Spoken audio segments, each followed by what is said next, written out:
Nice. Nice.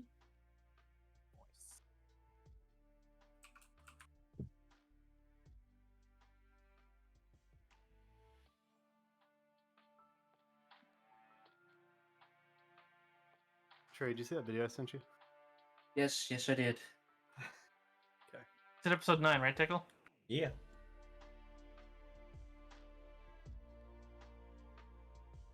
I am now live. Hello. Hello. Welcome, Mr. How you doing?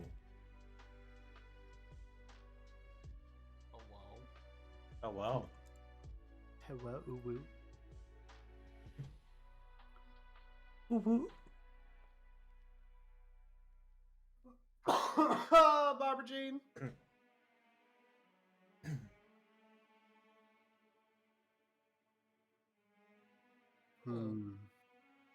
I can't wait to start streaming again.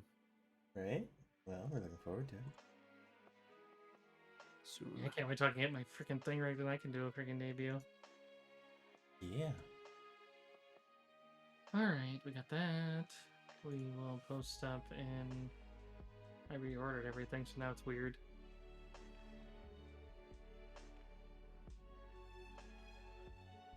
Put in C Rogues. Are you streaming right now? I am. Yes. I am live. Hello, everyone who might be in there. Post.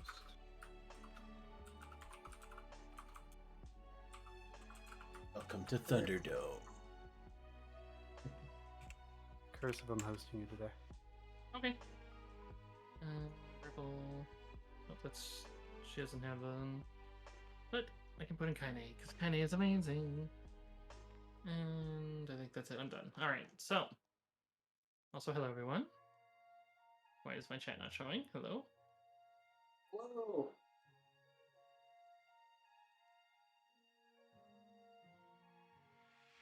Oh, there it goes. Now my stream's up. Alright. Or my chat's up, I should say. I was worried there for a second. So I suppose I can, if you guys are set, I can go right into the recap. You guys all good? Oh, I'm born ready. Oh yeah, Okay. let's do this shit. Stormy, you with us? I know you were doing something. Yeah, I'm here. Okay, just want to make sure you're good to go. Alright, so the last session you guys had been dealing with the start of the Grand Savak tournament held at the Grand Casino in Cloud City on Bespin. You are there to try and find and figure out what exactly Darga the Hutt has been doing with the Imperials. You know that it has something to do with trade with the Imperials, and that it most likely, well, at this point, is now confirmed that they've been doing it at Cloud City. Picking out one of their security liaisons, you managed to take their position in their room with the help of some of their bodyguards. And then, as players at the table, and the security. From there, you managed to find a few things and managed to get your way to the finals. Granted, with a near miss with an elimination, but luckily, buy-in back in brought you back to the final table.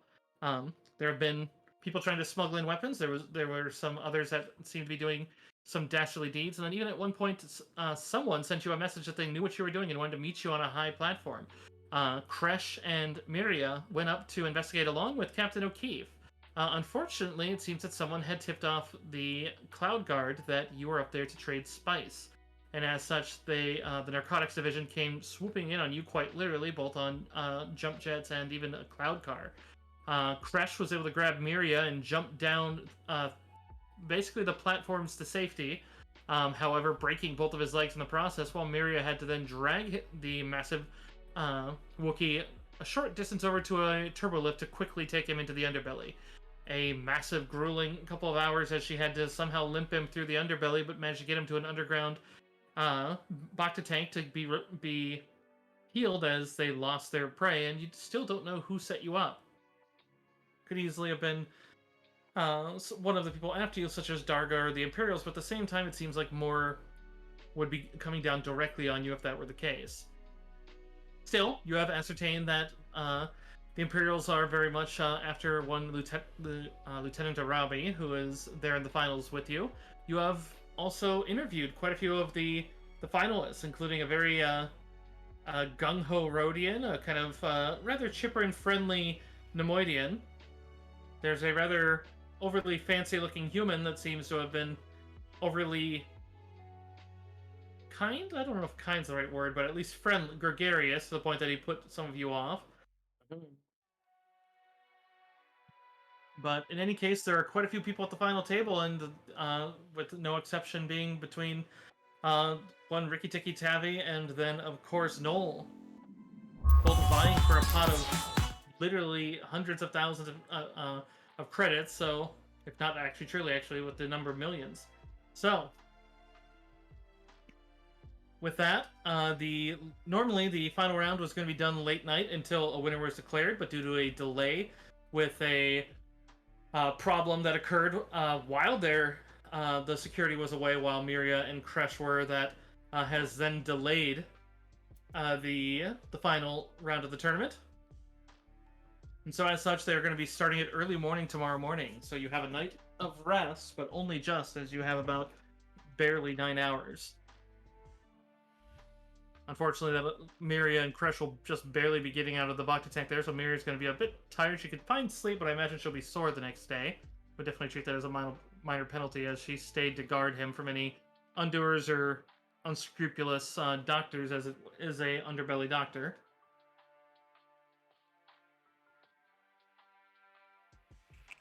Any questions before we begin? I'm Nah. doing good here. I don't think Actually, I do have one. Do we? Because remember we rolled for it last session. Do we know if Captain O'Keefe is like gonna get out of jail, or do we need to like get a breakout, or what's kind of the deal with that? Breakout is unlikely. From what you had found out, that most likely they have almost nothing that'll be able to stick to her. But at the same time, it's going to probably take some time.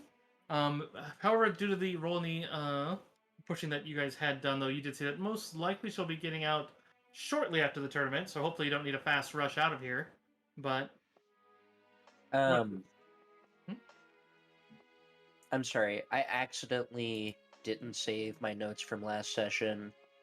Did we remember whether or not that deal between the Imperials and the Hutt was going on during this last tournament?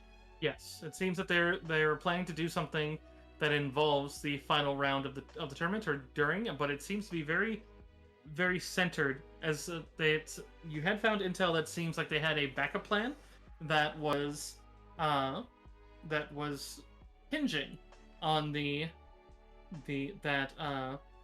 Lieutenant Arandis would be in the finals, because they seem to have a much bigger plan, and a lot of the chatter you had been or that Crash had been monitoring on the Imperial channels seems to have died down, as whatever plan they had been going for has now shifted to something a lot calmer, as it seems to be under control. Unfortunately, you have also lost contact with Crash, because obviously they would have gone into the ship and they would have brought him into droid containment. Fucking droid containment. Yeah, restraining bolts and shutdown. I also have another question. Whatever happened to our warden droid? Let's see. I remember that with the spot before this one, you hadn't had it about with Darga's. You didn't have it with you, as you didn't bring it up as you went to his main door. So I assumed you put it back on the ship. So until you take it back out, it's still there. Okay. That's kind of what I figured, because I remembered that we didn't, take it with the whole Darga situation, because that would have been weird and inappropriate.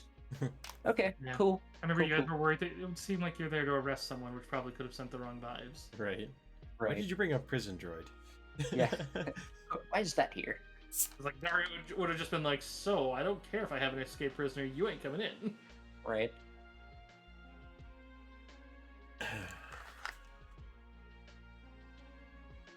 Okay. And Ricky is unaware of the situation that happened with the Wookiee and them. Although I imagine when Noel and Ricky get home, quote unquote home, get back to the really fancy condo, they'd probably notice that the Wookiee and Miria aren't there. I mean, they told you they were going to the meeting and that it shouldn't take long, and then never showed back up. I would imagine that is fairly alarming even before the point you get home. That's right. Does Crash and Miria have motherfucking do they have Comms? comms? I have a comlink. Definitely. Okay, good. Then Ricky would most certainly be trying to contact them in the middle of the night to find out where the hell they are. Am I still in the back to tank whenever this is happening? Ricky, when are you trying to contact him? It would probably be like a few hours after they were supposed to show back up to the condo. Okay, so after you get out of the tournament, I imagine. Yeah. Okay, so yeah, as you're kind of done with that, and they release you for the night of rest before they're going to start early morning. You go and get on the comms to radio, but I would say that if you send a private message to Kresh's comms, you're not going to get a response as yet. You'd still be in the Bacta tank. But if you're sending it on like your guys' network, like on an open one through that, then I would imagine that Miria, if she has one, would be able to hear it. Yeah, we have our own encrypted network. Yeah. So I would most certainly be sending it through there. I guess he would probably send something along the lines of, "Hey, is everything good with you guys?" Are you sending this in Jawaiese? No, it would probably be in like Galactic Basic. Okay. We are okay. Crash is being tended to. He was wounded.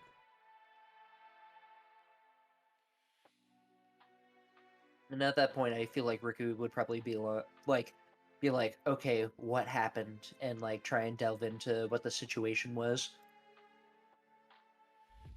Security set us up. Crash thought it best to run. Well, all right. Will you guys be at the tournament tomorrow? Should be. All right. With that, Ricky is good. He doesn't need to know anymore. Back at the condo, we still have the one Imperial, right? Yeah. Is he still tied up in the bathroom? As you get there and find out that, I would say, yeah, you'd be able to find that out. I would say that there is a rather amusing bit that the two bodyguards would point out that there is a part going on the Cloud City sort of news network where it does show a glimpse of like a kind of Bigfoot-esque blurry like creature like that seems to be abducting someone. That they point and they look and they kind of look at you as like is that your Wookiee friend? We have a bet. Ricky's gonna be like, "A bet, Imali." Ricky's gonna stare and he's gonna like squint, like his little things are gonna like squint. And would Ricky be able to recognize who he's carrying? I mean, I don't know how iconic Mirio's clothes are, if they're supposed to be more drab or more colorful, but Yeah. I mean, I was in a fancy dress for this party. Oh, okay. yeah, that's right. Yeah, Ricky would probably immediately recognize the two. This looks like a really like terrible reenactment of that King Kong scene, except I'm going down the tower. And on this end, it is literally the cloud cover that was like separating the two, and just them dropping out of the sky, almost going down a pit, and then suddenly just like there's no sound on it, as like it's just the news network talking, but it shows like it's clearly the beast is in pain, as it just shows the other figure like, well, she's Legs not are being at like abducted. 90 degrees. Yeah, it's like she's clearly not being abducted, or she's planning to do something terrible to him down in the underbelly. As you see him just drag him to a turbolift and go down, and the officers didn't think to check the camera, I guess, and and she just kind of pauses it and rewinds it back to the image and just. Ricky's going to audibly laugh and just nod his head yes, before going to taunt the guy in the bathroom. I mean, seeing as they didn't find a pair of bodies at the bottom, they probably thought we fell off. Right. That's fair. But I mean, there Oh, was also a shit. giant splatter of blood. But True. Oh, but actually- he could easily left blood and ricocheted in. actually, Ricky's gonna message them immediately and let them know that they're on the news. Oh, wonderful. It's not clear enough that they're probably identified, as it is very difficult to see. But at the same time, just judging from outfits, Okay. I'm just gonna say this. It's a Wookiee. I am in full Beskar. You're a Wookiee. A Wookiee in full Beskar is a Wookiee in full Beskar, I mean, dude. you're a very tall guy in full Beskar. That I think would be the point there. Yeah, no, I was agreeing with you. I was adding to it. Like, yes, Yeah. it's very much a unique thing to see. Yeah, like, I mean, you Ricky's can't gonna measure message him height and- from that range. Ricky's gonna message him and be like, yeah, Crash should probably lay low for the rest of this trip. Okay. Like, maybe get him a cloak. We'll swaddle you up like a sand person. And then Ricky's just going to stare really awkwardly at the at our prisoner. He's How sitting in there with Imperial. he's sitting in there with like what looks like a very kind of not rotten, but definitely kind of like just like he's chewed through, but not all of what is effectively not a mango, but a cantaloupe that seemed to have been shoved in his mouth.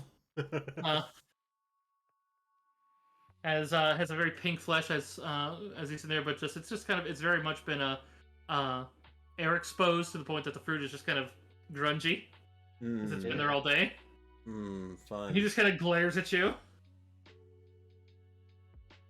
Yeah, Ricky's gonna be just dead silent and still and just stare at him for like a solid 5 minutes. That sweet smell that was here this morning is now kind of a foul sweetness, and there's definitely a collection of fruit flies.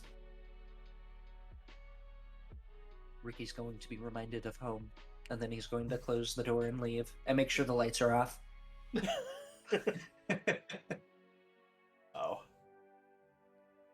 That man has bed sores. Oh yeah, he does. And Ricky has no fucks. You can see as the blue one's paying the green one. Seems like the green one won the bet of the two bodyguards. I guess as Ricky walks out, Noel has 5 Rubik's Cube color stickers on his fingers on his left hand as he's taking them off and still rearranging them. It's like, how's our little friend in there? Ricky's just gonna give him a thumbs up. You solved that cube. Noel gives you a thumbs up in return, and the I guess the yellow square falls off his thumb. Yeah, Ricky has no idea what a Rubik's Cube is, so he probably has no clue that you are definitely That's clearly doing the that point. wrong. That's clearly how you play. He's Yep. solving the holocron. It's fine. Man, freaking humans, man. It must be hard for them to do colors. Yeah, I feel like that's a really easy puzzle. I can't believe it's taking him this long. Like, just peel off all the stickers and then rearrange it. Should be like a fucking 15-minute project. Yeah, well, I mein, like, in our last fight, it kind of got shifted around a little bit, so he basically had to restart. Oh shit. That's when he finds out he's missing one and just tosses it out the window. Right. Just hits some poor guy walking on the promenade. Could Ricky do any amount of Sabak research to help him? What are you trying to research? Like, I want him to do, like... Look, Ricky's got higher intelligence than I do in real life, okay? So I feel like the goal here is to just research Sabak's strategy, just so I don't get completely fucked because my wisdom is 10. He's like, played 3 rounds of Sabak, and he's like, hey, I should look up the rules. Yeah, like He's Sabak just been online bluffing. or something. All of his victories are just hardcore bluffs and stares with an egg. Yeah, stairs while drinking raw eggs from a glass and distracting them with that one guy. And everyone's just sitting here just like, man, that guy's a master. Yeah. But Ricky has zero clue how to really play Sabak, so would there be any way for Ricky to like do some research and maybe I can get some pluses or something? Yeah, I would definitely say that if you want to spend your some of your time there, I would definitely allow it. Cool, cool. I would most certainly like to do that. Should I do a roll? Yeah, you can do a roll. What kind of roll should I do? Intelligence. Okay. Let's go. Wow, That's, an 11. That was unexpected. I'm not gonna put any force points into that. Okay. Although, hey, it's a new sesh. It's not. This isn't seconded. You don't refresh. Oh, you don't refresh new session? No. Oh God, have you been doing that? Not necessarily. I'm so You've confused. never used force points, so I wish I could confidently say yes, but I can't. But I didn't start refreshing it now, so. Spilled milk. If you did it, you didn't. But yeah, this one you only refresh them at either points that I tell you or when you level up. Yeah, knowing me, I more than likely didn't do it until you told me. Okay. But okay, cool. Yeah, just gonna stick with that 11 Okay, intelligence Malcolm, roll. See you in chat there. Gabriel. I gotta save force points for the actual tournament, so. Hey, speaking of, I'd say let's move there. The Alright, morning let's of, do- it's as much as they are kind of looking for you. It's like it does seem like they're more sweeping the underbelly than looking on the upper level. So as Miria and Kresh get back to the top, Kresh more the the better two, although you are missing some fur where basically your bones had broken through, as it doesn't exactly regrow that. As it's just kind of exposed on the knees there.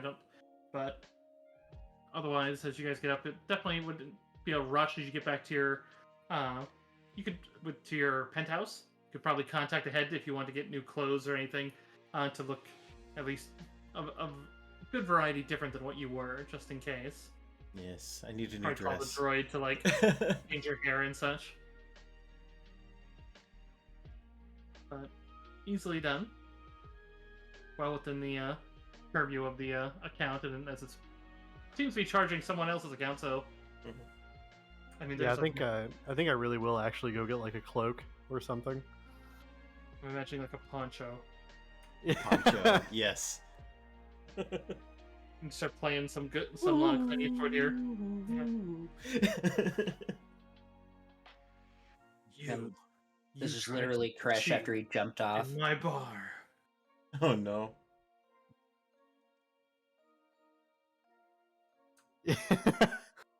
I mean, I fell 160 feet, so yeah. Yeah. But yeah, there's little time for even breakfast as you guys kind of get in and probably take some time with the sonic shower and freshen up as the droids have brought up fresh clothing and some help I would- for you for that. Say on my part, I could have force meditated that whole time and been fully aware while resting. Okay, easily done then. So we're back in the room, like back in our penthouse. Yes. Okay. Ricky is not going to shower or freshen up. He's going to go straight to the bar in the casino.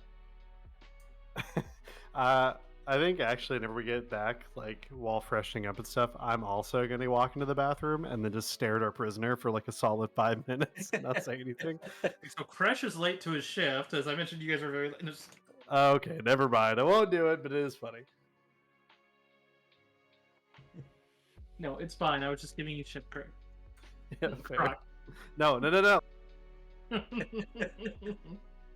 Your boss is in there like, hey, I thought you were gonna be back to work. What the hell happened? That's the funniest part about this. I told that guy I need to go home and just like clean up, and I'll be right back. You never came back. Fully gone the rest of the day. The Trandoshan was racist. I couldn't do it. I mean, yeah, he's probably gonna have some words with you, but in any case, yeah, you could definitely stare him down and then get going pretty quick. But mostly would have to skip any sort of longer breakfast.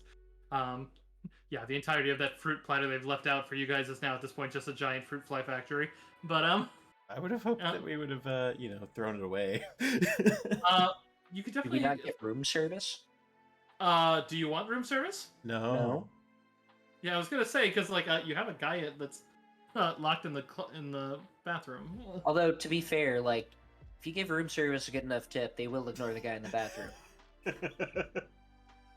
Just saying. Right, I just mentioned they are droids. Oh yeah, they are droids, aren't they? Yeah. Well, that's really easy for Ricky then.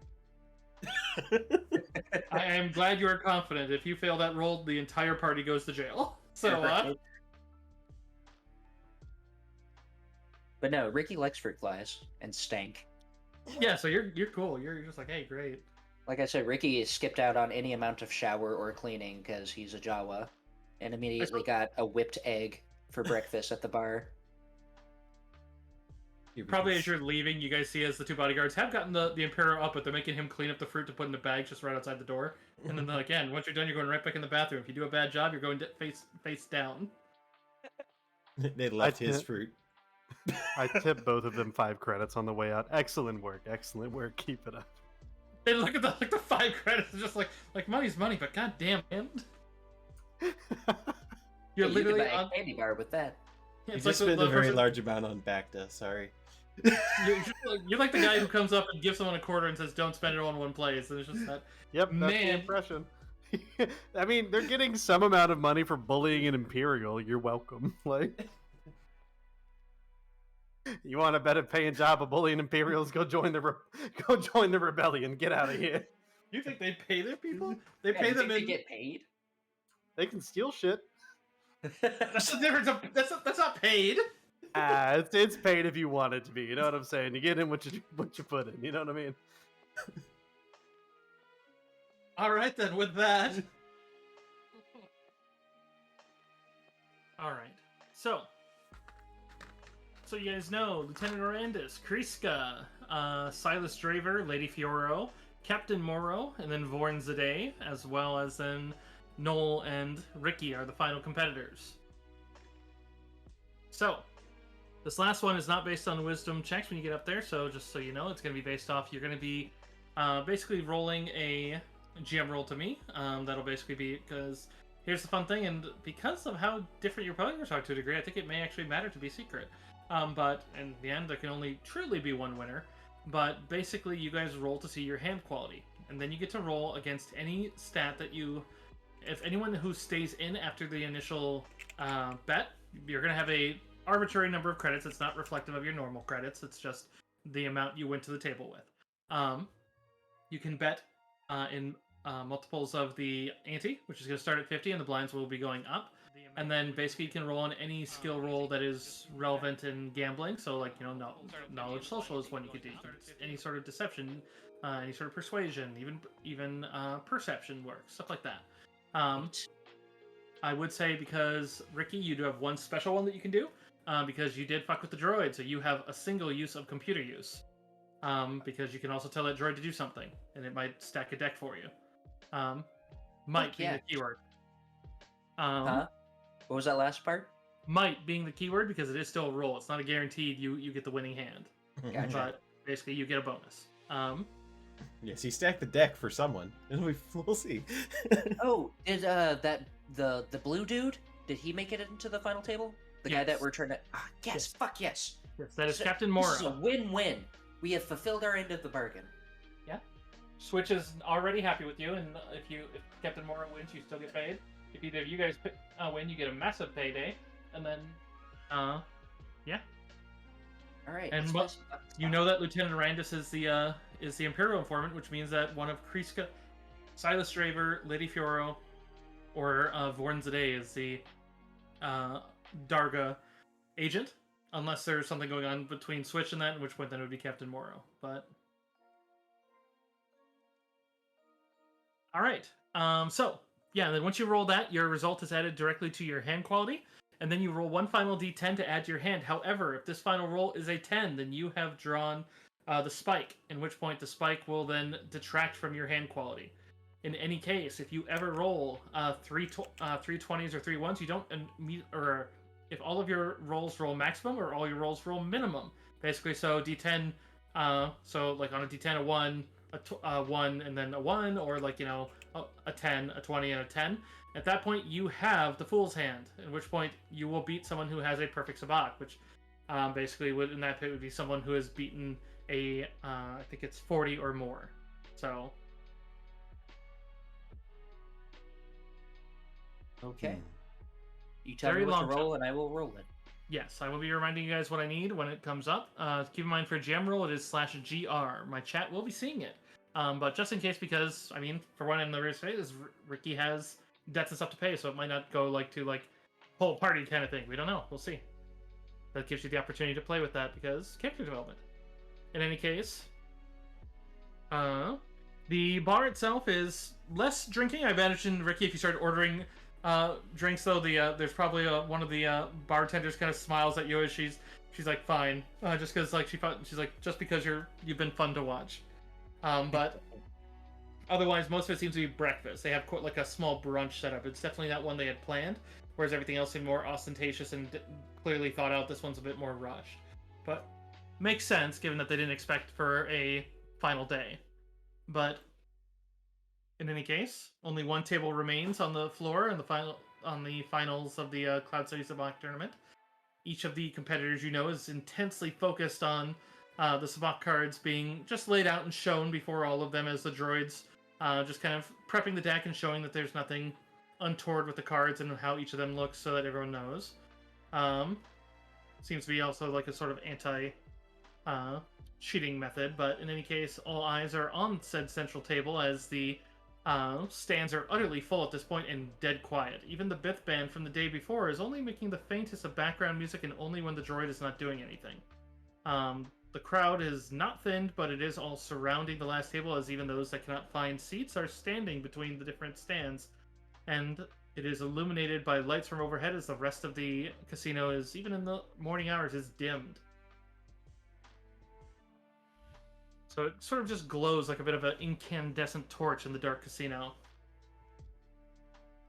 I would say Crash is... I assume you're going to work then? So you can be in the security?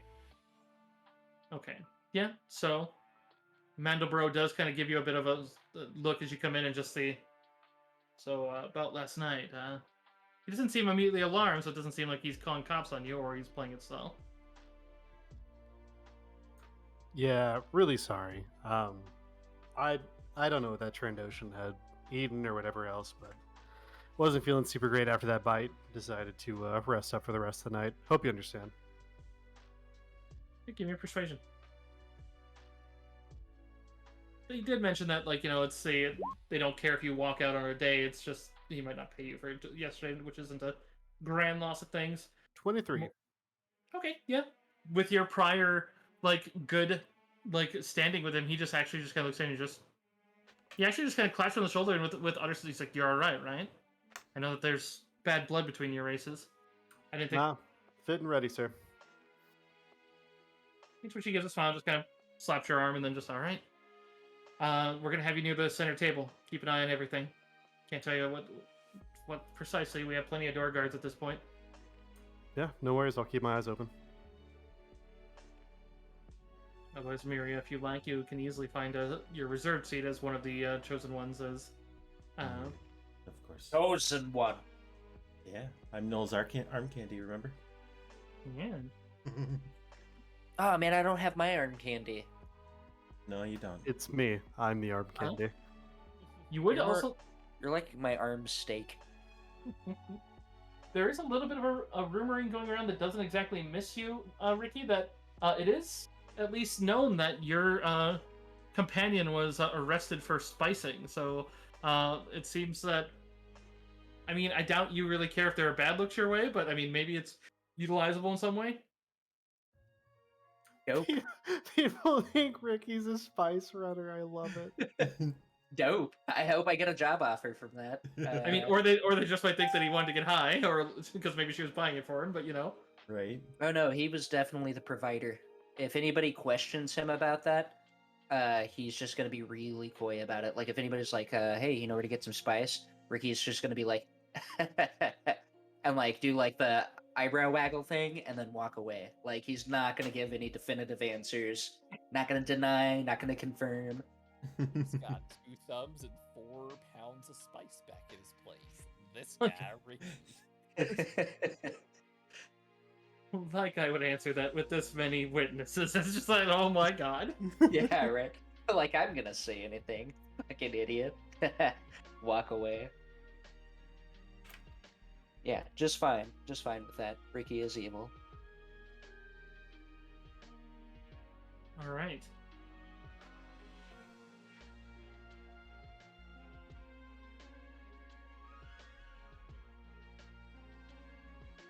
So I had to double check something real quick there. So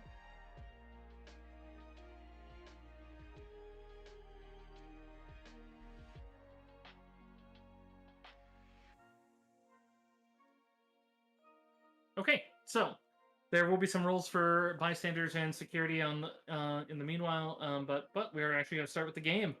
So this is to start. Noel, Ricky, you're starting with the baseline credit amount is 2,000. The ante actually starts fairly small at 50 credits for the, but obviously this is representative of hundreds of thousands of credits that are on the line here. So don't take it too lightly, I would say. But at the same time, there's only one winner. So All right, I've got my calculator up and running. So- Let's see. the first one up, the ante up for the first one, and then just so you know, the antes are going to spike whenever anyone's eliminated. So at which point the game gets, but in any case, the game gets sizably more dangerous as it goes. It doesn't do any sort of double blinding or any of that, but basically in order to stay in, you can match your ante, but in this case, everyone's also blind because you always have to pay to be in. You can skip hands if you ever need to walk away, but then basically you do still pay to stay at the table, but then you just are assumed to then be folding the next one. So the first one is going to be 50 costs just to ante up and get the cards. So then at that point, make sure you mark that down, and Yep. then give me a GM roll of a D10. This will determine your hand quality. I'm also going to be rolling them for each of the competitors. However, those ones I am actually leaving off the stream just so that no one knows, not even the those in chat. Alright, so it's just /GR space D10. 1 D10. 1 D10.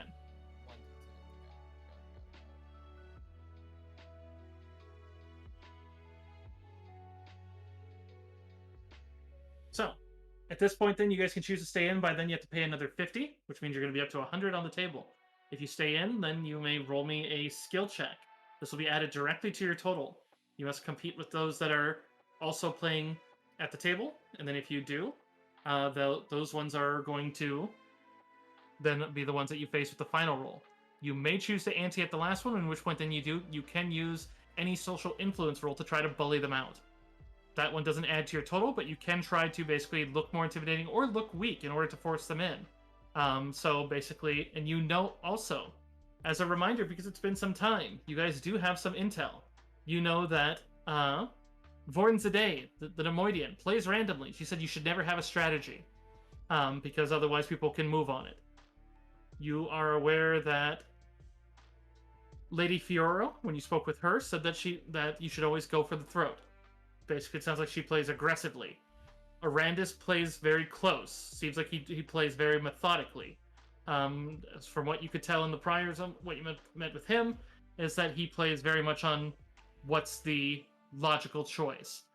Very rare for him to make a brash decision. And then finally, the only other one that you have, or of the last two, the one that you have a read on is Kreeska, which you know he is generically always aggressive. He is always going to bet. So you're pretty much never going to chase him out of a hand, but at the same time, there is no way to know if his hand's actually good or bad. Which means there is no... he kind of also serves in that case as like a sort of house, because he's always going to be there, and if you don't beat him, you don't beat him. All right. I have 2 questions. The first question is, the way we're playing this, is this essentially completely random? Not completely random, because it's using your skills, and keep in mind I gave you the option of the other ones. Okay, second question. Okay, this is a 2-part question, so I guess this is technically 3 questions. A, do you know how good our hand is? And B, are we allowed to know how good our hand is? I mean, that's why you rolled those gem rolls. You should be able to see those. Yeah, but I'm dumb. Like I said, Ricky in character is a lot smarter than I am. So with my current role, which you know because you see it, I don't know if that's necessarily good or bad because you Highest explained to me that if I get certain high numbers, then that's not necessarily good, except for versus good hands. And If then every single one of your dies rolls Mm. maximum or minimum, then you have the Fool's Hand, which is basically you will guaranteed lose unless someone rolls perfect sabak, which you can still stick with it. But it does also mean that in a major hand, you may actually end up winning because there are certain points where the NPCs may roll perfect sabak, um, or pure sabak. It's not perfect, but in it, so it's really okay, I feel you. So like 2 through 9, I'm still aiming for nines. I mean, I'm still aiming for like tens, but well. And keep in mind the 10 doesn't hurt you unless you rolled a 20 and another 10 at the final one. So right, right. Okay, so we're still aiming to roll high. correct. Got you. All right. So you want your good skill because you can only really get hosed by a maximum roll after you've gotten a maximum hand. So Okay, don't be too afraid of it. Ricky's gonna stay in. He's gonna throw in the next 50. Yeah, Noel, I'm staying in. Noel, you are like 3 miles away from your microphone. yeah, you are very soft. Sorry about that. Check your mic cord. Yeah. Noel's gonna stay in. That's slightly better, but you're still pretty damn quiet, my friend. 1 second. You can do it. You know what? I don't have utter, but it is still. We're gonna use this for now. So I do have something special for this, and then at the bottom, I'm just gonna stick with Testing. Oh, much that's loud. better. And you're back. There we go. All right. So I was Noel's going to gonna stay in. Okay, Much better. so I have this here for you guys. Oh, hey. Love that. Nice. I was going to actually recruit Dekel, and Dekel was going to have you do Noel, and then Crix, if you want to handle Ricky. I was going to have you guys help me track bets and like their bet that's currently on the table, as well as their money in the white space down below, which, however you'd like to do that. Basically, so we can keep track. I will be putting in different stacks of some of the others so that you can track them properly as well. So I'm also tracking my own money, but I would prefer if somebody was always double checking, so. yes. So I will be. Because though I am a cheater in character, out of character, I am not. Yes, if you want to cheat, please let me know. Don't just do it. Otherwise, there will be repercussions that are not friendly. Yeah, of course. Oh my In God, real man. life, I'm a great guy. In character, I'm going to be as evil as I possibly can. Without losing my character, apparently that's a thing. I get that. Brandis, Priestka. You better believe I'm saving that fucking cheat deal for close to the end. We're supposed to do a skill check right now, right? No, you Yes, should have if you're just done staying your in, D10, you're- right? if you are still in the game, and since you guys are both staying in it, sound like, then I do need a skill check of your choice. Yes. Okay, All right. how do I do a skill check to you? Those ones can be open. The skill check is wide open. Okay, Keep cool. in mind, just like the other ones, you can target somebody, but there is a counter roll for everything you do. But otherwise, you just do a generic. So if you do want to try, nat 20 on mine. I see that. Fuck yeah.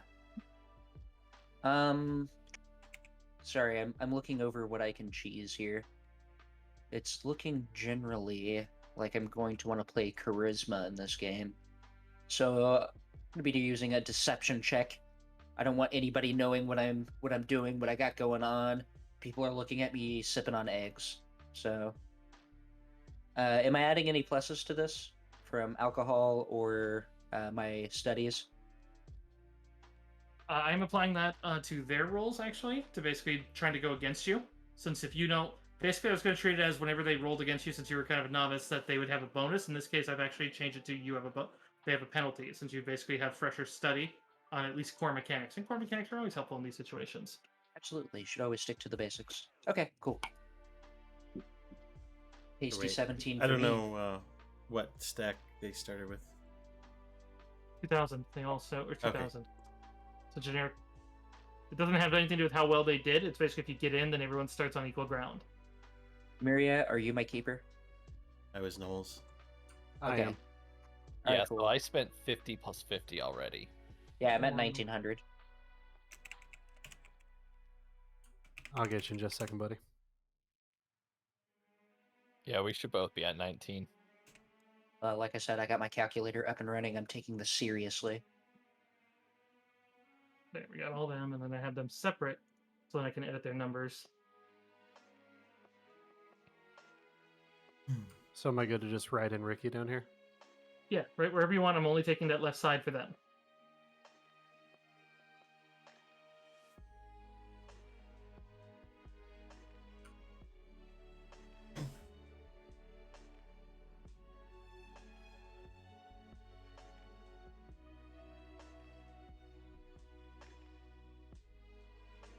How much you got bet right now, Trey?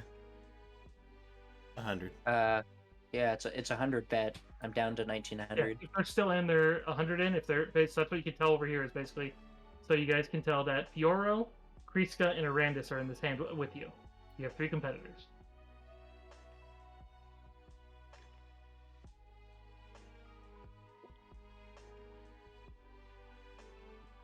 All right. So at this point, if you guys want to try to bluff that you are stronger or weaker than you are, you may do. At this point, you have to use a social manipulation, but you can use diplomacy, which is interesting because that could also be you lying. But it's basically, I would say thematically, that's you telling them like the probabilities, and like you're not lying, but you're. What? So Otherwise- I can use deception because Yes. diplomacy is not a skill. Yeah. Oh, I just persuasion. rolled a Persuasion. Ah. 'Cause you could be so deception or persuasion, and then both. But do tell me before you roll, and then who you're targeting, because you can only do it to one. Okay, I already rolled. Do you want me to roll again? No, you'll keep it. I'm just saying going forward, tell me who you're targeting and what you're doing beforehand. Basically, if you're trying to get them in or out. All right, so I'm gonna target the I'm gonna target that that guy I've been kind of talking to. I forgot his name. Lieutenant could you Arandis? Yeah, Lieutenant Arandis, and I'm going to make it seem like that I have a very, very good hand. Okay. So that would be his perception against that, seeing if he can get a read on you.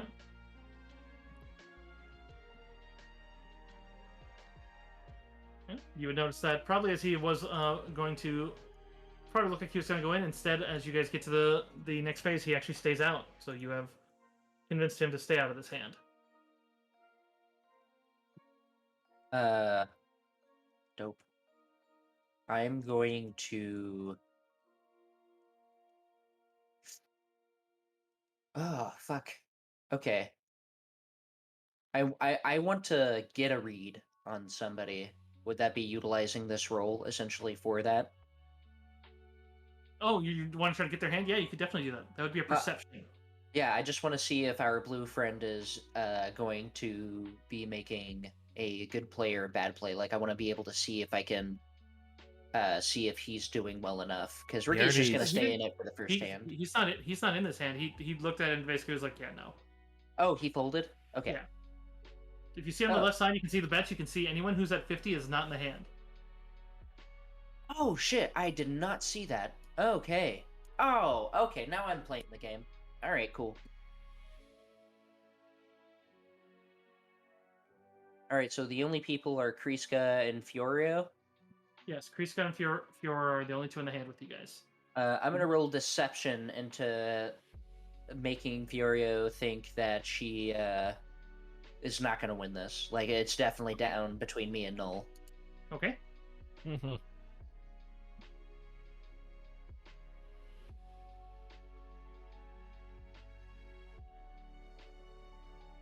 Oh, shit. He increases the wager by another 100. That was my plan all along. Ricky's hubris keeps him in.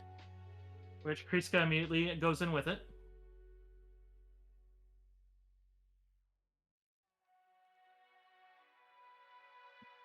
you going? Yeah, I guess I need to make another deception roll. You do have an opportunity for that, yeah, if you're trying to do any of this. Keep in mind, if you Yeah. do try to that, if you do bet, well, I mean, really, that unless you're intimidating to push somebody out, you don't get one of the other rolls. But Oh, I assume like me calling the bet would be enough intimidation, but she beat Yeah. me, so you can definitely call her thing, and that's fine. I guess I need to call it. That's 100. Yep, it's another 100 in the pot. Okay. And then that's a, I guess a deception. I mean, there's no secondary deception at this point because they just already called, so unless you're trying to, they can't really get out of it. Okay. All right, yeah, that's fine. I guess I'll put in that 100, so I should be at 1,800 now. Okay, and then it sounds like Ricky, you were also staying in. Yep. Okay. I'm at 1800. So at it's this point, slash GR, right? correct. But this one you can just do in the open anyways, just because everyone gets their one card dealt out. Because you're basically this, Sabak, it's like Jin. There's discards and you're picking up, so you'd see it. So just roll me a d10, and that adds in. Keep in mind, if you roll a 10, that's bad, though. Oh my god. So Trey, yours adds. Noel, I need you to roll me a d6, and that's actually going to be what detracts from your pointage. Okay. Average. So, using yours as the start, so I mean, you did get the max deception, which helps a lot. So to reveal the hands there, just so you guys understand how this went, Noel actually rolled a 1 on his first one. So then his deception was a 31, so that goes to 32. But then his final hand was a detraction. He couldn't get a good draw off the pile, so then he goes down 3, so down to 29. 29. Okay, okay, I understand that now. Okay. So in the case of Trey, he had 3, and then he went up to 20, and then he went up to 27. So Noel's still the one to beat with 29. Kriska, his grand total after his roll, which let me get that. Devlin, Yeah, what's up? update Ricky's bet. Ricky should be at 1,800. Yeah, I don't know how to edit text in Roll20. Select Double click it with the arrow. If you just double click with the arrow, it should re-pop it up. Oh, thank you so much. Mm-hmm. Okay. Well, it looks like Kriska had a decent hand, but not close enough to get to you, as he only had effectively what would be totaling a 25. So if he had rolled better, he could have actually gotten above. But in this case, he also lost. And then Lady Fioraro, which I'll tell you right now, even if she rolled the 9, she can't get above you because her hand actually wasn't that good. 20. I mean, it was good. It's just her skill roll didn't go so great, but she thought you guys had garbage.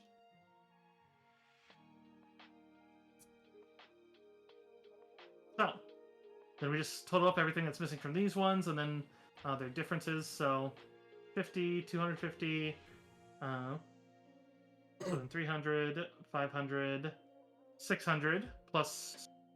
So that's a gain of 800 towards Noel. Oh. All right. Ooh. And then take your bet back as well, so you should be at 2,800. Yep, plus 200. Okay. Yep, 28 is what I got on my calculator. Hey, Ricky's gonna look at Fiorio and be like, "Told ya." You didn't say anything. Quiet stare. Oh, he said it with his heart and soul.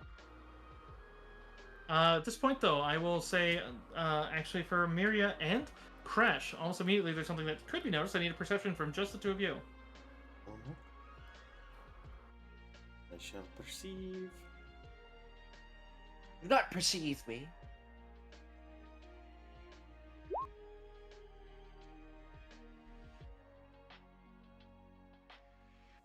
My God. Nicole is seeing shit. The Jedi, she be perceiving. She sees things that aren't there. But are they? All right, so the Miria, what you can spot as they're playing is you do notice one thing from Kriska, is that as he's going to put his hands back down or his cards back down to go, it seems that there is one of the cards that he has that he seems to pick him back up and kind of reorganize the cards. But as he does, he seems to tap on it until you notice that the numbers and the fruit on it are changing. For those of you who know Sabak, or anyone who has their character would have it, you would know that that's a skiff. That is illegal. That is very much a cheating card. It's basically a computer and a card. However, that does pose a thing, because he does toss it back in the deck. You don't know if maybe it was there intentionally and he found it. They would generally change by you have to know what corner of the card to press, because all 5 corners are usually different. But otherwise, it just allows you to toggle between usually 5 to 8 different variations. You could obviously also report it to Kresh, in which point then could get him immediately eliminated out, but they'll probably find the skiff. Not to metagame, but that would be in our favor. Right. And I think I might just pick a different guard for the sake of being, nonchalant about it. Is it normal for the cards to change when they touch the sides of them? The guard and a couple of the other other ones all just look at you. The guard immediately goes forward and kind of like raises a hand towards the droid and looks back to you and just to say that, what did you see? That gentleman over there, he touched this card and it changed the fruit and the colors.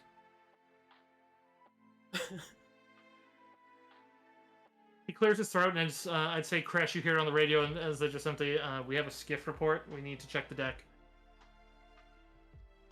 Which Cool. they'd suspend the second hand as the droid goes to spit out all the cards, and you'd see as Mandalore goes back to the office to grab a briefcase. And as he does, you'd see as he comes out and opens it, as it seems like there's a multitude of decks that are all keyed the same sides. As he just sighs and just, I apologize, folks, but we have a skiff report. We need to check the deck. Although the guard, though, looks to you, Miria, and just kind of turns to you and just... But he waits. He just seems... But he doesn't let you go sit back down either. He doesn't look like he's mad at you. It just seems like he's waiting for a moment. But just seems just like... Looks making like small talk. she's interested in the cards. Oh, this is exciting.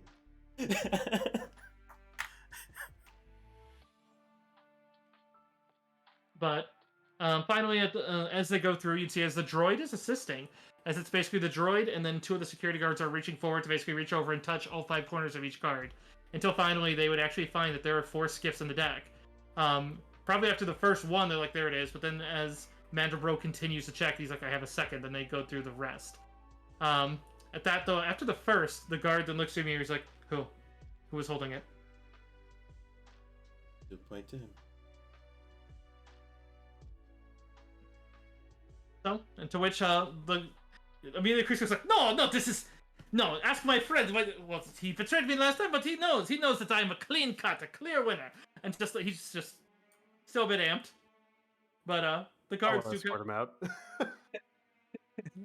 Ricky's just gonna sip his drink. Yeah, the Mandalore does tell you to bring him to the door, and before you entirely take him out, just because we're gonna check the camera, make sure that it looks like he was tapping just on one's report. But sure enough, they're able to confirm it before you even get to the one that's like, yeah, he definitely seems to be testing all of his cards. We see that he was doing it on prior days. Who knows how many we had on the tournament, which you're hearing over the security channel. They're not saying that to everyone. But to which he protests his innocence more, but is otherwise easily dragged out. You gave me key information just then. I mean, I'm happy to. I like to see things there. I'm curious what precisely I gave you. Well, if he was testing all of his cards, that means I should probably test all of my cards. They Well, just you pulled might out know- the cards. Yeah, they just pulled out the cards, so that's why it was an option of like you could not tell, because then you could, if you told your team, then your team could know to test the cards. And it also shows that he didn't put them there. He found them, which means someone else put them there. Exactly. Which means whoever put them there, if they are in the final round, is still probably aware of them.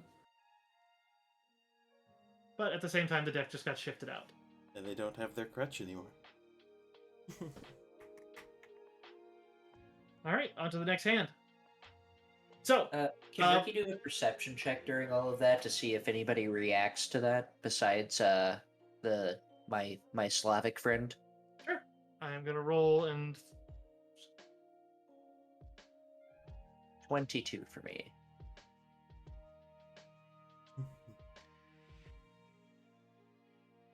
All of them are aware, but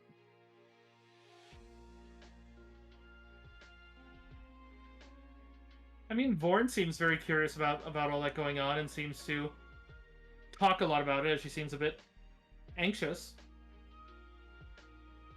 All right, cool. Cool. Vorn is now on my shit list.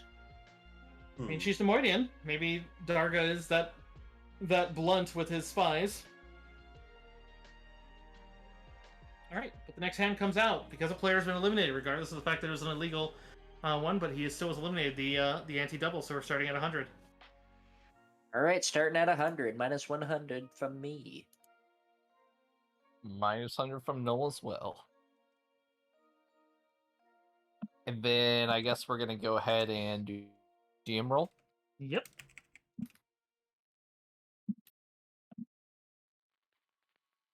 All right. Perfect. Don't Alright, so- fucking bluff me.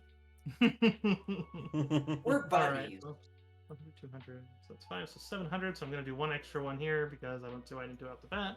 Because we can put one in here for a pot so everyone knows. I would just like to remind Stormy that you want me to win. Don't bluff me. Wait. Maybe he's how am bluffing I- me. I'm running 5 how- NPCs. How am I bluffing you? Yeah, okay. Yeah, denial. All right. So it's up for, at this point, if you guys want to stay in, you got to put another 100 in.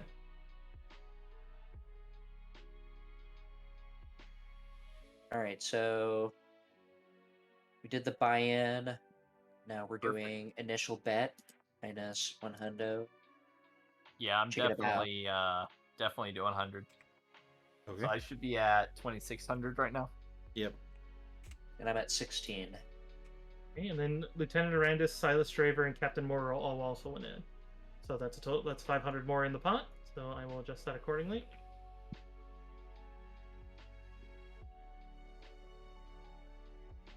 Ooh, thank you for the hydrate, Stormy. Let me see. Let me grab these here. Yeah, so I know something about your hydrates.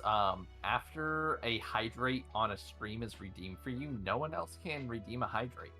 That's only for the hydrate special. If you do, because I put that on there because for a time I had like a couple liquors and I didn't want to get smashed on stream, so I didn't want people saying like take a million shots and then getting pissed if I didn't do it. Oh, the only thing I see on here is 100 hydrate, and then there's like a custom drink for 1000. Yeah, that's the one. That's the only one that should have a limiter. Yeah, the 'Cause I've been 1000. waterboarded before. Hold on. No, the regular 100 is locked. Oh, I'll have to check that. Maybe something switched. I did. Yeah, they're both locked right now. I just did the 1000 custom drink, and it's locked as well again. So I it'll will- allow me to do it once. I'm gonna fix that later. That's Yeah, I need to waterboard you. Oh, jeez. Hey, everyone else gets it. Drink a cup of water now. All right. So at this point, if you guys want to do your skill rolls, you can. I'm gonna handle theirs. Yeah, I would like to... Oh, hold on. Let me see who all's in. Oh, Zade stayed out this time, huh? No, Zade stayed out. Moro went in. Draver went in, and Arandis went in. Fiora also stayed out. I'm definitely going to try and deceive Arandis that he still has a shit hand, and that he definitely should not stay in. Even that comes after your skill roll to increase your hand, though. So because Oh. that gives you a sizable advantage. Because if you roll a shit skill roll after that, then you could get somebody in who might later beat you. So I'm just letting that know for now. So your next one will be the skill roll that adds your hand, because that one's kind of crap, and I'll tell you right now that he sees right through that. Okay, cool. I'll do But- the skill roll now. His perception is decent, but it doesn't change him to be more aggressive either. He seems just very metered. You're trying to bluff him and you haven't even drawn your card yet. That's Yeah, that's why he looked really just like. Alright, I'm gonna do gather info for this. Not that it matters, it's the same bonus. I'm playing Charisma tonight, folks. Charisma is my only shot at winning tonight.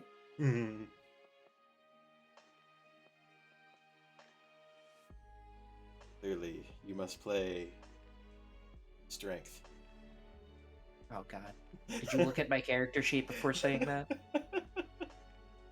Stormy, did you have a skill roll you want to do? Yeah, you know what? I think I'm going to, ooh. I think I'll just do a quick gather information. Okay. Who do you want to gather information on? Let's do Zorn. No, wait, no. Captain Morrow. Okay.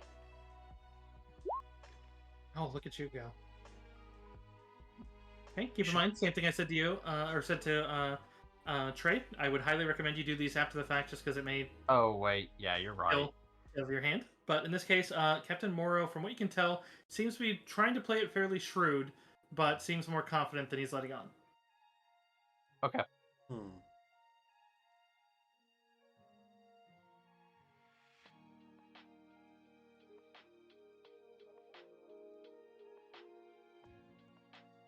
So it's D10 skill roll, and then another skill roll to try and get somebody out, and then D10, right? Correct. Okay, it's 4 rolls per round. Correct. Gotcha. Could potentially more, because it's basically just if there are like increases, like if you do start raising the pot, then that adds more rolls, because then you can try to basically raise and intimidate somebody out, and then you can also then try to bluff people to stay out, etc. At that point, that keeps going every time people change the pot. Would changing the pot give you a bonus to your rolls to get somebody out? If you're trying to get them out, I wouldn't say it gets them a bonus. I would say at that point that's the bonus of getting them in, is basically make it big and convince them to stay in. Gotcha. I would say I'd give a bonus if you put a large amount in the pot, or I would put it specifically at a large amount of their stack in the pot. I would give ramping bonuses based on if you're putting in a quarter, a half, or 3/4 of their stack. And then I would put that to the intimidate roll to stay out, because that makes sense. Yeah. I apply the same thing to getting them to get in, because if you're betting 3/4 of their stack or all or more, it's like, well, they're not going to just go all in with a shit hand, but you might goad them into it. All right, cool. I like this. I actually pretty avidly play poker and blackjack. Yeah, I love poker. Texas Hold'em is my shit. I like Texas Hold'em. I have grown fond of Omaha, and I mean, there's always still a very fond place for 5 card in my heart, just because it's. Everybody loves 5 card, right?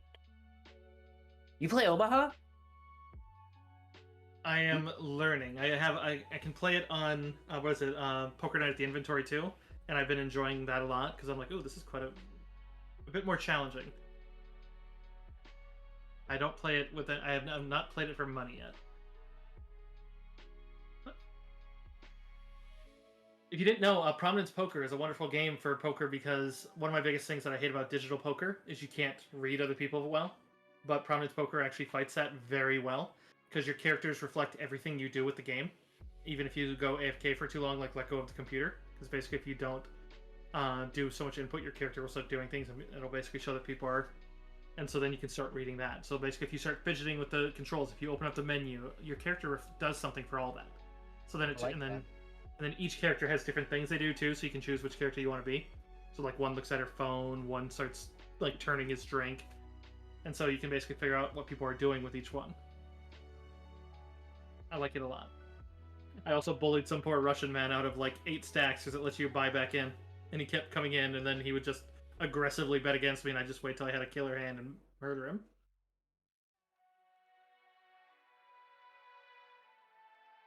Anyhow, Noel, I still need your skill roll for hand quality. Skill roll for hand quality. That's not the 1d10. That's just the. A skill roll. Just your skill whatever best skill roll. roll of anything that's a social influence. I may be wanting to burn a force point. If this is bad. Oh, that's pretty bad. Yeah, you are welcome to use force points on these. Still not too great, but we'll go with it. Okay. Are you including all knowledge skills or just like social science? it has to be something that you can argue me that you're using here. So, like, tactics is not one they list, but I can see why you're doing that. Like, maybe you're trying, especially since there are two of you here, maybe you're trying to, like, one's the bait and the other one's going to go in for the, something like that. But Gotcha. otherwise, it's the ones it lists are, like, deception, perception, persuasion, gather information, knowledge local, knowledge, like, stuff like that. I feel like I could probably construct a hard argument for tech, but I really don't want to, so I'm just not going to bother. Right, you do have one skill roll you can do this game that is going to be computer use, and after that point, they'll probably figure out someone fucked with the droid. Yeah, But- I'm saving that for Noel, to be honest with you. Assuming me and him go into the last two. That makes sense. Or the last three, assuming Noel's also in there, because why wouldn't Noel just fucking give it to me, right?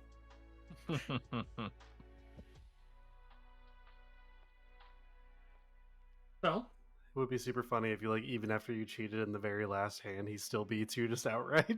and you're just sitting there, just like, I just imagine you like the whole like anime puffed out cheeks, angry. It's like it doesn't really matter, but It like doesn't matter because we all paid in for the buy-ins. All right.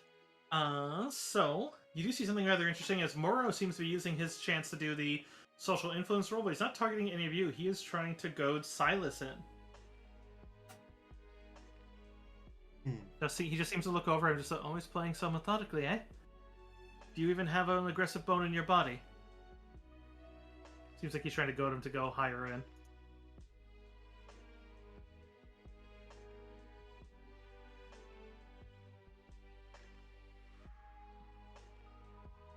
Which may not be the best for anyone at the one, but he does go to bet back in, so the amount that's in right now is... They put in 200, so yeah, puts in another 200. Oop. Arandis will not be going back in, but Moro stays in.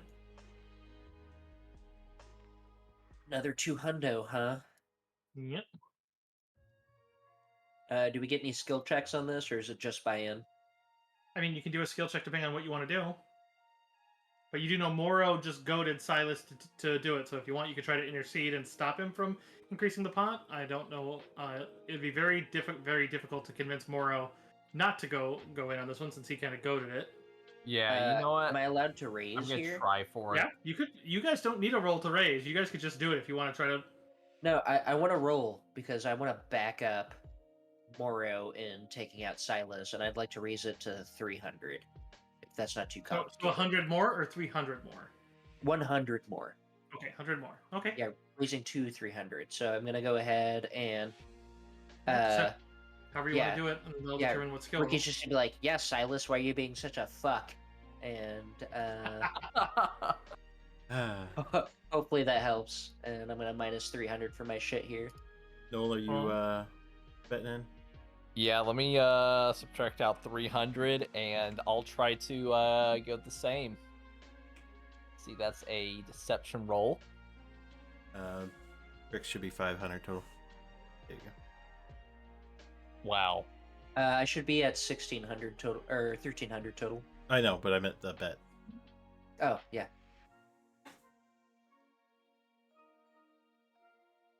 You know, Look at those two 13s.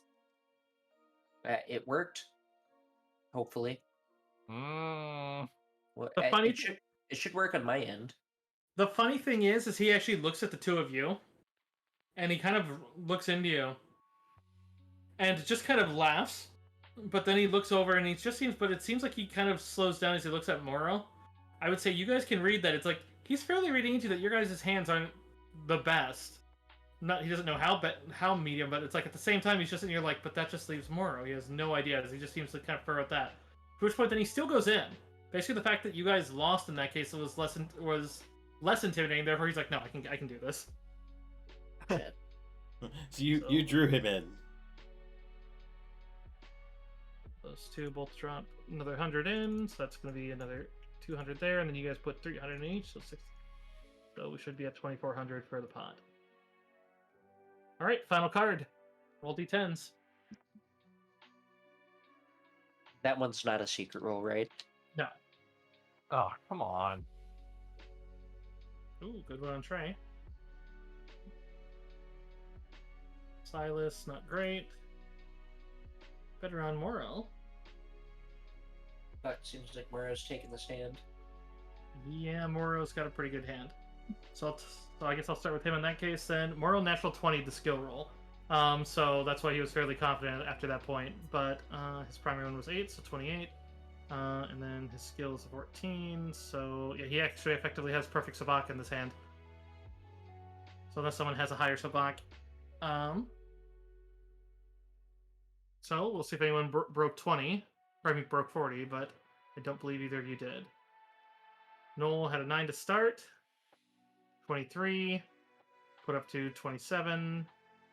And up to 30 even. So actually a better hand than last time. Trey had 7 to start, went to 23, and then 26. Yeah, and Silas, with that 4, got a 29. So, while he did have a good hand, yeah, that all goes to Moro.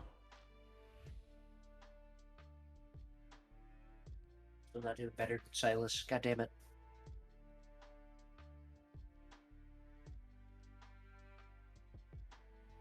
Silas definitely seems very disheveled by that than us. Now he's kind of seems less cocky as he's staring not just at Moro for winning, but definitely seems to be kind of glaring at the two of you.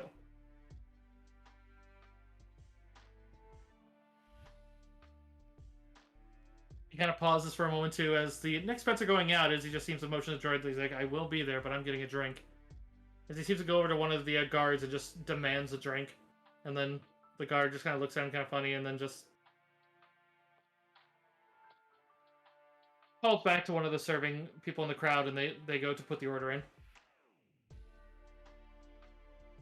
They just squirted with some club soda. There you go. Just give him a dirty glass with him club soda so he thinks it's liquor.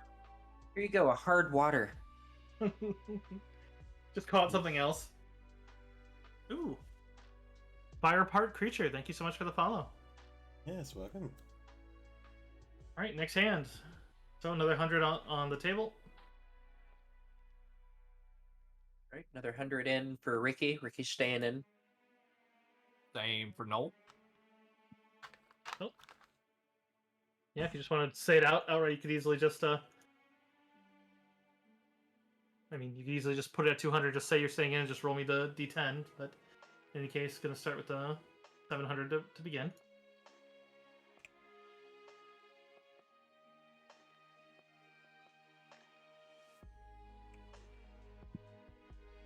Oh. Alright, got those.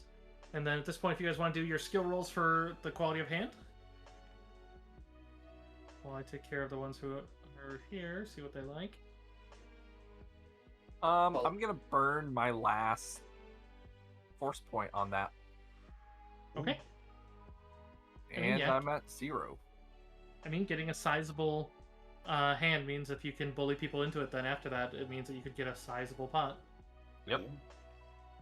So I have a feeling that people are gonna start dropping like flies after this round, and I'm gonna need money to tie that out, or credits, or whatever, playing for chips to tie that out.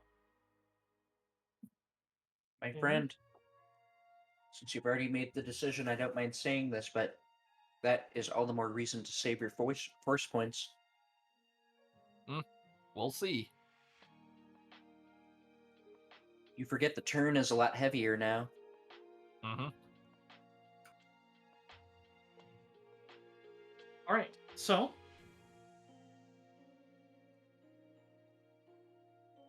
Silas, Fioro, and Zade have all also gone in. So you two did as well. So I'm going to put them in. So you guys are up to 1200 again. So this thing lets me type. There we go. Okay, so if you guys want to try to do any influence, you can. I should be at 1200, not 1100.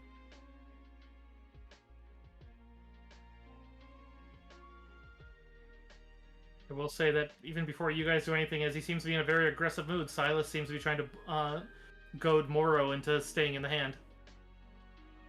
I will assist in that matter by I guess goading him on with a persuasion roll. Okay, yeah, go ahead and give me yours. That's a 25 to goat. So Moro's trying to take out Silas. No, Silas is trying to get Moro back in the hand because Moro did not go in the hand. Oh, okay. Yeah, the two of you get Moro to bet.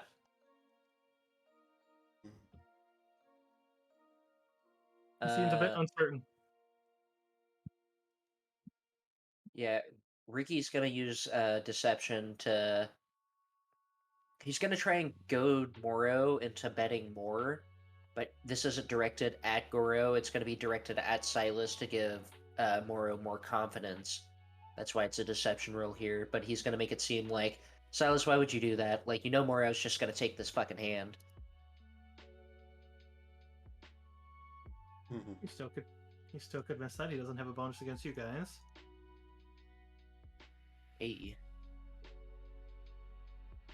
Well, we don't know what his Oh, he doesn't have a bonus. So that's just a flat roll. No, he does have a bonus. I'm just saying he doesn't have a bonus against you guys. He doesn't know your guys' strats, but you guys did. Oh, bet. You guys did let him know the strats that you guys had discovered, so he has a bonus whenever he's rolling against the ones that you had discovered strats of. So, but Silas is not one of those, which is why he was like, I need to get Silas out of here because he's a wild card.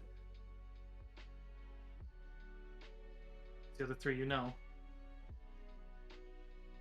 I just want Moro to think I'm backing him up. That's not the case. I just want his money. Yeah, unfortunately, he seems a bit shrewd on it as he doesn't seem certain of his hand right now. But he does go in. No. You guys gonna raise your bets? Absolutely. I'm going to raise my bets by... Ooh. I don't want to bump Ricky out. Yeah, don't bump me out. Please keep me in mind. Yeah. I am the lowest at the table right now. Yeah. You know what? I'm the worst at poker terms, so I'll match whatever is required at the bare minimum. You don't even have to put anything in it unless someone else bumps it higher. Moro just basically re-anteed to stay in this round. But right now, it's basically a giant call. As it should be. Yeah, so if no one wants to push it higher, it doesn't seem like Silas is in any eager one too, so it seems like everyone's fairly middling. So D10s? D10s. Because it's in the open, I will give you guys this warning. You guys may have... Moro is holding enough for a full shoot. If he rolls a 1, he will have 3 1s. So he had a chance, which is why he still was like, I might. So he's going to be the third roll I do. Which then means if anyone breaks 40, he automatically wins. No, he didn't. Okay, so... No, he's like, fuck. Yeah, he's like, and I have a 7. Well, not a 7 because he has his skill, but so a 21. But Oh, well. He's still gonna be big stack regardless of what happens. yeah, he's not too terrified. It's just it was the I guess. That's how you win, is making sure everybody else plays a lot of slightly bad hands, right? Yeah. All right, so See if I made money. yep, we'll just go online here. So Trey, you rolled a 7 to start. We have a 24, so 31. And then for the other one, you got a 10, so... Did I say 21? No, 31, so 39. Damn. Yeah, I'll say pure sabak. Noel started with a 4. Went up to a 27, so 31 to start. Jesus. Well, with the extra 3 for the force point. Oh, right, yeah. So, yeah, you're already on a 40. So then, that'd be 42. And then, with the extra 6, so 47. Jeez. Yeah, which is very good that Captain Murrow didn't get that last one. You'd see that Vorn today has a pretty shit hand. She rolled a 3 and still went in with it. But her skill brought her up to a 25. And then her final roll, so 33, not bad. Not going to beat Noel, excuse me. And yeah, that's actually going to be Silas, and those guys are not going to defeat it either. So Noel, you take the pot. So I take the pot and my bet back of 200. Hold on. Is the pot counting the bets from The them? pot is counting the bets Yeah, for the you guys. So the pot is accurate now. Okay, all right. So I should be at 34. Yes. Yes. That being said, I'll be right back. Crixus, this one is for you alone. I need a perception check.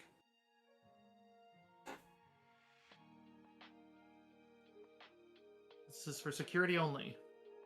Ooh, Nice About a timing nat for 20. it. Yeah, there Nice you go. timing for it. So as you're watching that hand go on and they're all betting, you'd see something kind of interesting. As you'd see, as it seems that a different guard seems to move over to the door and speak something to someone there. You kind of stink eye him during it, and in the meanwhile, you would be able to see that that one seems to be letting people in and they're not getting searched. Not a ton, and they're not all in a group, but it does seem to be a lot of them. Okay. Is there any other guards that are next to me that are not this guy? Is there Yeah, anyone else there's- like within? I don't want to get on comms. This guy has comms. Okay. Okay. Then I'm gonna turn to that guy and be like, I think we have someone who's corrupt and is letting people in without searching them. Don't use the comms. He's with security. Go get the boss. And then I'm gonna go and confront the guy that's doing it, actually. And I also want to get a good look and description of like numbers, who are they, everybody who he just let in, because I'm assuming they're probably going to scatter. Yeah, they came in. They I've came in returned. in singles, like with other groups and such like that, but then immediately peeled away from their groups. You notice that there are a total of 4 of them, and it seems to be a ironically enough, seems to be the same race as those bodyguards, but seems to be a male, kind of just black in colorations, and with the hair is the only one on the guard force that seemed to be letting them in. Yeah, I'm going to collar that guy immediately. Weapon drawn. Just going to collar that guard immediately, and then make sure I have a description on the rest of those guys, and then get on comms. And as soon as I have a hold of this guard, I would like to get on comms and then inform everybody of the ones that we need to find and get down. Yeah, I imagine by the time you get there and kind of like, because like I doubt you're like shoving people all the way, making it obvious that you're coming up to them as you play it cool, and then No. get close, and then probably as soon as you get on the comms and you grab him, and he goes and he kind of reaches for gun, but as soon as you start, he just seems to kind of wait off. As you see, as like people at the table kind of are like leaning back on their chairs to look, and surely most of the crowd, but you would hear Mandelbro on the radio. He's like right behind you by about 10 yards. Be there in a second. I'm going to actually press the bowcaster to the back of his head and then kind of use the weight of pushing it into his head, and then with my other hand disarm him. And then, yeah just keep him collared there. Yeah, and as you do, the other guard that came up and warned them is acting like, you know, like he's with you, but like you could easily turn Mandelbro on him once Mandelbro and the 2 others arrive, since you do know there were 2 guards in on it as well. Yeah, I'm going to do that. And then, yeah, I need to start collaring down the people that were that got in without being searched.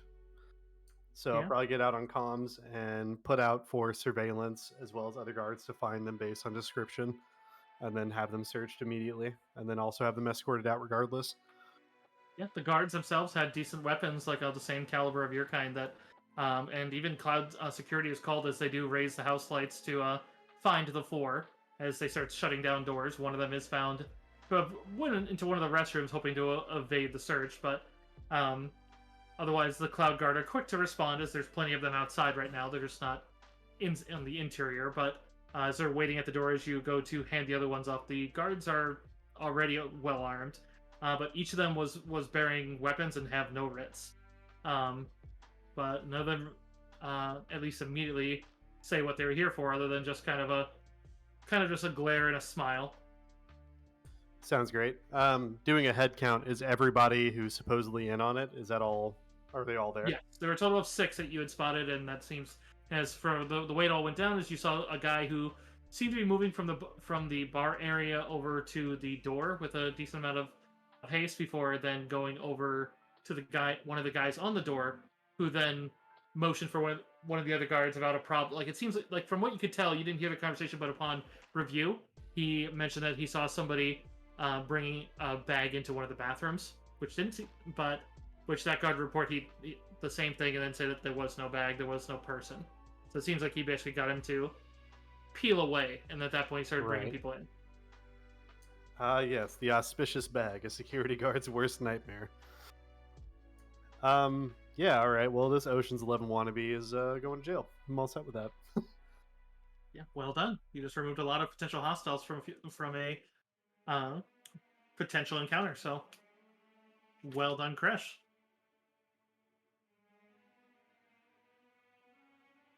All right. I'm gonna go AFK real quick though.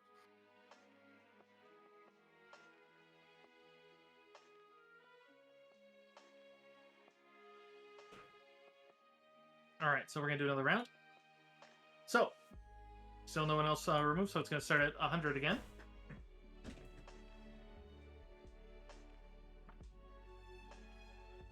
Also, hi, easy breezy.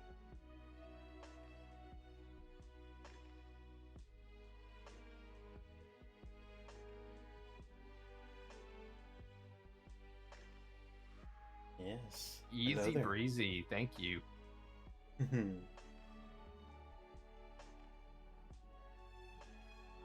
Thank you. Have a great night. All right, so keep in mind your bet should be on 100, not 200. I see someone there at 200, since unless you're guaranteed staying in which way then feel free to say 200. But Ricky's you gonna guys- sit this one out. Noel is. You know what? Noel's gonna bet. you might just have to pay the 100 just for the ante, just to stay in the tournament. So there's basically, but it does buy you some time. But All right, so I'm down to 1100, which my Okay. keeper is not here, but regardless. okay, so actually I'll subtract this down by 100 then. Looks like I could leave it there and then just increase it by 100 to be Noel staying in. Mhm. That is if my numpad obeys. Number pad. Obey me.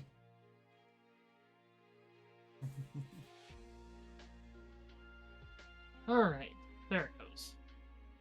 Okay, like I literally turned on numlock, didn't work, turned off numlock, didn't work, turned on numlock, didn't work, and then turned it off and then it worked. I'm like, God damn it.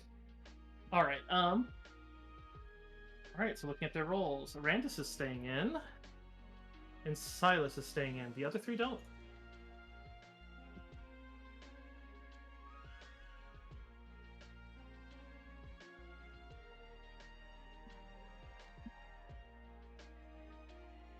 Noel, did you want to do any sort of skill roll to try to... Well, first I need your skill roll for the hand. Let's start there. Yeah. Let's get a good roll in. So, oh boy. All right. I think I'm gonna be sitting out this one, but we'll see how they do. Now, keep in mind, one thing you have here is, just like normal poker, you can bully people out, and you're good at that.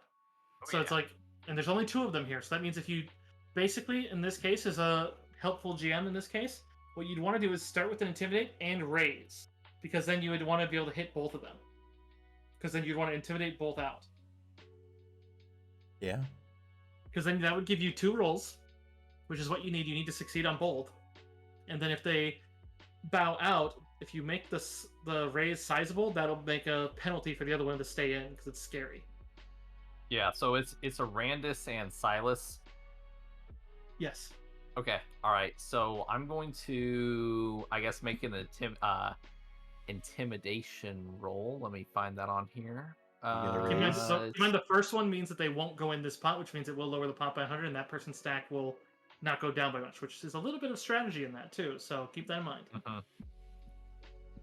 But then also keep in mind their mentality. You've seen that Silas seems to be prideful, but that's not enough to really get the bonus on him. But you have seen that, yeah, he responds to insults fairly. He gets heated. I'm Yeah, back. yeah, How are yeah. bets looking? Ricky's down to 1100. Didn't stay in. He just paid the ante and then backed out. So Ricky doesn't Alright. actually have a bet right now.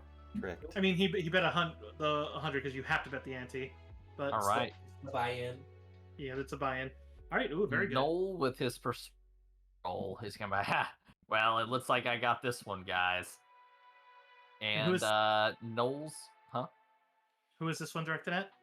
Oh, this is to the table, and Noel's going to raise. you gotta- No, you're skipping the first one because keep in mind you got to push if you're in order to get 2 runs unless you want to do 2 raises, in which is something you can do as long as they no because you can't recall over unless one of them Yeah. raises you. So, but you need to push one out before this point. So it's like basically get them so they don't double the ante. So I'm going to try to push Lieutenant. You know what? Let's go with Silas out. okay, so yeah, that would hit on a success, which, and sure enough, you do. So increase this by 100. How much are you raising by? I'm going to raise by. I'm gonna raise by 1,450. Oh, all right then. If the lieutenant's ready to gamble it all. Yeah. And then I'm going to make an intimidation roll to Lieutenant Arandis, I guess, to try to bump him out. So you're trying to get him to stay in. No. To get him to yeah. fold. Okay, yeah. Because remember, So give me a second one. Yeah, your hand's 'cause not remember, great. You're at my 19. roll is not great. Yeah, you're sitting I'm, on a 19, and you know he's skilled. Yeah, and I'm a little bit too far into this, or I guess Noel's a little too far into this to back out now. Oh, that's not good. Well, you gave might him a roll big like bet. shit. Yeah, GG it's scary. boys. But if he gets a good read on you, he's gonna.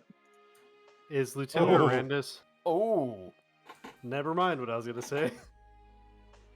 There's a moment, and he kind of gives you a look, and there's just this moment that he's very cool when he makes his decisions, but there's just that point where there's that delay, and the only thing you notice is just like kind of a stern exhale out of his nose. I'd say you get the feeling that he knows your hand is shit, but he knows he can't risk it because it's like. So at that point, then he does end up backing out. And see, basically the size of your bet penalty gave everything there, because yeah. All right, yeah.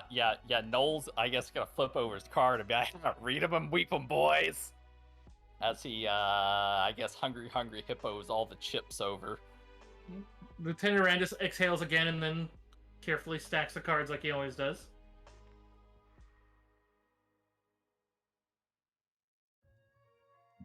I only All right. gained 1,000 on that plus my bet back, right? Yeah, the last bet. Yeah, the very last bet, but your first bet shouldn't be doubled. Mm-hmm. Okay.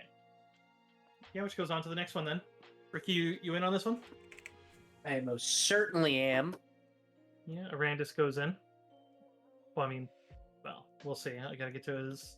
I'll be honest. At this point, I roll pooled them and I put them into so I know what every single one they have for their hands. Which, unless somebody does something, I actually literally even have it based on if you guys didn't notice the deck change out. I actually changed the rolls. Nice. It makes sense. It's a different deck. Because then also I could switch between them if you guys noticed later. I just made my GM roll for you. Yes, I need those. Ricky, I went ahead and updated yours to 1,000 and your bet of 100 because of ante. Are you guys staying in? Mm-hmm. Yeah. Yeah, Most Noel's certainly. gonna stay in. Okay, so we're starting with not 9. Okay, so that is starting at 700. That puts us to 900. Lieutenant Arandis. Well, we'll wait on that one, but seems to be intending to stay in at least to start. And then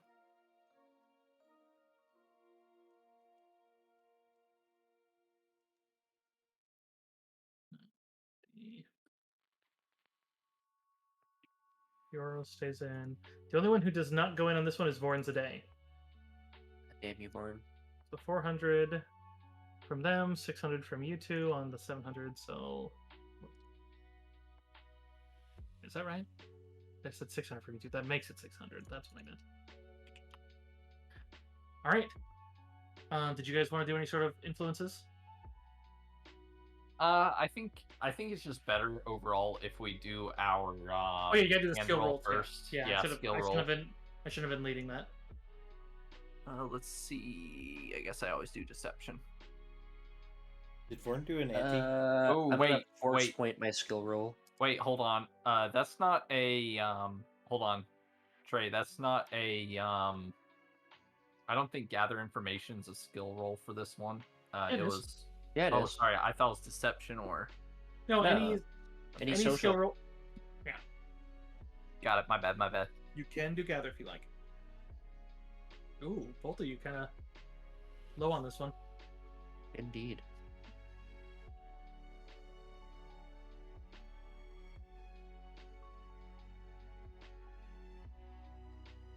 All right. Who's still in? All of them but Vorn have gone in. However, it's gone on to the betting phase after the first one because they do it as 2 steps there. So, but Whose bet is it? to start on this one is Fioro. She looks fairly confident, but otherwise she just kind of.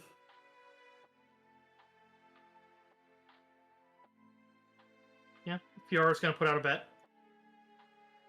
Nope, I moved to the wrong page. I can't edit off this one. How much? Is she? How confident is she? How much is she betting? She put in 400. 400. Yes, sir. Can I do a perception before I bet? Yeah.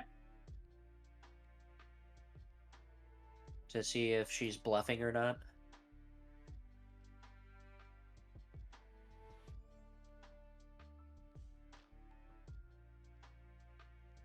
Let's roll this one on Jim. I mean, she seems fairly confident. She seems more just kind of concerned with Arandis and Moro. Yeah, Ricky's gonna go ahead and fold. You do see Well, Moro state. Oh, go ahead. Sorry. Trey, is it your turn yet? I just folded, my friend. Okay. So you just folded right off the bat. Yeah. I'm trying to see how everyone else is gonna play before I make that move. Yeah. I'm probably gonna fold as well. Yeah, Moro is next up, but he stays in on it.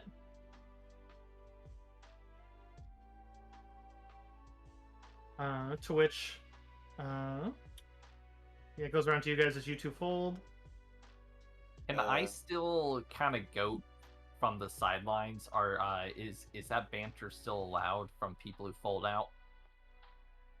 Goblin. I mean, yeah. Ricky should be at 900. Rand, Why would I be at 900? I didn't bet after I put in my initial. You went Buy-in. into the 200. My didn't you? buy-in was 100. That put me down to 1,000. But you rolled your skill you roll. did stay in, and then it got. If you Yeah, stayed yeah. Well, in, still, I stayed in. I was at 1,100. and you should be at 900 because that means you bet 200. What's the stay in? 200? in order to get to the raising. Well, no, because the first one. No, the first raising one's not. If he backed out, he'd only be at 100 Decal. Yeah, I should Okay. only be at It's only, 100. it's only if he stays after the first round of betting, then you're guaranteed to be there. Yeah. Okay. Because you see your hand. Because that's supposed to be part of it. You see your initial hand, and then you decide, oh no, because you're right. You see the initial hand, then you roll the skill. I should make a flow chart of Yeah. this. Yeah, they Yeah, rolled but the I skill asked roll. if I could roll perception before betting.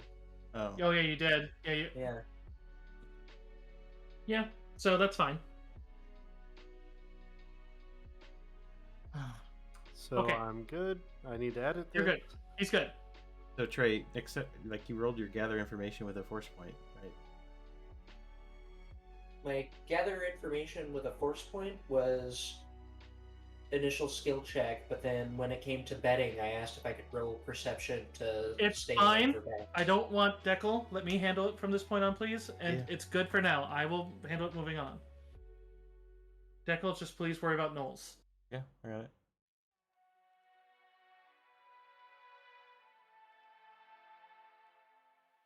Okay, so since I folded, I would like to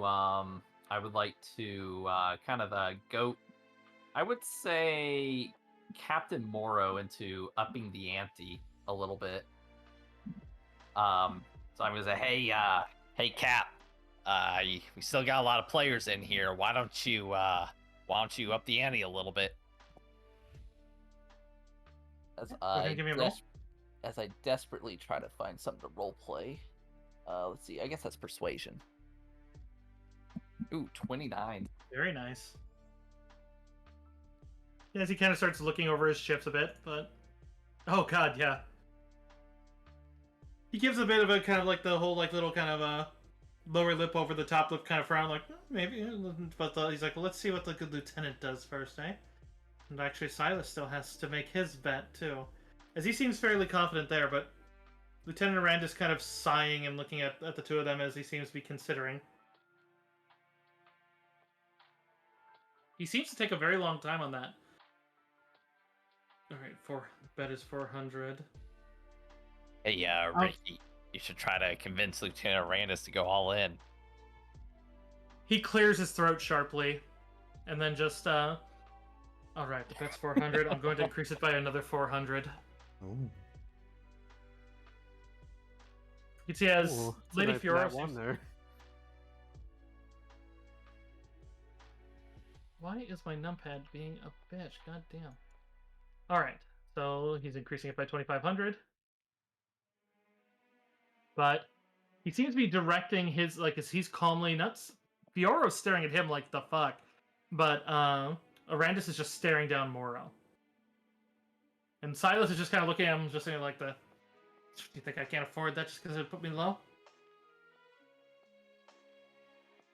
He seems to kind of wait, and as Arandis gives him nothing, he just actually kind of spits within his teeth, if you know my term, just kind of, and then just he actually folds. He doesn't go in, as he just kind of glares at the two, as he seems to be almost pouting.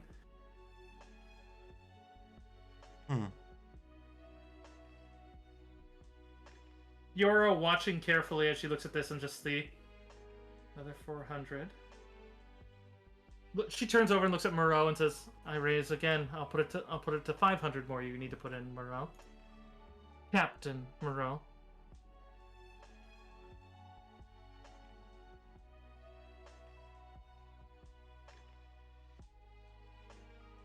Noel's gonna be quietly chanting raise, raise, raise, raise as he's pounding his fist into the table. Point, this is now there too.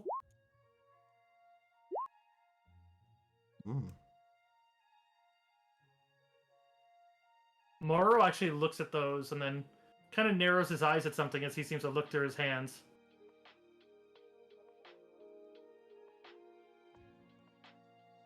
Instead of handing it back to the dealer, make a perception check on what he's looking at through his hands. That kind of seems sketchy, or is that kind of meta?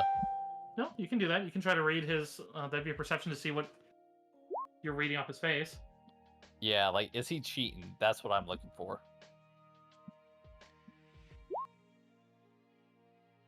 Quite the opposite. You seem to look at it. He seems to think they know something he doesn't. As he's looking at like, wait a second. This seems very as he's watching them, and as much as they're putting on, he seems to be kind of giving kind of sly eyes between the two of those. And he seems to have a very good read on them as they do. As he places his cards down in front of him face down and just I fold, but he doesn't give them back to the droid, as he seems like he's just gestures with a bit of an aggressive hand towards Arandis. Which the droid's then 100 more to you, Arandis. Or he would say Lieutenant Arandis. To which Lieutenant Arandis nods and he goes to pick up the 100 chip, but then just picks it up and just goes immediately all in. Which Bureau's like, then that means I need to go all in. Somebody's going out. So that's 450 more.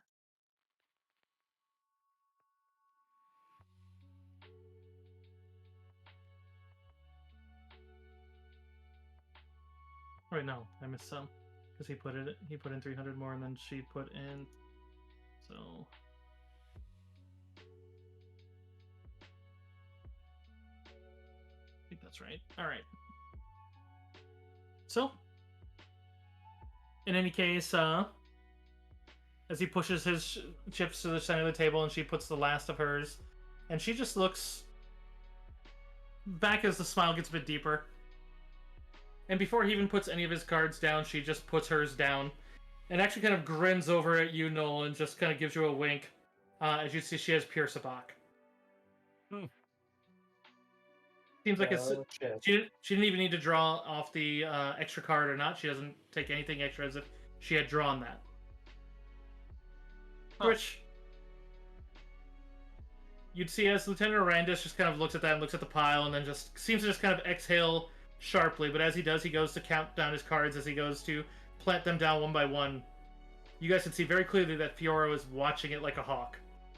And from left to right, you'd see as he places the 1 of coins, the 3 of sabers, the 7 of flasks, 2 of his credit chips that he just moves out of the pile, and then the Master of Staves, and then followed by the Queen of Air and Darkness. And then instead of stacking them, he just slides them all into the neutral field where normally the winner's hand is placed, as they're just kind of stuck there.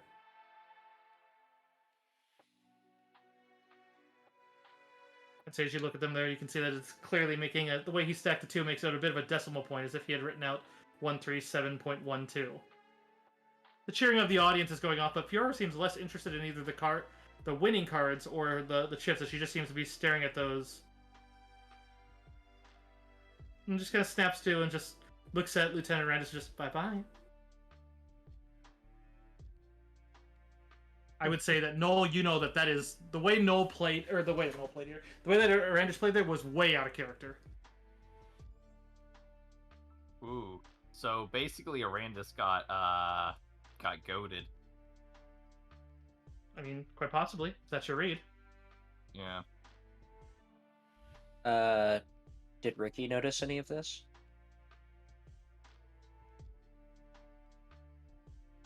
I mean, yeah, you were there, and I mentioned the other bit. Does he see the other 2 party members? I mean, they're there. 137.12 is what you said? Correct. And it ended, the 2 that he used was specifically the Queen of Air and Darkness. Hi, Golden. Hello, Golden. Do we pick up on this? I mean, you're guarding it. You're all close enough to see it. It's. I mean, Noted. And who played that again? Lieutenant Arandis. And also, as a reminder, since it has been 2 weeks, every single time he puts his cards down, he stacks them neatly and puts them all so that the backs are perfect. This time he planted them all down very carefully and just kind of flopped them into the middle so that to make sure that they all were visible. And then even put 2 chips out of their pile to place them there. It seemed very... To everyone else, it just seemed like he was just fidgeting with the lost pile. I mean, he's down to 150. He's technically still in. Does that sound like a comm frequency? That very much is a comm frequencies do roll on those in the Star Wars universe. Yeah, I'm going to check that out. Yeah, that's beyond my Star Wars knowledge. Knowledge technology would assist you right now. Or use computer, excuse me. Doing pretty well, Golden. How about you? Do you have to be trained to attempt it? No. Oh, nat 20! Nice. Nice.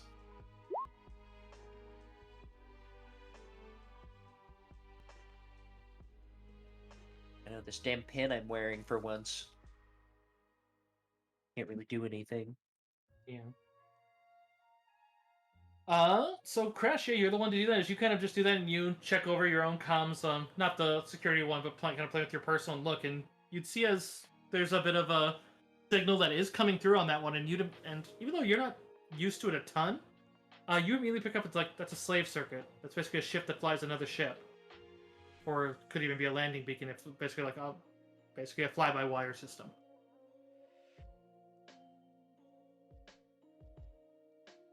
Awesome. I don't know what to do with this information, to be honest. Golden, I'm sorry to hear that, hon. Best I can say is try to be there for both of them, but make sure you put time for yourself. Life can be rough, hon. Yeah. Believe me, I know. Oh, that's really rough. I'm sorry to hear that. Very golden.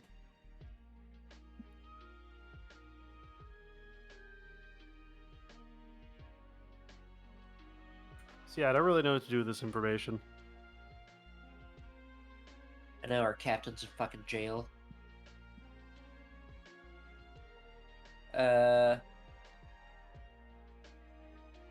Shit. I guess I'll note it, and then I mean I don't know. Is there some way I can like try to get a location? I don't know. No, I mean it's just a frequency of it. It still means that like you would need more than that. It just seems to be a frequency. It's like the code itself may like because generally there's a code to tell the droid flying the ship that you are the controller, but it still is one of the keys needed. But you could, if you could get to a something that would tell you, since that is a ship frequency, you would need to get to a radar station, or not radar, but a scanner station would be the proper term for Star Wars, where it's basically something like port control. The port control access you had would have been perfect.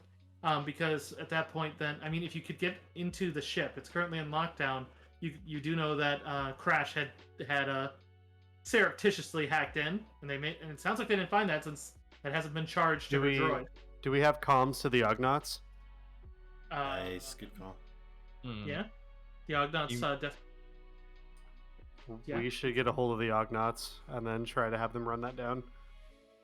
By we, you mean you, right? Because the two guys who... Yes, I mean me. Yeah, of course. I was about to And say by we that. meant me and the Ognaughts, not anybody who's already obviously doing something. The Ognaughts which you openly bullied and harassed in their And then own we office. made up good with. Yeah, we made good with them. Yeah, you made decent. And now we're also teammates with them, and they fully know of our plan. Yes, those guys. Yeah, the ones that already know who we actually are. Yeah. Yeah, for you sure. showed them that you're good. I really Uh, shouldn't talk because I just straight up stabbed one. Yeah. Yeah, you did really fully did. stab a guy. I'd like to roll a perception check to see who outside of my party may have noticed that little play there. Seems like they're. I would say that it's not a perception check to notice that Miria and Crash are definitely a buzz about something. I mean, Crash is. Outside of my party, though. Oh, outside of the party? Yeah. Yeah, go for it. You're Like- you're fairly confident no one else picked up on that. So who the fuck is he relaying this to? Give me a. Well, actually, just roll the perception there. I would say, yeah, the way that they bet, that was very clearly they were bullying everybody else out so that he could, but they also left it open because she wasn't certain. Like, it seems like the signal from what you can gather was him going all in. So, but he didn't want to do it when there were other people who could win the pot. Because now at this point she has a sizable command to take over the table. It seems like that may have been the payout. I see. Yeah, that would actually make sense. Because He's it's a trying to set get bet. out of the table. Yeah, he kept his credits as high as he could until he could pay all of them to her. Because now she has command. So this is a front. This is that's- his alibi right now. So he's about to leave. He's about to go do the actual business. That's what he's about to do. I mean, I was just gonna say on the next hand you'd see as he places all of his chips in the center, even though the bet is no one's been knocked out. It's only 100, but you'd see he immediately before even seeing his cards, he puts 150 in the center. Okay, I would like to get on my comms and get a hold of the Ognaughts as fast as possible and ask them to run a trace on that as fast as possible, and that it's be mutually beneficial if they did so, and then let me know like where that leads them to. Yeah, they'll get working on that right away. The hands themselves seem to take about 15 minutes, so they said, yeah, we'll be able to track that down fairly quick. Also, not that it needs to be noted, but please keep this to yourselves. Like, do not tell anybody about this. Yeah, to which there's not just a, as always, not so much like about you. It just seems like they don't tell people much. But yeah, so next hand, if you guys want to stay in, Silas. Yeah, Ricky's definitely in on this hand. Fioro goes in. She seems to be very confident now. Her smile looks downright sinister.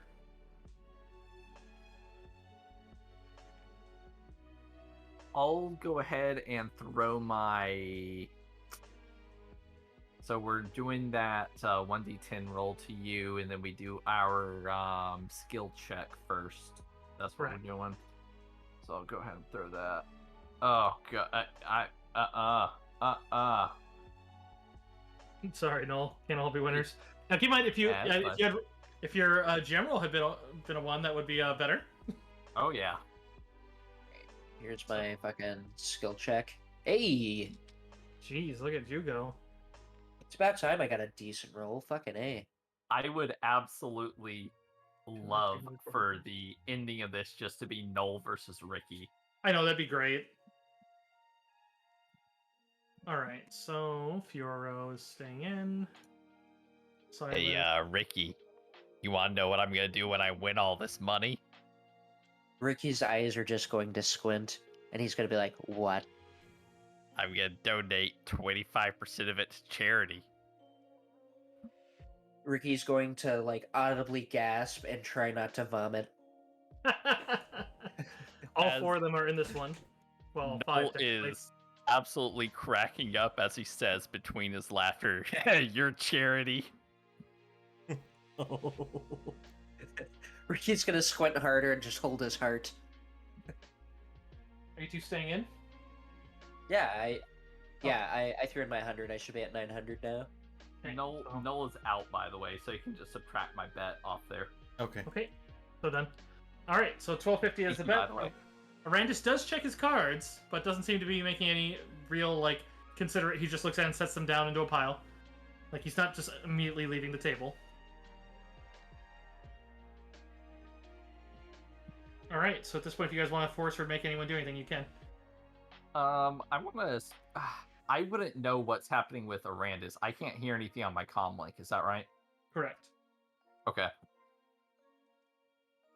Yeah, I feel like it would be too meta to try to talk to Lieutenant Arandis. So that's not a cool move. So I think I'm going to try to get. Silius to bet more to force her out because she looks like she's the weakest link right now. Well, doesn't she have to go all in just to stay in? Oh, what's the bet? It's Right now. 1250, right? That's the Because pot. Arandis went all in. Ooh, Oh, is that the pot? Yeah, Randus Yeah, only had that 150. should just be the pot. Oh, Yep. Arandis only had 150. So bet right now is 150. Yep. I'm Okay. gonna try to goad Silius into making a larger bet than he or she than they should. This is he. Okay. Let's see. That would be, I guess, deception. Thanks, Gabriel. Ramen with pork belly. 25, not too bad. Yeah. Probably as he's feeling aggressive there and kind of glares at Arandis as you do, and sure enough, then he moves to bet, adding a third of his stack to the pot. A third? Oh, he can't do a third because the thing's 100. So we'll go to 300. So bet is now, what, 450 total? Yes, 450 total. Okay. Ricky's gonna call the 450, but do so confidently enough to make Fioro, fold. Okay. Or not. So I'm at 450. Did you really even have to roll? Yes, because she folds anyways. Oh, sweet. Ooh. You rolled very well on your one. She's reading your hand. Yeah, I was about to say, like, even if you fail that deception, it's just gonna automatically revert back to your gather information roll. Yeah, because you got a very well one. She gets a look at you and just see, and it's kind of just like he seems more confident than normal, and she folds. Moro. That one, he's cautious, so he'll go out. He'll stay out. Vorn's playing random, which this one is she stays in. So, that was 400 off. I need. Just to be clear, you said you're at 450 right now, Ricky? Yep, I should be at 450. Okay. Okay, and then you put some in. I didn't add you yet, so I gotta put your.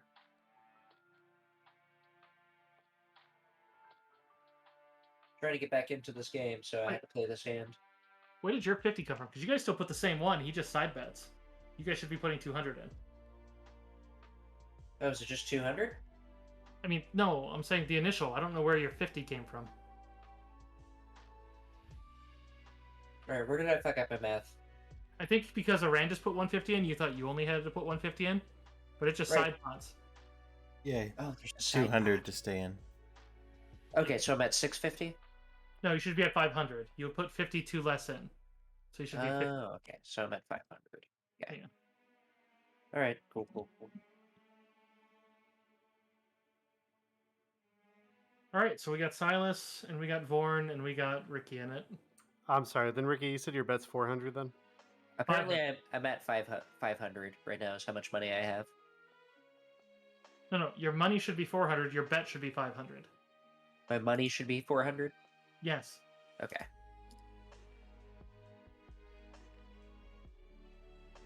There we go. Perfect. Alright. Alright, so now it's time for the final card. All right.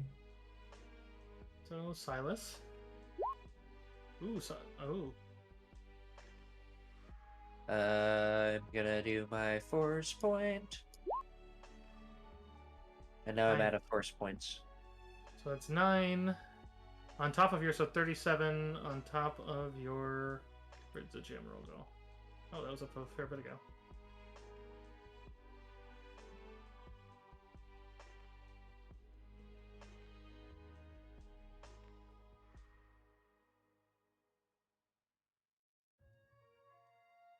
Oh, there it is, 4. So 37 plus 1. You got pure survive. Okay, so yeah, and even though Silas actually got a 38, and was fairly confident, you end up winning it. Hey! 2150 to Ricky. 2150 to me. He coming back there. So I'm at 2550 total. Thank Yeah, you. Twitch.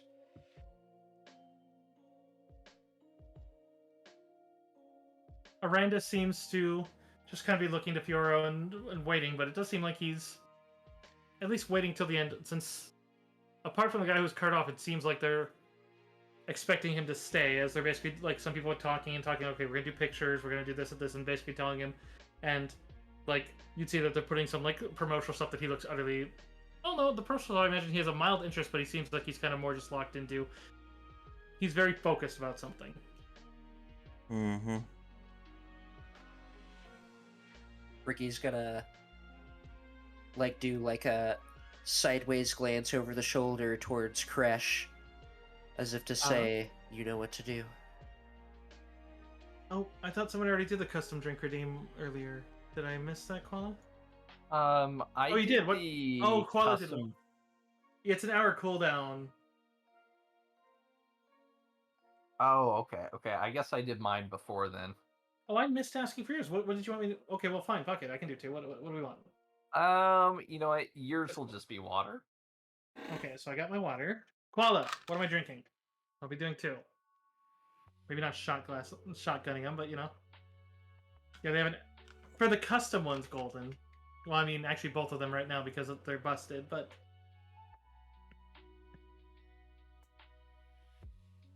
The happy juice. Mm. Ooh, hell yeah. Oh, jeez. I'll have to get up and grab that, but let me find it.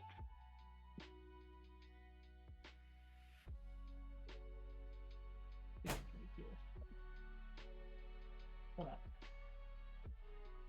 on. Second quality. Give me a sec, and then I'll open it on stream. Okay.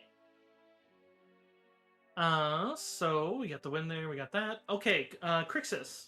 Just because I didn't want to do it mid-hand, I would say this would happen mid-hand, right as it's probably getting to the final cards. You get the comlink chirps as it comes back to life, and they would get on the horn with you and tell you that they have managed to pinpoint that that it is a ship slave circuit, and it seems to be tied to a tanker that has an a escort of Imperial gunships that seems to be up in the sky. I would remind you that this is one that also was reported of dropping out of the Assidious, or the Insidious, excuse me. No, it's Assidious. I'm sorry. Assidious. It dropped it off along with its escort, as well as the shuttle that assumedly brought down Lieutenant Arandis.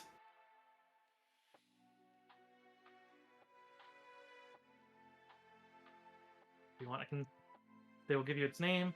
Let me scroll back. It's currently been holding an orbit circling the last few days above Cloud City. Okay, and you said it's coming in.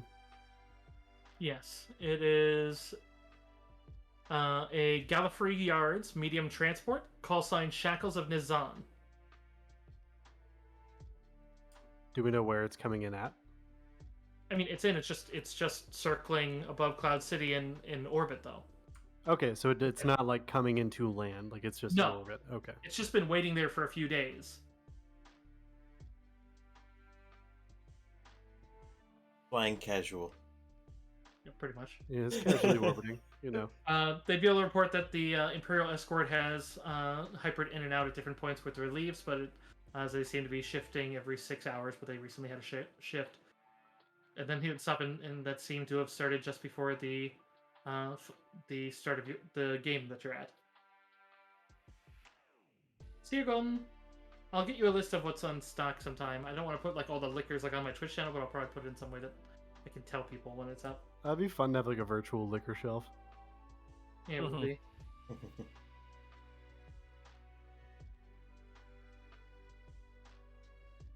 But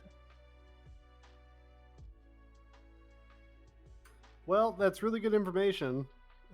We still have people at the table, and we all need to maintain what's going on, but also really need to get done with this mission. Yeah. And you said Ricky's looking at me, like kind of like expectantly. he was seeing like what you guys were doing since that obviously just occurred. Since the Randus is officially out, the bets go up again, so up to 200. So yeah, it's gonna speed up. Silas is near out. Vorn Zade is near out. You could probably bully. I mean, Silas is most likely gonna go all in on the next hand because like if he stays in on one hand, he basically has one spare hand to not bet, and then he's gonna have to go all in and side bet. So, and if you do make the original ante, you are do the pot in Sabak just because it's the what do they call it? There's a rule for it. It's their catch-up rule. But if he basically gets a shit hand next hand and waits for a next one, then he only gets the side pot ante, which is much smaller. Yeah. Basically, Anchor. I don't know what. Wait, hold on. Comms are a lot like cell phones, right? So, like the information on my comm, if I were to slide that comm to someone else, they would have that information, right? I mean, what information? The comm is generally in Star Wars just a little held thing. It's if you have a Right. data thing connected to it that Okay, Then well, that- never mind then. the info's on that. The Like the idea ham is like I'm radio. trying to figure out. Well, like I'm trying to give the party the information without actually like breaking. We can't. There's Yeah, and no if way I you- can do that. Yeah, because if you look like you're passing a message to Ricky, he'll probably quickly be disqualified. Well, I was thinking about doing it to Miria and then have it just either way it doesn't matter. It wouldn't work. You and Miria can communicate through comms. Ricky and Noel can't because of their pin. Like we're locked out of tech. Right, and you guys are very aware that there are other guards watching, and like I mean, all of Cloud City is probably watching on the cameras right now. So if you start passing secret messages to either of the players at the table, like they can look at you and they can read your response. That's fine. But if people start realizing you're making faces to send messages, it's probably very quick that someone will notice. More worried about me auspiciously just using a comm that isn't. Well, no one else would know it's not mine. Yeah, it's fair. Or not security's comm. Yeah, I'll at least relay the information to Miria about what's going on, like what the ship is, like where it is, and all that other good stuff. I'll say that's where they're gonna deliver it then. Okay. I mean, as of right now, it seems like Project Sarlacc is some sort of slave trading type thing. It's definitely some something. clandestine stuff.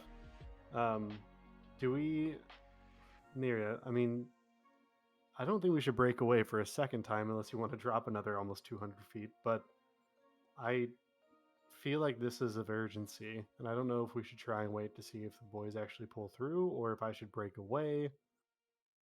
The contact hasn't left the table, so he hasn't been able to do anything. It's true. And you know that she is wearing the pin, so she can't talk on comms either. So you know that the info hasn't left the table yet. Okay. In the event that she walks off, well, no, because she's gonna win. She's got all the. What? Noel's Sorry, winning thinking out the loud. table right now, so I mean, it's like Bureau's not a guaranteed of it.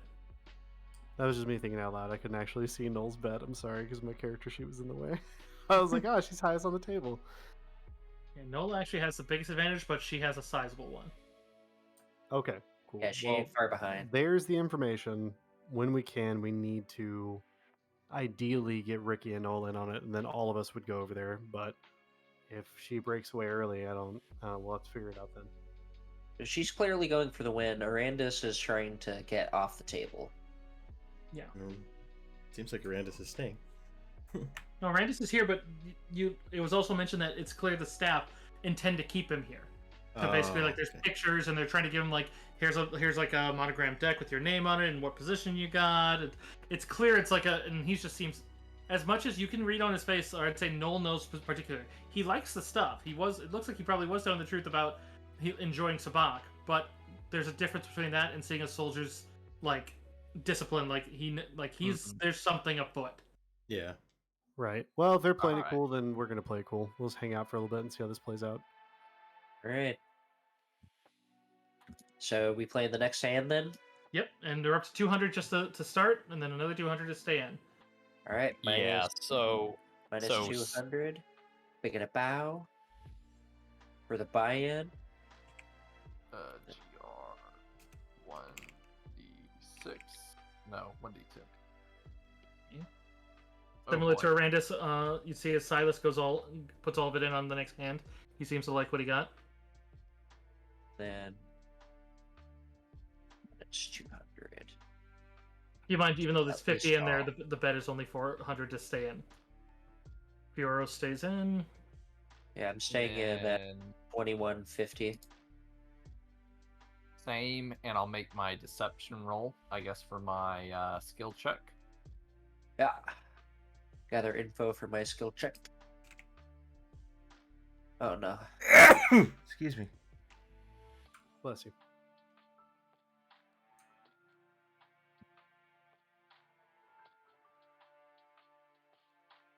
Actually, what I should do is I should put 50 on the side. Okay, wait, so she went in, so that goes up to 850.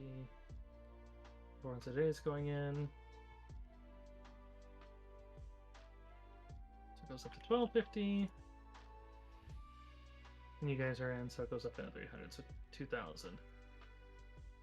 Oop. All right.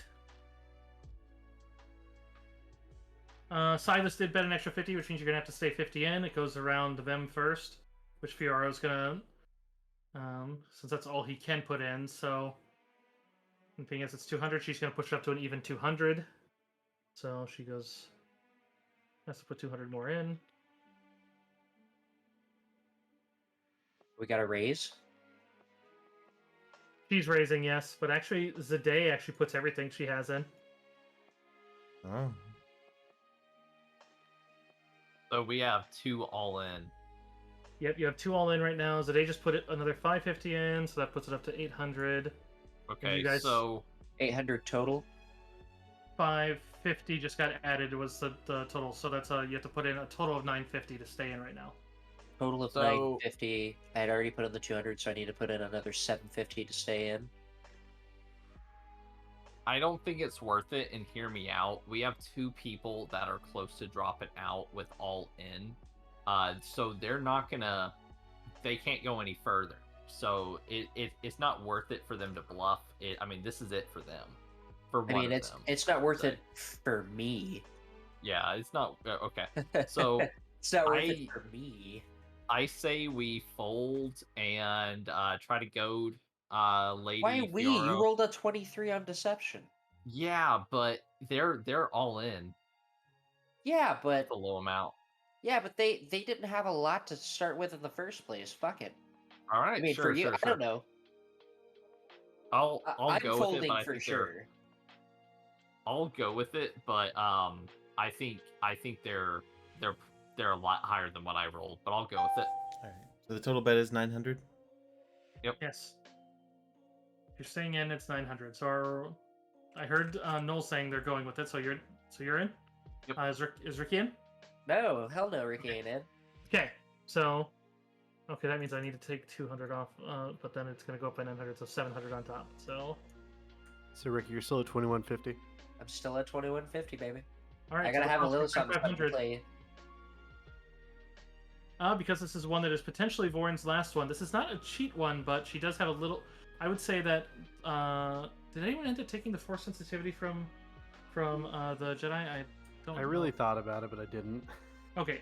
In which point then I would say Neri's only one felt that you feel a little bit of just the minorest of force of just like that little bit of the force helping someone, as Vorin actually seems to get a bit of luck, and i.e. her final card is enrolled, but it's not good. As you see, there's one that someone discards. That's the one, and you'd see her snatch it up, and you'd realize that she's playing for the full spike, and she bet all in on it. Oh no. Which does mean if you break above 40, she's actually gonna win.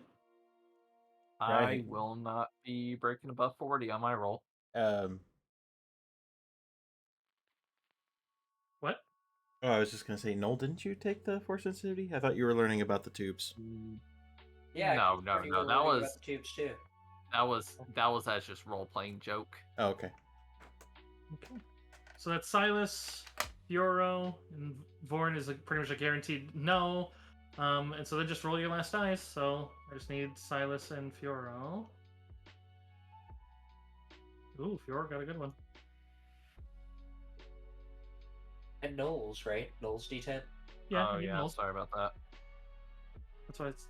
Get that 9, bro. Nah, not happening. All right. Well, we're dropping 1 at least. And actually Silas goes out on it too, because Silas ends up getting with a 31. Fioro gets a 35. Vorin was going for the full spike, so she ends up actually spiking out. So then that means 3,500 goes to Fioro, and she gets a sizable lead. Oh. Yep. They Fioro can at this point effectively win next round if they get a good hand and just go all in and force us to go all in as well. I mean, at least then at that point just stay out and then just wait for the next one. Oh yeah. All right, It's gonna be a Noel. war of attrition. I need I'll you to just- beat Fioro here so that you can lose to me on purpose. Does also mean that Draver and Zade being out means that it goes from 200 to 400 to 800 per. So these are there are very few hands left. Wait, which one's Blue Man Group? Moro. Blue Man Group, Moro. Oh, it's Moro. Okay. He looks very nervous right now as he's seeing this, and he's seeing Fioro's getting more and more confident, and is basically pulling off Maleficent vibes at this point, as she seems to be very much in her element. It's clear that when she said that she played a little bit and her husband taught her, that was probably a lie. Well, her husband probably did teach her. Her first one, anyways. Yeah. It's like, well, she was saying like, I've only played a couple and only been to one other tournament before this, and it's like, no. She's very clearly very good. Ricky, don't forget your special thing. I haven't. Like I said, I've been saving this for last hand, essentially. Right, so the initial ante is 800. To stay in makes it 1,600. So 1,600 to stay in. All right. so first Let's off, do it. So minus 800, yeah, so it's a guaranteed 800. So 8, 6, and then I'll roll my 32. fucking 10 at you. Slash GR Oh my gosh. 1d10. Give me a good one here. Okay, so Ricky's not gonna stay in. He's gonna go ahead and fold. I just mentioned Ricky just flicking off his cards. Yeah. So I'm at 1350 right now. All right, yeah, which means your next one's gonna, if you're to stay in, or you go for a side bet, little one, on the one after. Yeah, it looks like next turn I'm doing my use computer finally. If I even remotely want to stay in and go for the win. But for this hand, I'm sitting it out. You guys have fun.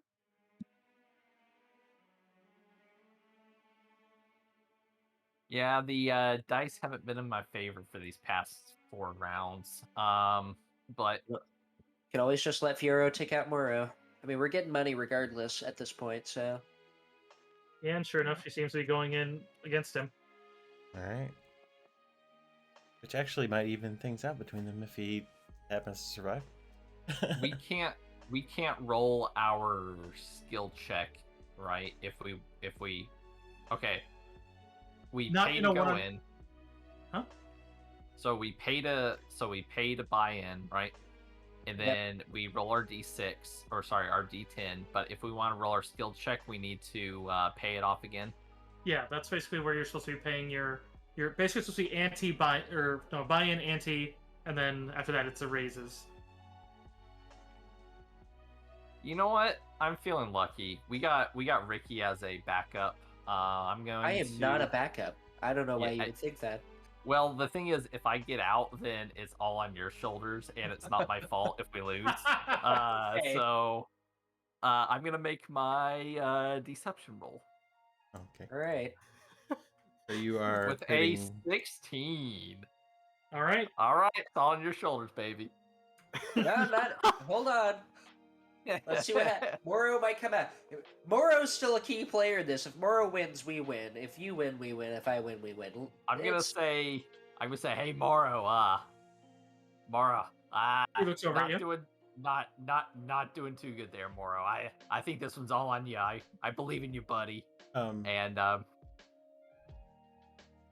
I guess make my deception roll to try to get him to raise or important, go all in. important Okay. question. Why? Important. I heard Another Nickel say 16. important.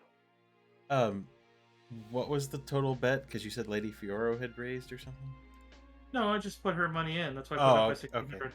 Oh, but if he's staying in, I need to put it up by another one because I didn't account for Noel. So, okay. It's funny because this is now the third time this has happened, but he kind of looks at you and just kind of, you'd see the Twi'lek just kind of grin his sharp teeth. He's like, looks at her and's like, I thought it's going to intimidate her, but I'll go all in.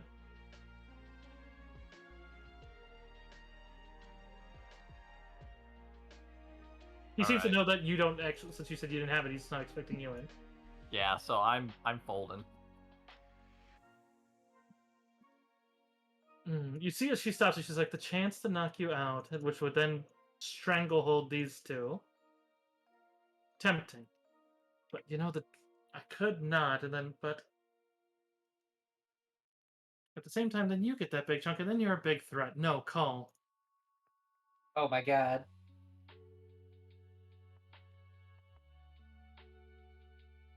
My God, I really hate my fucking. I go to type and it just immediately. Oh, I know what's doing that. I'm stupid. It's not my numpad. It's a stupid setting I have on. All right, so another 1150 on it, so that goes 870. Oh my God, that is a pot. That is for certain. Woo! All right, Moro. This is a fun fact because Duda just already sitting on it. Both of these two rolled very well on their skill ones, which means the funniest thing is this hand itself. They're actually tied. It all comes down to that final card. They're already both at 39, which means very, very likely that they're going to get pure savant. It's just going to be who has the higher fruit. So, Lady Fiora. That's Captain Moro. Hey. The crowd gives a sizable cheer as he takes the new lead.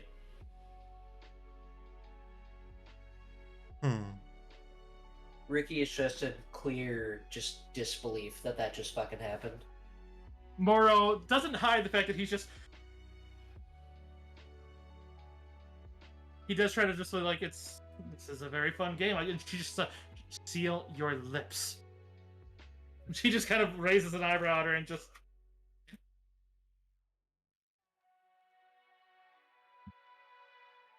Well, nobody got knocked out, so what was buy-in again? 800. God. Okay, cool. Here we go. Buy-in in. Yep.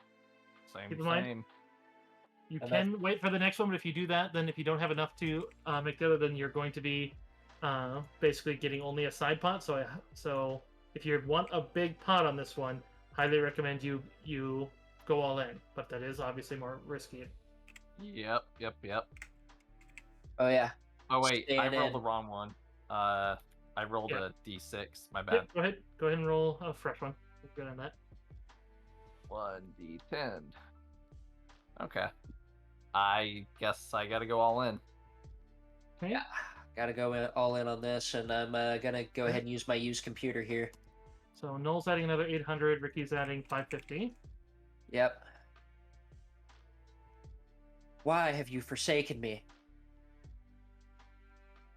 Every roll tonight. Oh man, I've just been choking. You're choking. You at least got above 20, dude. I used Yeah, my best skill and I got a 17. I rolled a 4. I am so sorry, Trey. Yeah. I have a Ah. plus 11 on deception, so I've been consistently rolling 12s and below on all my skill check rolls for these past fews. And all of my feats are combat feats. Why haven't I taken any skill feats? Lady Fiora kind of looks at that, and then you guys would see, since it starts with her on this one, that she does put in a sizable bet. As she, not that it affects either of you, but she does drop 1,050 in, and she, not 2,000, 1,050. But she seems to be trying to just be like, "Don't think your luck is going to last forever, boy."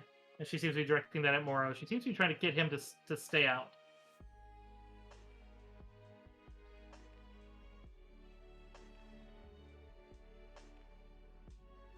So she's doing an intimidate against him.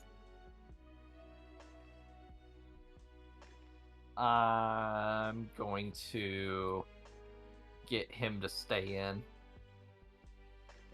And I want to try and deceive her to fold. And a 28. Okay, yeah, he's staying in. I want to try and deceive her to, like, feel like she fucked up, and that if she wants to stay in this game, then she needs to back out now while she still has a shot. Okay, give me one. 28! Oh, oh, oh. Oh, come Oh on. my god, are you serious? What deity did I piss off this week, man? Yes. Yeah, so Moro stays in, and as you do that, and she just kind of glares, but she just shakes her head, and she just seems to be just very quiet as she's just icily watching him. But yeah, so he puts 1150 in. Can't keep the full heave then. Oh, shut out. Another massive pot. All right, but since you guys did go all in and managed to make the initial bet, you guys do have your the chance of getting all of it if you win it. So hit it. Give What me a- happens? Oh, okay. So I'll be getting a deck of cards. You said monogram deck of cards. I mean, you're gonna be most likely. I mean, if A unless sick no without, interview and maybe a free drink. you're making me sad. I'm sorry. It's okay. 8, 25, and then I'm having so 26. Yeah, that's not great, is it? All right. So Noel's got a 7 on top. So 29, 33. Ooh, 33 is not bad. Oh no. Lady Fioro is sitting on a 27, so 28. You beat her, so then it comes down to Moro, who is Boy. sitting on a 25. Good chance on it. 26. Yeah, you actually won that one. Noel's back in it. Noel's Back in it and in the lead. Noel's in Noel- it, dude. Noel laughs in absolute disbelief as he says, to be honest, you know what? Fuck it. I have no clue what I'm doing. Let's continue. Moro actually just kind of laughs and shakes his head and just like, but yeah, now it looks like it's Fioro's turn to just be angry. Draver's kind of glaring at all this, just kind of even kind of mutters, just fucking amateurs. Ricky's gonna stand up on top of his chair so that now he's as tall as everybody else, and he's just gonna take a bow. The crowd cheers loudly for Ricky. He's clearly the crowd favorite, even though he lost. They start throwing eggs. If he won, I was gonna egg everybody on the table. You have no idea. Oh man. Ricky is asking for an actual drink now. He wants a double shot of whiskey and his frothed eggs. Yeah, they're like coming right up. All right, next one, another person out. So now 1,600. Which means Fiora has to go in. Yeah. Is Aranda still at the table? Yeah, they have to stay. I mean, they don't have to. They're being asked to. It's like, they even mentioned you could leave, but he just seems to just ignore it. He does look rather stressed about all this, though. Well, no, actually, he wouldn't care. But, it's not his money anymore. Yeah. It's very likely that they only said, this is what you get, and then if you lose it, you lose it. But...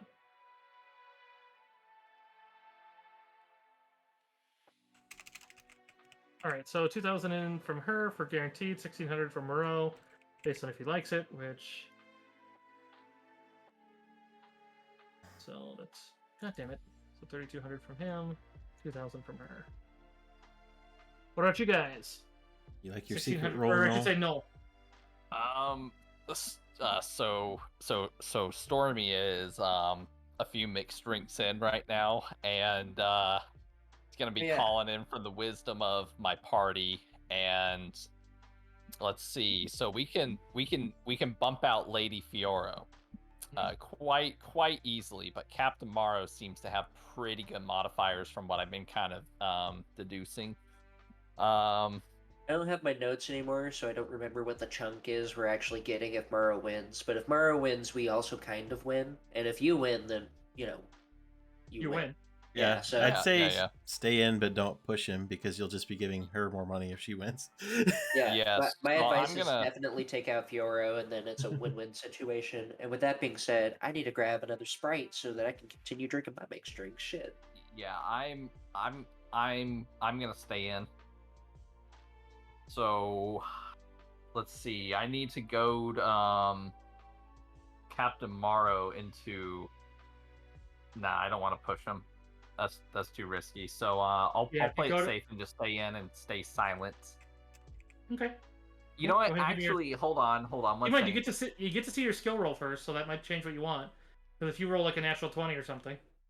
Can I, instead of making like a deception roll for to like goad someone into doing something, can I use that action to activate my talent coordinate, which will get me a +1 on? Well, no, that's +1 on aid another. That would only work if like Ricky's in here. Yeah, or if you wanted to help Moro himself win in a key case, but Eh. keep in mind the one action you do can also be to read his hand, so that might. But I mean, that doesn't really change it since you're staying in. So I mean, at that point, you just the one thing I would say is if you try to goad him to bet or not bet, because then if you fail that, then he might bet. Whereas, I mean, he would have bet at this point unless you did it, but.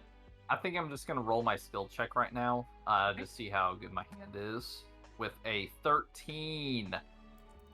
Woo! That is a 2 on the dice.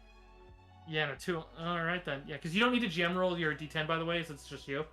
But so yeah, you're sitting at a 15 total, which judging from what Moro's seen, that's not a very good chance at all. And unfortunately, not low enough to be. You're not full spiking either. So that's not the proper name is, but. It's the That's Idiot's Array. Idiot's Array, that's it. But alright, yeah, and Moro's not pushing it either, and Fioro cannot push it, which so that'll come down to final card. Okay, so roll 1d10.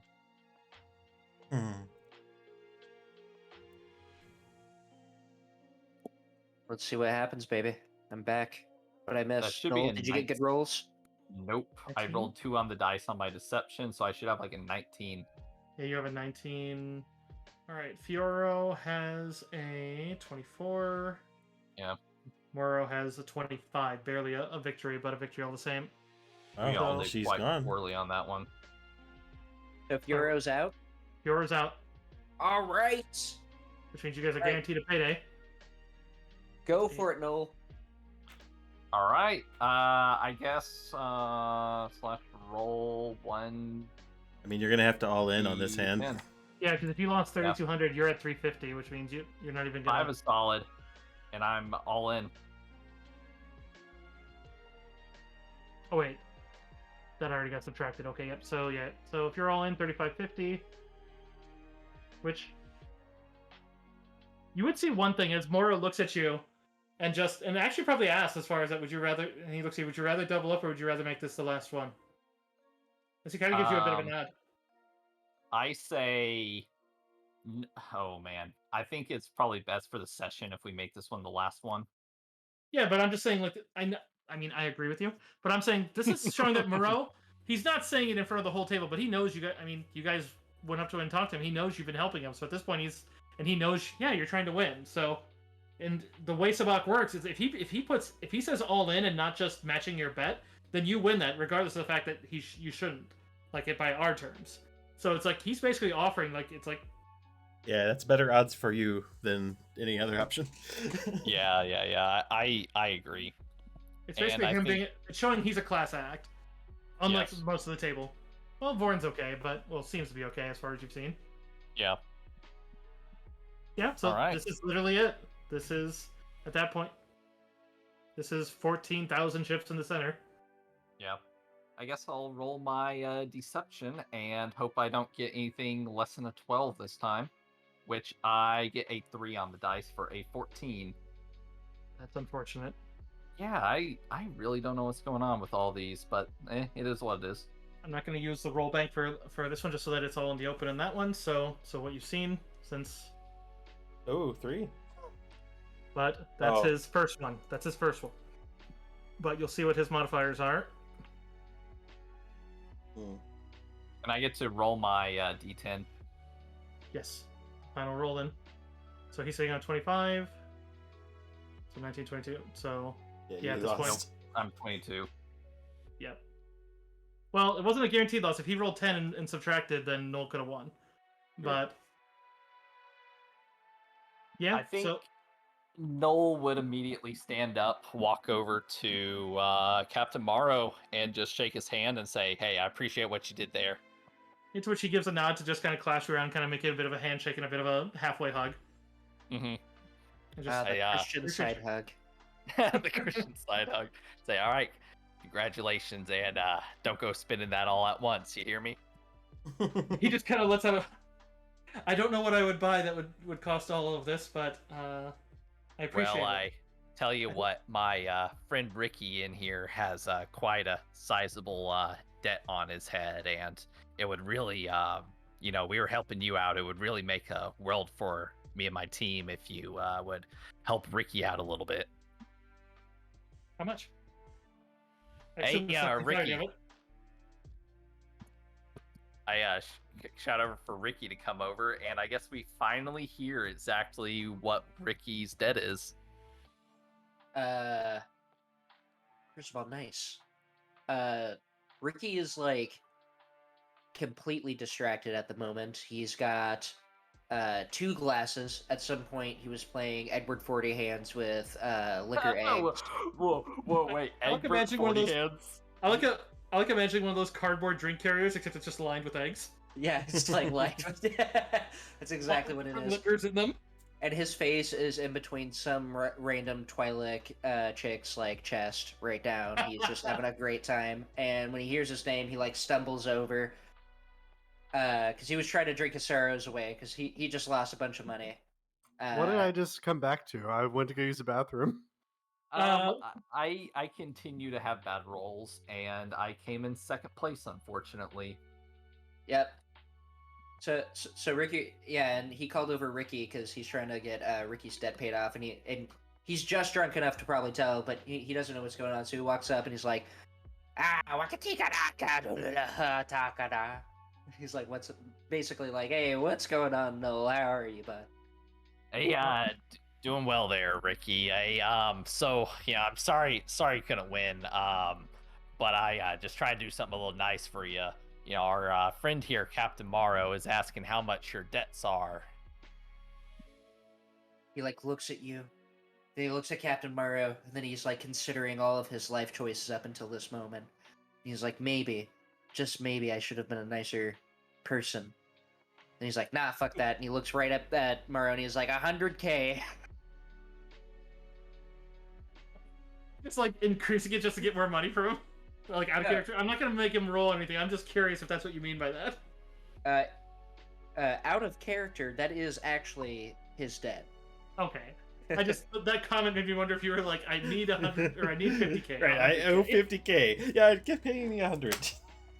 If no, he had a bit more sober, he more than likely would have tried to extort more money, but he's having a great time right now. So Yeah, he kind of looks, and you'd see as there's a kind of very kind of snow-colored toilet that he comes up and just kind of puts an arm around her and just see otherwise. I have an employer that helps sponsor me some that I will get theirs, but and we do have some debt for as far as some that we owe. As he kind of gives a little bit of a wink to you guys, but otherwise he's like, but I think I can certainly add that onto certain expenses. I think it's easily done. But you'd see as Mandelbro's escorting the pit boss over. They have a data pad that, as they're talking, and I would say that Crash, you're well aware that it's basically the data pad has the access to a special account that only the tournament winner will basically have access to. Basically using a finger map, which is not like fingerprint. It's basically you place your fingers on it, kind of like a cell phone, and then then keys from there. But in any case, as things are kind of winding down, the cheering from the crowd is drawing, but you guys would suddenly hear a blaster bolt, as it seems that someone just drops from the crowd, and you would see as other goons are pushing forward out of the crowd, pointing guns towards Mandelbro and the pit boss. But sure enough, you'd see as Draver himself just kind of levels one still on his seat, and just pulls out what looks like a holdout pistol from between his sleeves, and just levels it and points it straight at Captain Moreau, and just his smile returns. can Ricky Game's just not over. shoot him? I mean, Yeah, Noel's gonna try that too. yeah. Seems Do I see just enough time to also intervene? Yeah, this isn't full-on initiatives at this point. It's just you guys hear the bolts first, and those guys are already acting. But This is definitely point blank, so I'd say 31. okay, don't just attack. I was saying initiative. initiatives. You have to beat his reaction because he's surprising you, so he's going to get a bonus on it. But there's quite a few. But let me get to the map and get you guys on it because it's a full-on. That's 2 nat 20 initiatives. Me and Noel just fucking Han Solo this motherfucker.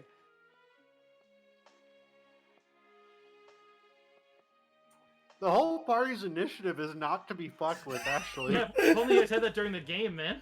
Yeah, no shit. No, we are good at killing. We are not good at winning.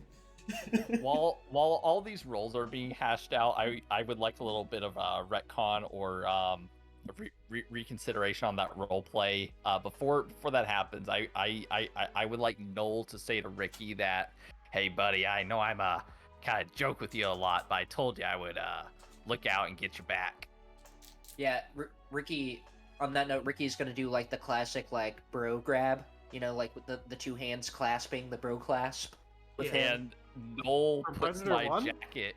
Noel puts his jacket in your two hands and says, thanks, buddy. Oh my god. Oh my god. No. All right, let me get the map up here. Hold on. That's what I wanted. Thank With you. that being said, Ricky actually meant to shoot Noel, completely missed, and hit the guy who pulled out the blaster. Okay, before we get that, I mean, your initiative, yeah, you probably will be, but just because. But in any case, let me get the map up and we can populate. Now, one thing that's very important, if you guys miss any shots, there is a very high chance you'll hit civilians in most cases, other than the dude at the table. So, the center table is supposed to be right here where it's all... Oh, wait. I have you guys transferred, do I? The fancy area there, they don't have the table itself, but that's because it's supposed to be changeable based on how many players you have.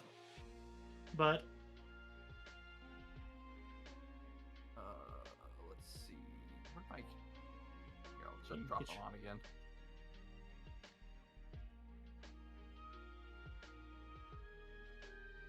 We'll get you guys shrunk up. You know what? Y'all like to say that Noel comes in clutch, but Just today with my rolls, I am sorry, everyone.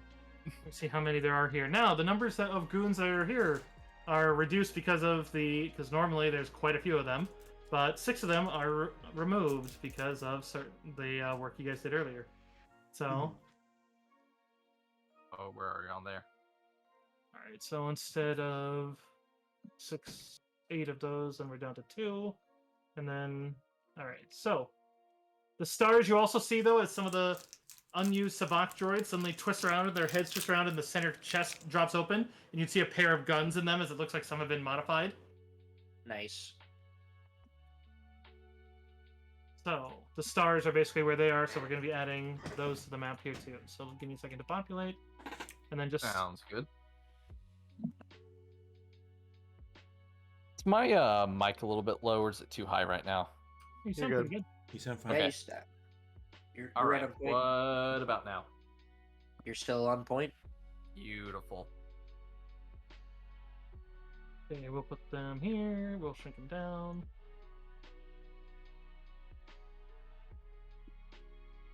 Can I ask to keep my attack roll? Yes, you can keep the attack roll. Sweet. All right, so we have you. We have you because you guys are talking. Miria probably somewhere in the crowd. Crash somewhere in this vicinity because you were assigned to the table. Wait, hold on. If Morrow dies, does the prize go to the runner-up? Oh no. Good question.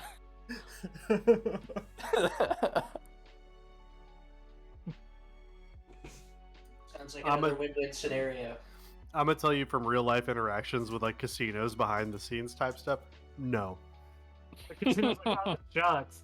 Those millions of credits, I guess, just stay with us.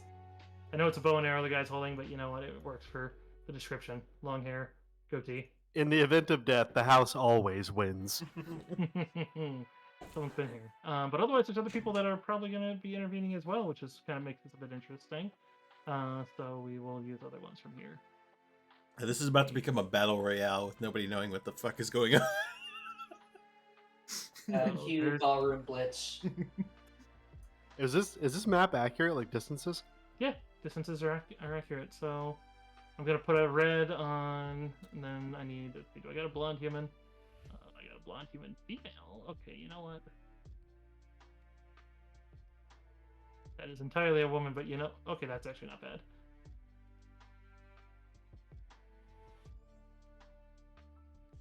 So let's see. What's a good imperial color? Blue.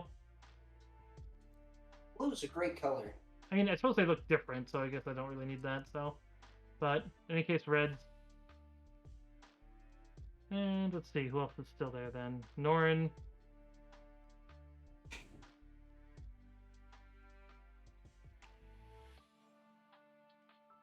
That'll work for an Nemoidian. Don't kill our blue alien. We need our Mary Poppins. And the dealer's supposed to be right there. So we'll put her kind of over here, just kind of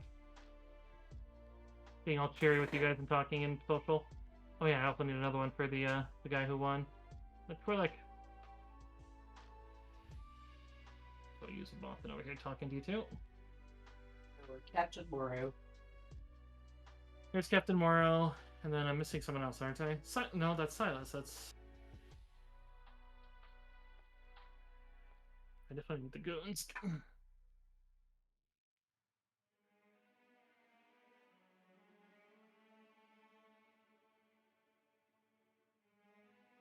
So yeah, shots at the goons that miss will probably hit civilians. Oh, but there's only 2 of them. I think that's all of them. I don't feel like I'm missing it. Oh wait, I'm dumb. I can just go look at the other map and just count the players. There's Voron's there, Morrow's there, Fioro's there, Silas is there, and Orandis. Yep, you're good.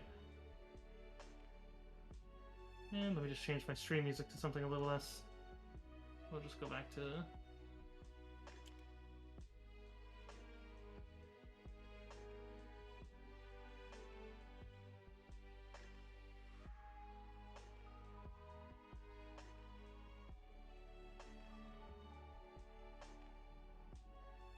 All right. Let me get there. I apologize for the wait on getting that all populated, but it couldn't. It may have gone entirely different, so I couldn't really pre-populate every combination. So let me get initiative thing up. I'll add all of you, so feel free to enter in your own. Oh, shit. Move that to the map layer.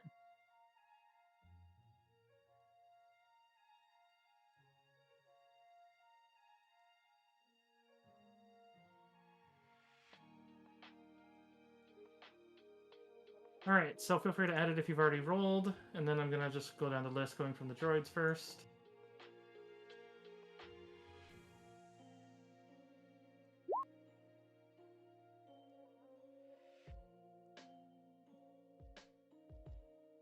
Oh, sweet mother. 13 initiative mods. Damn, those boys are fast. Droids were somehow faster than us. Well, I guess they were, but still. Generally speaking. Do we necessarily know who the enemies are right now? I mean, you know the ones who are shooting civilians, and you see the droids that are opening up with guns. That I would say Cretius knows that's not part of the security detail. Yeah. Okay.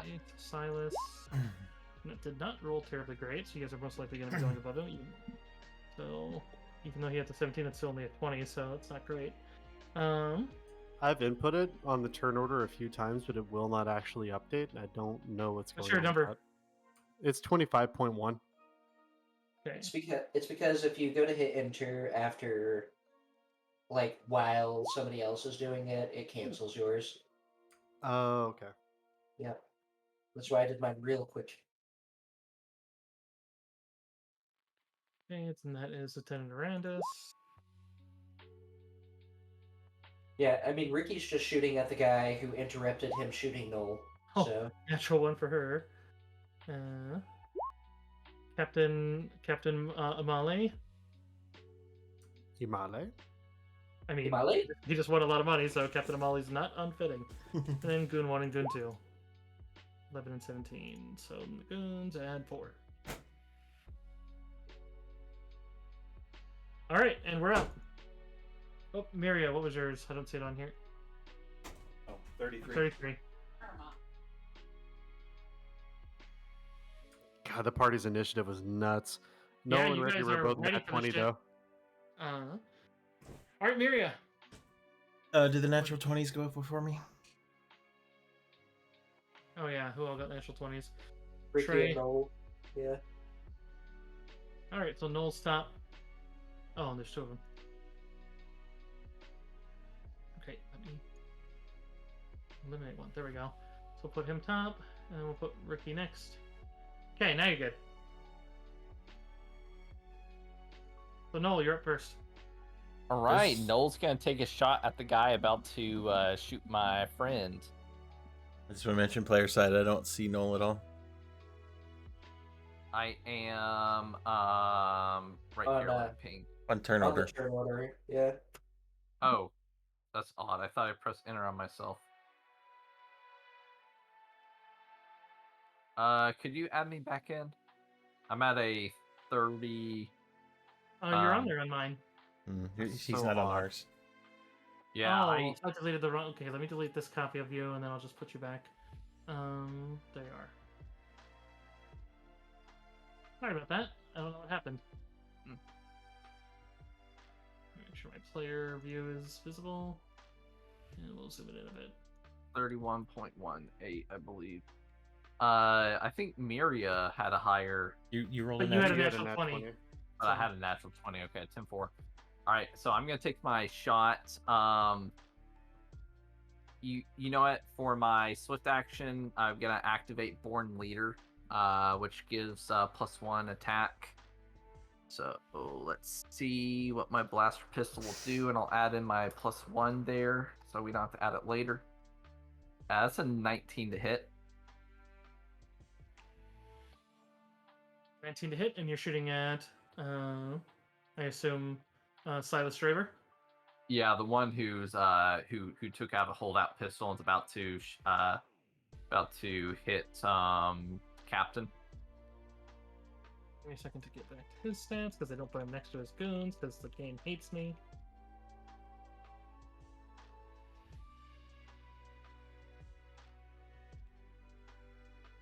Captain Morrow. There we go. The guy about to shoot Captain Morrow. Someone do me a small favor and look up the defeat trust.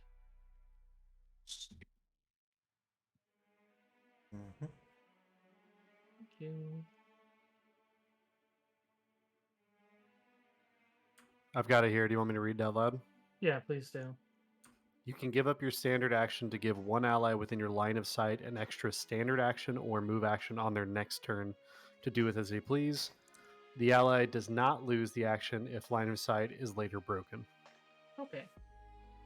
An NPC here has that, and I wanted to see what exactly it did, just because it's only one of the abilities I didn't recognize. Oh, that's on the noble born leader talent tree, or the leadership talent tree. Seems very strong. Yeah, 19? that's the one I'm trying to take to give you more attack. And then I moved off it like a dip. 19 is going to hit. And that's 11 damage. So applied.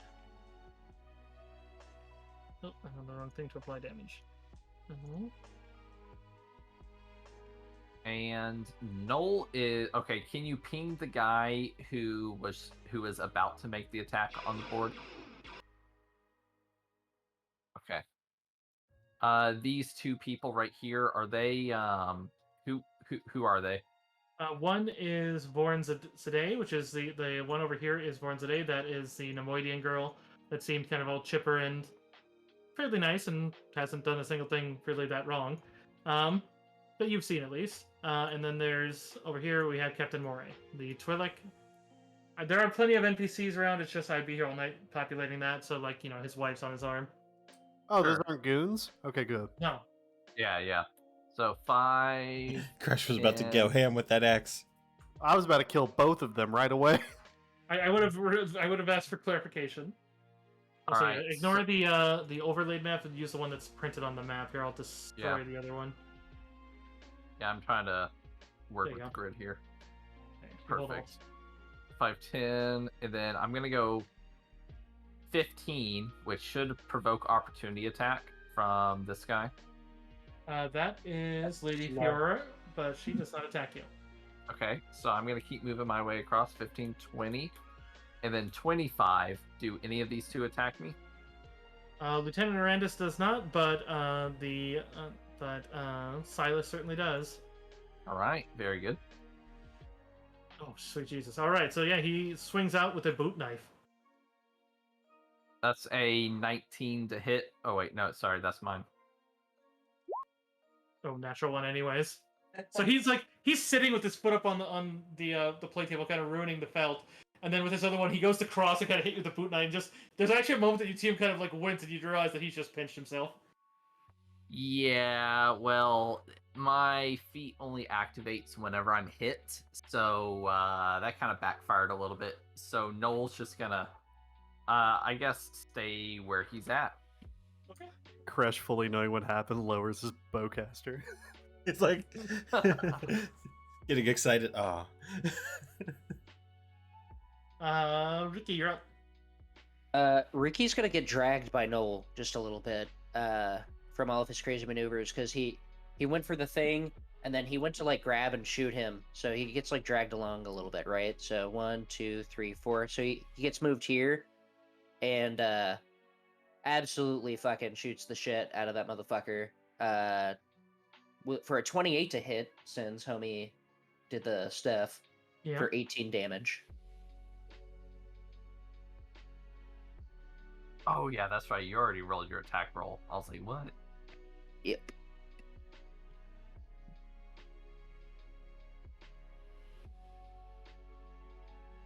Alright, double check something about this. Alright, so yeah, your attack roll already was on and definitely hits. So I'll apply that to him. Yep, that'll be it from Ricky. Myria? Alrighty. Yeah, he did take a swing, so leave my Null alone. As she's going to move up on this guy.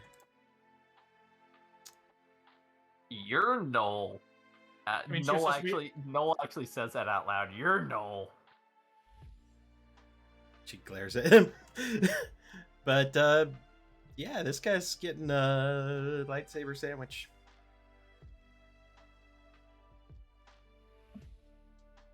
Attack away. Or I guess Also a hit. Nice. With that Yeah, he's not looking lightsaber at here, things.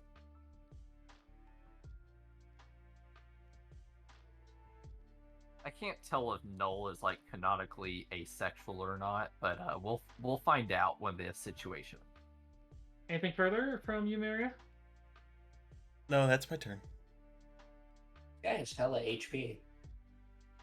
He's not looking all right after that lightsaber. That definitely brought him down a condition track. But Ooh, a lightsaber in the open. Yep. They're still considered to be like exotic weapons, but you don't have to be a Jedi to use one. yeah. Speaking of, Lieutenant Arandis is also up. Probably there's a moment as he kind of looks at her at that, but otherwise he is. But.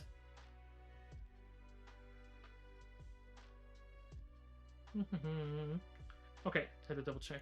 And you'd see as he goes immediately to pull out his own heavy blaster pistol, and he seems to flick a setting as you'd see. I would say that Ricky, you can see as it seems like the power pack seems to illuminate with a cool blue light, but showing that it's taking on an extra charge.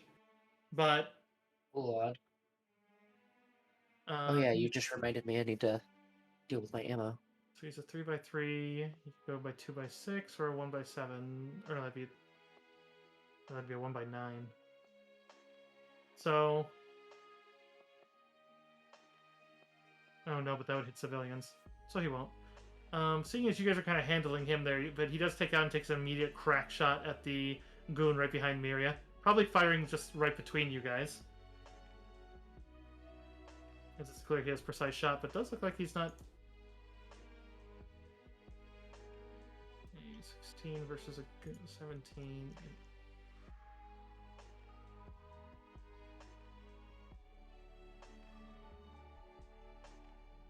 Don't like how they format these. I really need to go through and just reorganize these into a little more logical. Oh, there's Silas's. They did put his stats near his stuff. I just have been bouncing back and forth for no reason.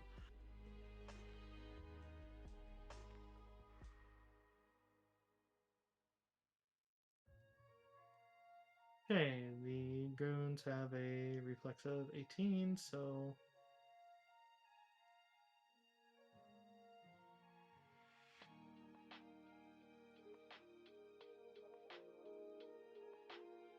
Oh, geez. 1420? And he just drops him. Wow. Mm-hmm. Hell yeah. Imperial efficiency, baby! But all the same, he will spend a swift action to... Let's see. I don't know if Noel did this. Did you activate Born Leader? I sure did. It doesn't stack, but sure enough, he starts trying to direct people, and just they're coming from this route. If we can raise the table, we could use it for cover. But seeing as Silas is kind of clutching a wound there, but all the same, one of the droids is up. However, that droid is going to fire 2 full autos from both of its guns. So that's 2 4x4s I can use. So it's going to target one at this square, and the other at this square. So, first one's going to be at Noel and Lieutenant Arandis. Ooh, Oh, that's Lord. that's only going to be a 9, so that's going to miss, but it still deals half damage. Wait, hold on. It's this one that I'm pinging, which is making the attack. Sorry, I'm not or on the the map one right now. It is the one that is... No, not that one. It is this droid up here. Far, far away. Yes. But, I mean, Didn't I- the blaster pistol, that's still close. Oh no. Oh, yeah, I suppose that would trigger Noel's thing, wouldn't it? 5, 10, 15, Yeah. 20, 25, It's guaranteed 30. half damage. Well, they're greater than 6 squares away, 30 feet, I think. So it's not going to trigger. Well, it says, hold on. No, I'm incorrect. It says once per encounter, when hits, once per encounter, allies within 6 squares can attack once the source. Okay, so So all allies are basically within 6 squares. I mean, I think 1, 2, 3, 4, 5, 6. Yep, all allies are within 6 squares. So if you can, you should. yeah. Wait. But let me clarify here. The droids are attacking Noel. Yes. Yeah, they're These full droids- autoing us. Those droids have been illegally modified with guns inside of them, and they just popped them open. And I mentioned that Kresh had no idea they were there, and he's security. So it's like those aren't friendly droids. I just assumed that the casino would keep their droids armed. That's nuts. Okay, cool. No. I will mention that this does happen basically instantaneously. Yeah, Would you think that the second attack goes off if Yes, because the attack is done Okay. as one solid action. Because it's And basically as a four. forward Okay. action. So Yeah, that's fine. speaking Okay. of the second attack, is also only going to be a 9. So for the damage sake, Noel and Arandis take 5. Alright. Because that's going to break 10, so I know it misses you guys. And then for the sake of the other group, that's still literally the 9 again. So that's going to only be 5 to Kresh and Ricky. Sounds good. Alright, so then all allies can make an attack against him. Yeah, which I mean, Lieutenant Arandis is going to take that. We'll let him go first, because if he decimates, it's not worth us Oh, wasting he our misses time. actually. Okay. No, with a +1 added from my born leader.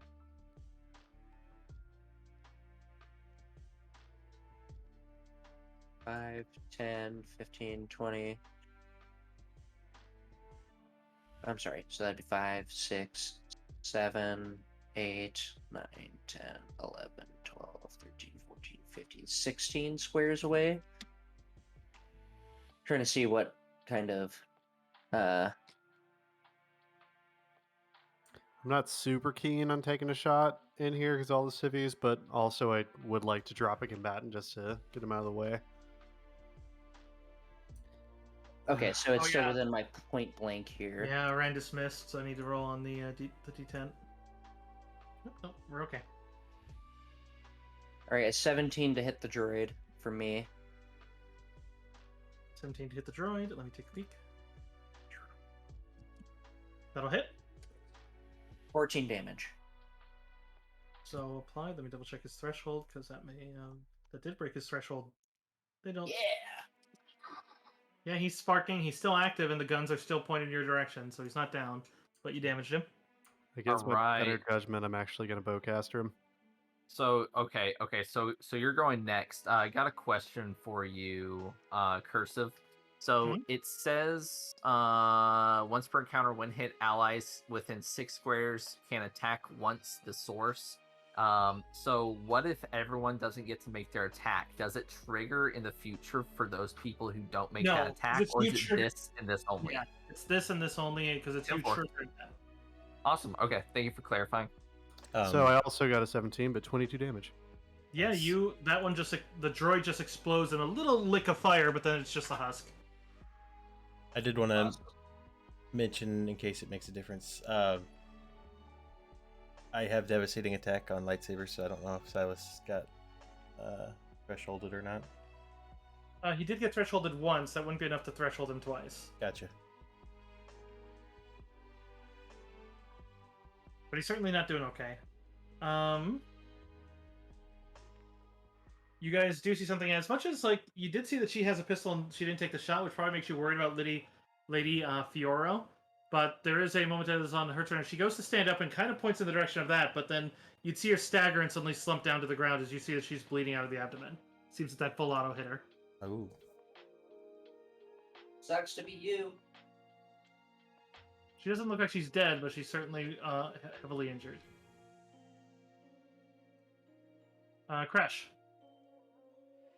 Okay. All right. So for clarification, right? This guy, he's a goon. Okay. That's not a goon. That looks to be their boss. Right, but either way, he's an enemy. Yes, Okay. What about this guy? that's the Imperial. Lieutenant Arandis. Enemy, but currently our ally. So he's not an enemy combatant right now. Okay. No, he's defending you right now.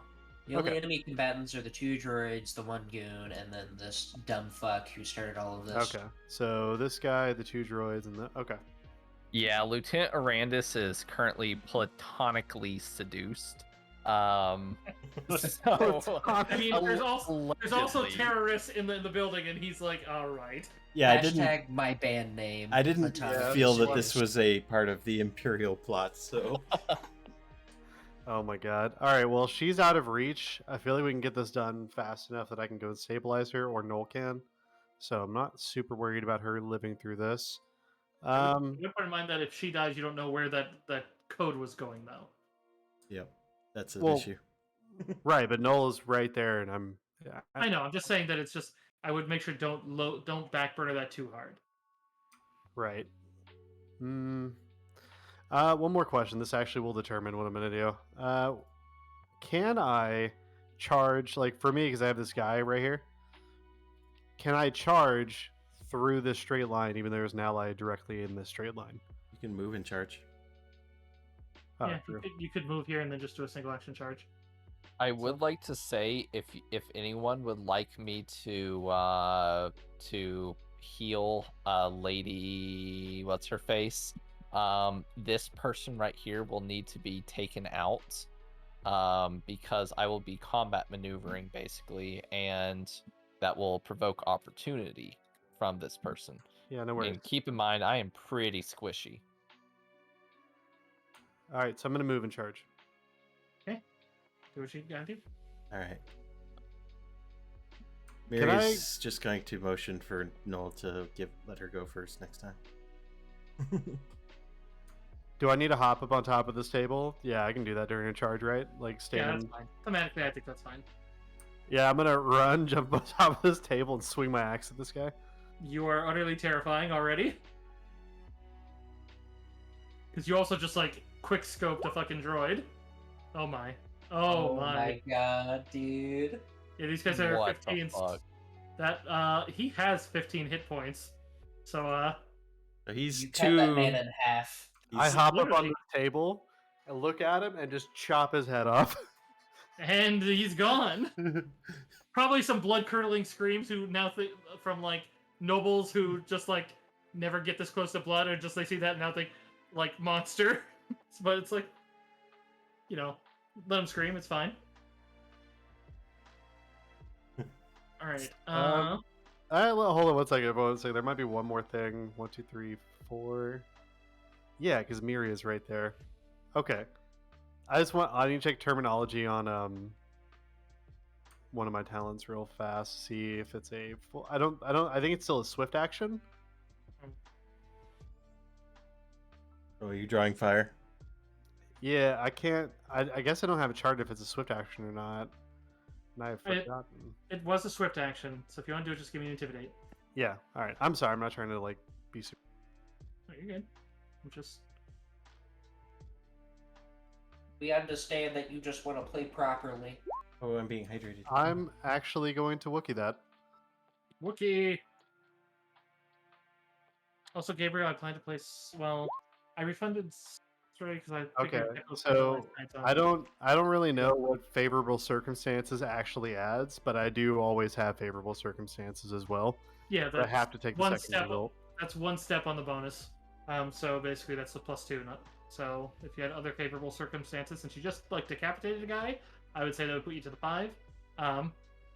So, but all the same, and I'll tell you right now that droid that's going right after you is going to aim at you anyways because you're the biggest threat. So Right, you're right in front of it. full autoing isn't exactly the best call for it, but it is going to swift action spend for sustained fire since it knows its ally could potentially help, which does mean every subsequent attack gets another bonus to attack and damage. So it gets to attack twice, I believe. once with each gun because it has the dual weapon mastery. Dual weapon mastery 2. That's fun. So that means... Okay. So shot. These things do still fire very fast. Yeah, they do fire very fast when they're not full autoing even, so that's 4 shots coming from each of them. Ouch. Oh, that's a crit. Spicy. Oh boy. That's the second attack, so it has a +1 on this too, so... So 13 turns to 26. Okay. Oh, you asked me if that hits? No, 26 No, that was- damage. 26 Okay. damage. I was like, that's ridiculous. Do they have point blank? Oh. I should have counted that. I apologize, 28 damage. No worries. Alright, but the other one, there's going to be a delay, because Silas does have a turn here as he's trying, but he's not doing so hot. But he does have running escape, which means he wants to do 2 move actions that he won't trigger. He could still do a swift action. Okay, so yeah, seeing as they don't have any against that one's down, he's going to go for a running escape. So 2 move actions. He doesn't take an action, does basically spin out of the chairs. He kind of stumbles back away. He's going to move over to where Mandelbro was, coming to give the pad as he goes to try to steal it from him. So swift action. Can I make an opportunity attack against him? As I was saying, running escape, he does not trigger for these Oh, 2 running movements as well. escape. My bad. Sorry. So, which he does manage to steal the winning pad. Oh my god, he might actually. Okay, so Wait, where did he go? I'm sorry, I wasn't. 20, 25, 30, 5, 15, 20. This man is. Let's see, he's a little afraid of threading the needle, but he's going to try. Actually, yeah, he kind of just points a finger towards Crash and seems to be clicking something in his left hand. But yeah, he's grabbed the pad and is going to risk running a little close to Crash, but it's clear that he's trying to motion for the other droid to shoot him. But he's basically run up to Mandelbro, kind of spun the desk, and he's leaving a trail of blood. This man, I'll tell you right now, he has 3 hit points left. He's not doing good. But Oh, he's super fucked if he doesn't get out of that space. I mean, yeah, but the droid is going to fire 2 shots at you. So because it's using the sustaining, so that means that a +2 and a +3 on these 2. So the first one's going to be with an 11, so go on with the 12. So 23 and a 15. I don't think either one of those hits him. Actually, because it moved me down by 1 on the condition track from that full auto, the first one hits me, the other one does not. Sorry, you said he has 3 hit points left or 38? 3. 3. So that's going to be with +3 damage because that was the first attack. So that's going to be 15 damage. Does not move me down again. Alright, so that goon's down, so he's off the list. These ones aren't exactly under one, so they're just, yeah. Captain Murray doesn't have a weapon on him, so he's just going to move down here and just duck behind the table. So he's basically told the fencing with total cover. And brings his wife down next to him and seems to shield her with his body. But What a good husband. Yeah. This dude's a Chad. Yeah, I like him more and more. the Nemoidian does come around the table as well. She's trying not to panic, but just kind of looks to and gives out a little "Hi, Ricky," but otherwise it's just she's clear she's scared out of her mind. Noel, you're back up. All right, Noel seeing the guy grab the winning pad. It's going to go 5, 10, 15, 20. And probably much to the horror of everyone in the group, he's going to pull out his knife. You just gonna go shank that man? Oh, yeah. Yeah, he's getting ribs. 15 to hit. That probably has my best chance of hitting with this knife. Fortunately, that's gonna miss. Yeah, that has a higher chance to hit than anything else I have. It's probably the best I had to do. That's it. Okay, bud. It's okay. You gave it your best shot. My best stab. You gave it your best stab. Okay, I Ricky, thought it would have been funny if I killed him with a knife, but yeah. All right. 1, 2, 3. And then Ricky is going to. I'm gonna do this just because I wanna. No, I don't want to waste anybody's time. I'm just gonna take a shot. I'll do it against a droid later. Getting a +2. Thank you, Noel. I think you only get a +1. No, I from get point me. blank. Oh, okay, you get point 2 blank. total. Yeah, so it's 2 total. I Yeah. missed. So. Yeah. Oh yeah, and that's a. Yep. Is this guy gonna get away? And a civilian just went down to that shot. Went down to 10 damage? I mean, civilians have 6 hit points baseline. Yeah, that's Fucking- why I'm going for melee. God Another damn it. reason. Fucking level 1 blacksmith in the fucking crowd. I mean, they went down. I didn't say they died. It's just they're just you They're just shot unconscious. someone. I mean, they might even still be alive. You just shot them. They're just like ah. I just want to make note that personally, I care, but Ricky does not give a shit. Yeah, the Dark Side Ricky, Darth Ricky. Let's go. Yeah, he cares not, but personally, fuck. I've been reading so much Miles Morales Spider-Man lately, and I feel bad, but Ricky Ricky's just get out of my way, you fuckers. Yeah, why are you Give it- still here? It's been 12 seconds. What are you doing? Miria, you're up. Yep. Miria's going to not let this guy get away.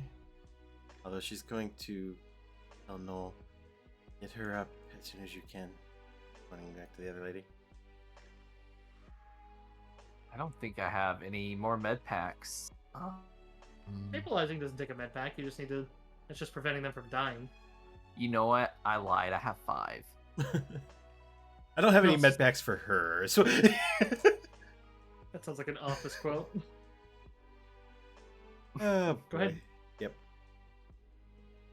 Wow. Ooh, wow, he is dodging all you motherfuckers. No, he's well. I'm force pointing that, so. Add a +2 force point as well. All right, so Yeah, and then still the +1 from Born Leader, but so that goes 17. to still a miss. Damn. Wait, let me double check my intelligence. Yep, that's a +2. Okay. So you gain a +3 from me. +3.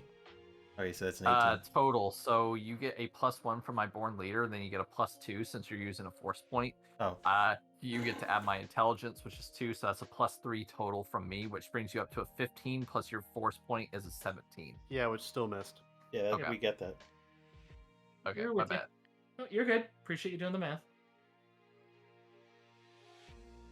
All right, so I guess that puts us to Lieutenant Arandis. Yeah, well, sure enough, he's gonna try to take the shot. However,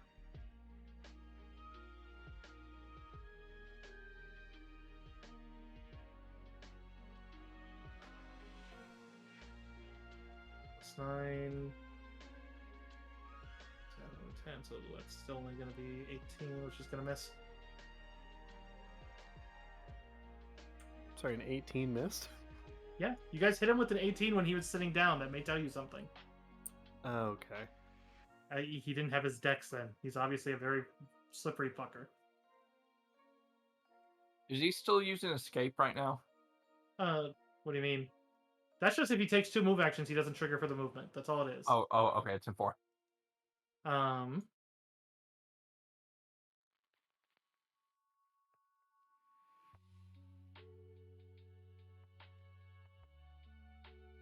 Oh, but he can do... Okay.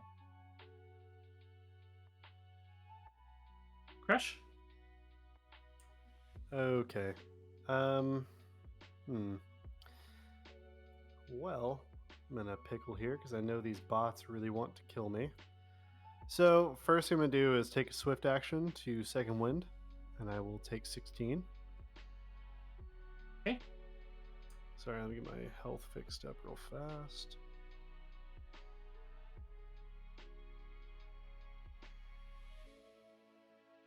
Okay, really needed that.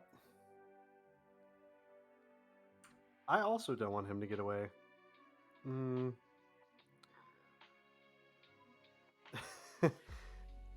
Can I charge just 2 spaces?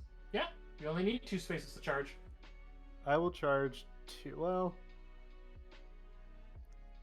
can I charge through an ally space? Like to here? No.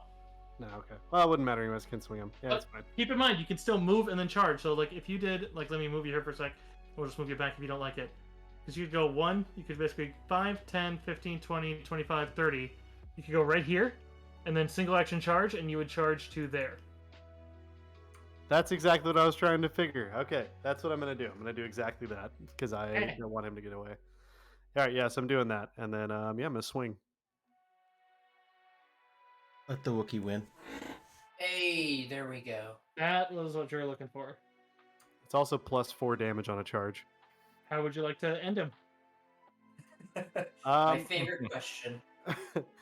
As I'm charging, how do I want to end this? I think as I'm charging, I just kind of shoulder him to the ground, take the data pad back, give it to Miria, and then just like axe to throat, foot onto axe, just push it through his neck.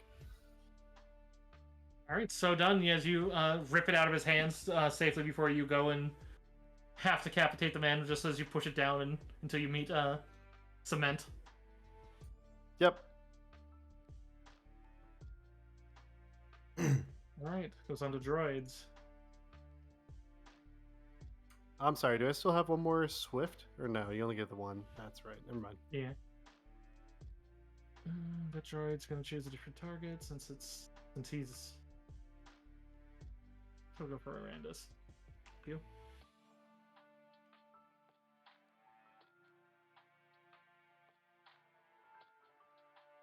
Arandis goes down.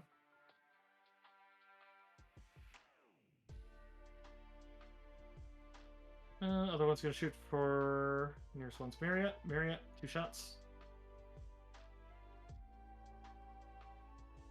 Oh yeah, the first one would have started. No, because it would have started with sustaining fire. So this one would have started on Miria. So first one's a 13, second one's a 21. 21 will hit. I'm going to use a chain deflection, so I will well, make it use a force check first.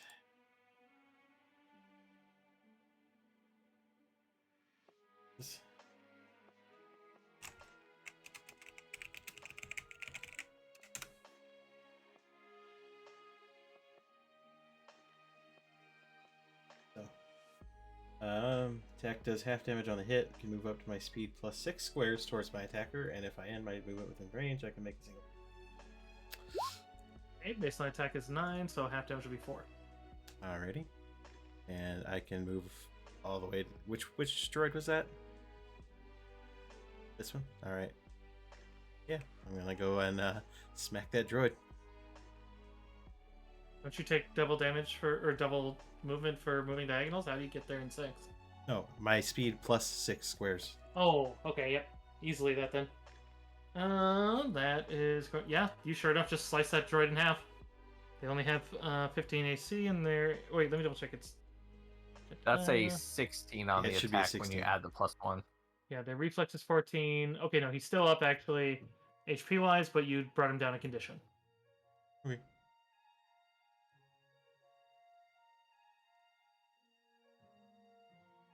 And I took So now 5 damage, 4 damage. 4 damage. Alright. Alright, that's the droids. The other 2 are just staying in cover because they have no weapons. So, Noel, you're up. All right, Noel, I guess is gonna go heal. 5, 10, 15, dropping down to the east of her, and we'll use a med pack. Let me subtract 1 off of my character sheet really quick. And I guess I roll a treat injury. Yep. 19, not including any med pack bonus. Yep, so you can go ahead and give me the D8, and then what's your wisdom modifier? My wisdom modifier should be a +1. Let me verify that. Yep, it's a +1. Okay, so D8 plus 1 plus 4, so D8 plus 5. 1d8 plus 5. You managed to stop her bleeding, and you managed to get her mostly back. She seems to be woken up, but you can tell she's still negative. But at least she's stable. Yeah. All right. And do I have any resources available off the action economy to stabilize Lucas? I would let you know as you look over there, you can tell he's dead. He's dead. Yep. 2 blasts. One would have knocked him down. The second. Well. Shame. All right. Not the Imperial. Oh Starts with the no. South Park. Oh no! Norway killed themselves, guys, with the space Yeah. cops. He was gonna be the one that was gonna do the deal, right? He already Yeah. did it. Yeah. Full disclosure, I carry a back, like I carry one of the med packs on me, like one of the medical backpacks. So it's basically a revivify. I have one on me. I always carry that. All right, that'll conclude my turn. Hey, Ricky. Yay! So, versus this droid here on the left, that I'm pinging, I see him. I would like to do Trick Step. So, basically, we roll initiatives versus each other, and if mine is equal to or greater than, then he's flat-footed, and if mine's lesser, I'm flat-footed. Versus their next attack. Oh. Roll good. Alright. So, 26, he's flat-footed, so now I'm gonna attack. He might. I just don't put their modifiers on. So. Yeah, Yeah. yeah. Yeah, he beat you. Oh, well, that sucks. I'm still gonna attack.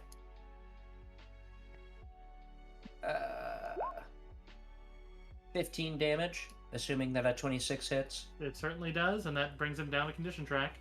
Sweet. And then that'll be my turn. Okay. Miriam. Or wait, I'm sorry. Can I redact that real quick? Yeah. I forget I get to move. Can I take cover? This is a table, right? Correct. Can I take cover? Yeah. Sweet, I'll take cover. Maria. Yeah, I'm going to attack the droid. Slice and dice. Slice and Yeah. dice with a rapid strike, so I will take a -2 and add a die of damage. Not added in automatically, and I rolled a 1 anyway, so never mind. Sorry, Maria. Yeah, that's all. Crash. Okay, seeing that she's stabilized, laughing at the Imperial because he's dead, and we can revivify him if we need to. But I'm not. If we have to revivify him, I will, but I'll do it begrudgingly. You'd have to do it right now if you wanted to. Well, it's up to a minute, right? Revivify is up to a minute. I believe so. Yes. Oh, I thought it was a round. Like, damn. That's Pathfinder. That's Breath of Life Pathfinder. Yeah. Because that's Yeah. a spell that. Because it's a 4-round. I love that spell because it's like it's a 4-round action to cast, but you have to cast in the round after they died, which means you better have been standing next to that guy, or you need the whole party to play relay race with the body. Oh my god. All right, so what's the movement on this? So diagonals take 2. 2, 4, 6, 8. Well, every other diagonal. So the first one's 5, the first one's 1, second one's 2, third one's 1, fourth one's 2.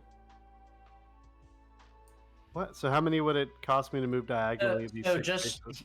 here's how you do it. Like you move up 1, then diagonal 1, up 1, diagonal 1, up 1, diagonal 1. Those all count for 1. It's like No. X amount of diagonals in a row. Doesn't matter if they're in a row. Yeah. It's the second one you take in a turn. So it's basically just, if you want to look at it very simply, just never move diagonal, just like move it like fucking you're playing Tetris, like, you know, up, right, up, right. For the second one, because it's basically preventing you from doing that. I don't know. Where are you trying to move? Somebody know. What are you trying to do, Crash? I'm sorry. I wasn't trying to make a problem. I saw diagonal squares here, like to my upper left, and then I was going to charge that. You can and charge then- him because you could easily do a double move charge. That's all I want to do. I just want to double move charge the one Charge to my away. left. Okay. I am willing to bet real money that Ricky is going to run up to that data pad with all the money on it and try to covertly steal it. Good thing I have it. Well, Oh, you have it right now? I gave it to Miria and then killed the guy. I was about to say, well, I don't think that's an option. If I'd have thought about that, I mean, I just also laughed at out of character. I'm sitting here like, this guy's a Chad. I like him more and more, but fuck him because money. Hey, Bali. So that's actually a 17 because of Born Leader, and then Dead 27 droid. damage. 27 damage. Only 15s, and yeah, that almost would have popped him with one wall and you charge. So yeah, yeah. Right now they're 15 24s. How far is Ricky? I think it's within 6 squares. Is it? Let's see, 1, 2, 3, 4, 5. Yeah, okay, you're within 6 squares. Just for funsies, I'll go ahead and draw fire again. Okay. I have a feeling I know what this droid's gonna aim at. I'm gonna work with that.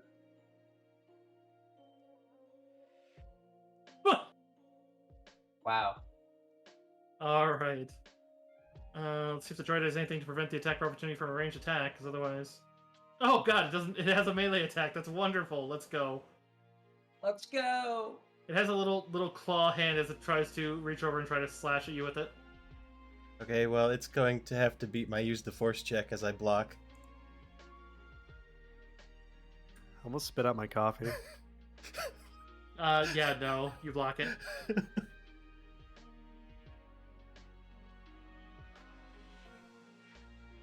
Yep, that's it. That's Noel. That droid has like a snowball's chance in hell right now. Considering that I don't really need to heal anyone else, I think Noel's going to, not Windows button, 5, 10, 15, 20, 25, somewhere around here. And he's going to take a shot at this remaining guy. I am. And I'm going to add my +1. That's a hit. With only 9 damage. Well, he already had damage from a lightsaber strike, so down he goes. Yeah. I'll deactivate my lightsaber before security arrives and get my pass ready. As I make my way over with the data pad to give it back to the... I think to prevent any kind of issues like that, I'll just escort you over there. Yeah, there you go.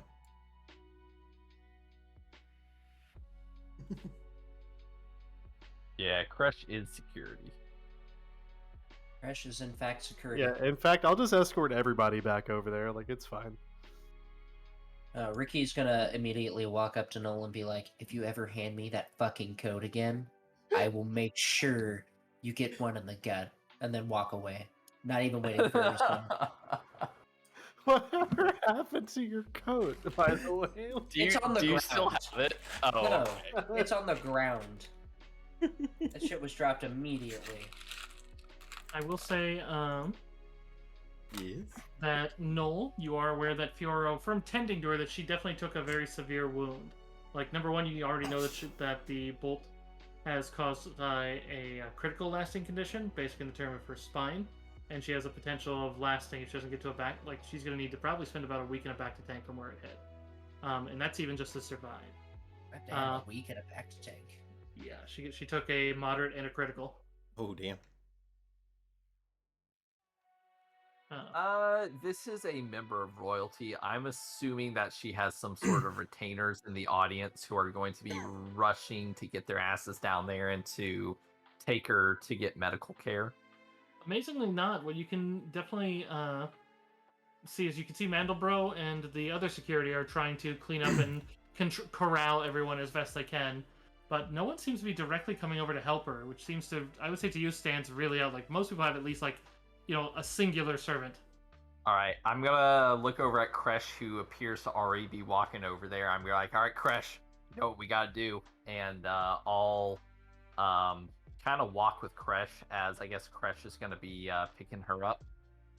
I was gonna treat injuries just one time for the one time, trying to make it. Oh, does it She's even already- matter? Is Like, that gonna she help? just- Yeah, because I already She did. just got treat injured, so if you do that, it's gonna lower her condition, which will guaranteed kill her. okay, never mind. I'll just scoop her up. It's fine. We should get her to the medical center. She looks to Crash. Yeah, probably not that one. Anyways, I'm gonna use my security comm actually, and see whereabouts I'm assuming like a place like this would probably have like an on-site. Well, No, Mary looks at him again. No, I mean, we know a good one already. She's trying to hit. why would we take her there? I don't understand. Also, did you give the pad back to Captain Yes, Moreau? I gave it to Murrow. Okay. But like, why do we need to take her to a clandestine doctor? Like, she's not doing anything illegal. Speaking of which, where's my arm candy? In character. Still in It's jail? right Oh, here as I drop yeah. my coat on your arm. No. Oh my. Hold on, before we even get into that, I'm serious. Why do we need to take her to a clandestine doctor? What am I missing? She's the contact out of character. Yeah. You can't ask her pointed questions in public. Granted, I would say at this point you would see that she's like on the edge of consciousness. If she passes out, that may be until she recovers. So you may want to prioritize talking to her before even a trip anywhere. And that's just because of what you tell. It's like, if you're gonna get anything from her, now's the time. Because she could easily die as you walk. All right. Yep. I'm gonna try to mind trick. That'll work. Mind trick. I mean, you haven't even tried talking to her. I know, but this is just to as I whisper to her. Echo, are you certain? Keep in mind, horse pushing, you That might it- kill her. Are you certain is a big hint. Well, fair enough. She is your only lead. If she dies, the campaign will end. Just gonna wake her up and talk to her. I didn't know that could hurt damage anyway. There's skills that make you resist and like stuff like that, and it's just also if someone's very frail, anything can kill them. I'm heavily hinting at you guys that she's about to die. You have literally 30 seconds of in-character time. If you continue any more chat, she will die, and then you will literally have nowhere to go. I was just wondering why it is we're gonna take her to essentially an underworld veterinarian. Yeah, just- but yeah, It's makes just you sense. guys are sitting here arguing about it as I was counting down time, and I'm like, oh my god. Just wondering why I'm gonna have to. It doesn't matter. I'm gonna wake her up and talk to her. Yeah, to which she just kind of heaves a bit, but otherwise just kind of looks at you.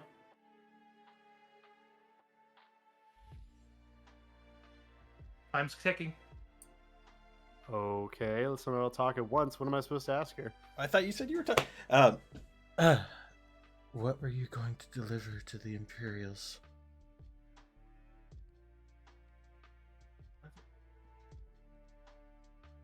He's dead. I saw him give you the code.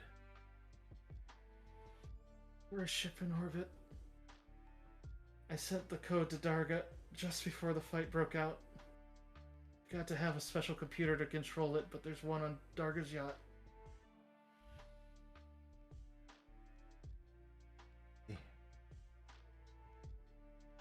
What's the No cargo? details yet. Yeah, No. we need that code. Hey, we're gonna need that code. We have the code. Yeah, Oh, we do? have the code. Yeah, it's 137.12. No, she has about 5 seconds. She's about to die. If you have a question, I would ask her really quick. There's probably one bad thing you're gonna need to know. I literally have nothing, and that's just me talking. What's the cargo? Yeah. Hey, what's the cargo?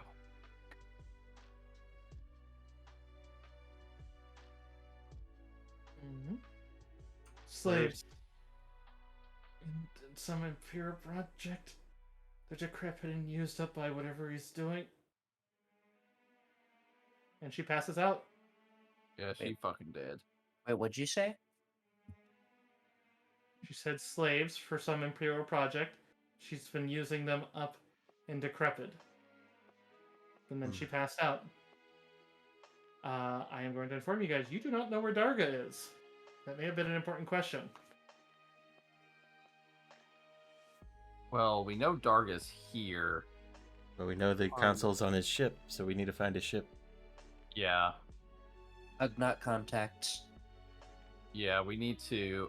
So we know Darga is somewhere in Cloud City, but we don't know where. So she's out of count, so we don't know where. Shoot, I thought it was going to be as easy as like finding a ship at the shipyard. And that's what you thought my... when you came? Yeah, That's that's what you my landed. bad. Yeah, that's my bad. Okay, I'm gonna rush her to the hospital. Like there's We're not going to get anything more from her. Talk to the Ognaughts. I'm going to tell you guys right now, do you have a destiny point? Because otherwise, in the time it'll take you to wake her back up for a chance of one more question, and I do stress chance, it's going to take more time than it'll take Darga to leave, and the trail will be dead forever. I have a dark side point. I have a destiny point. You need to spend it, otherwise she is going to die. Okay. Go ahead. Yeah, which in this case that'll be you basically getting there, and the destiny point is you getting there right as a surgeon comes out and is basically in a point that he can take her in and get her to a point as you effectively have to stress to the surgeon and his team that like you need her awake and she has critical information. Mm-hmm.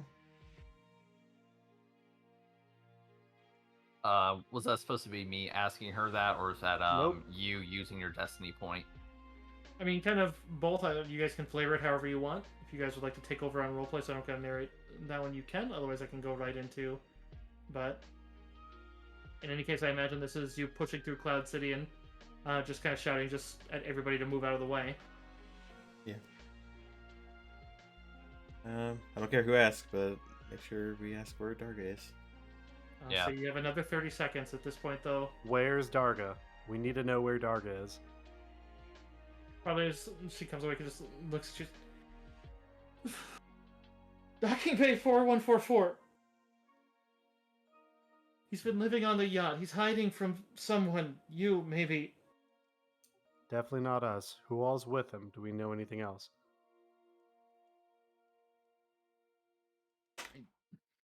She just shakes her head, just swallowing hard.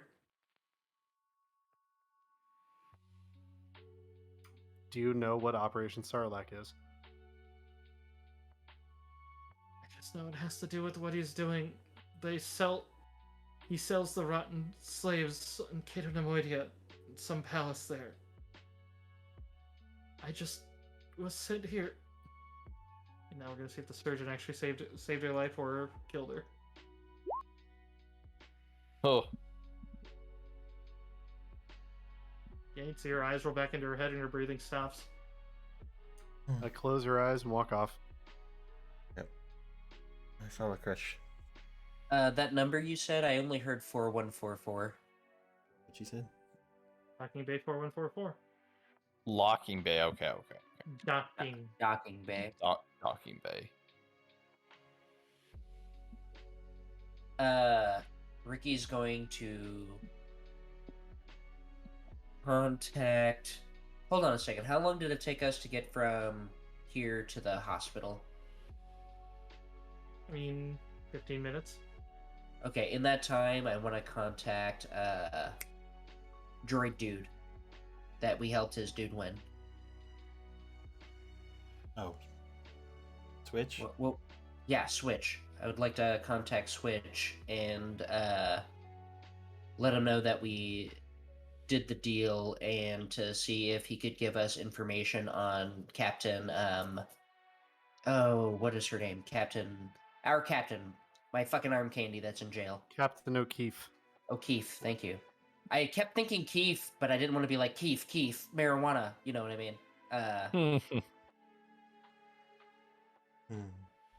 Yeah, you could easily contact him as this is just the.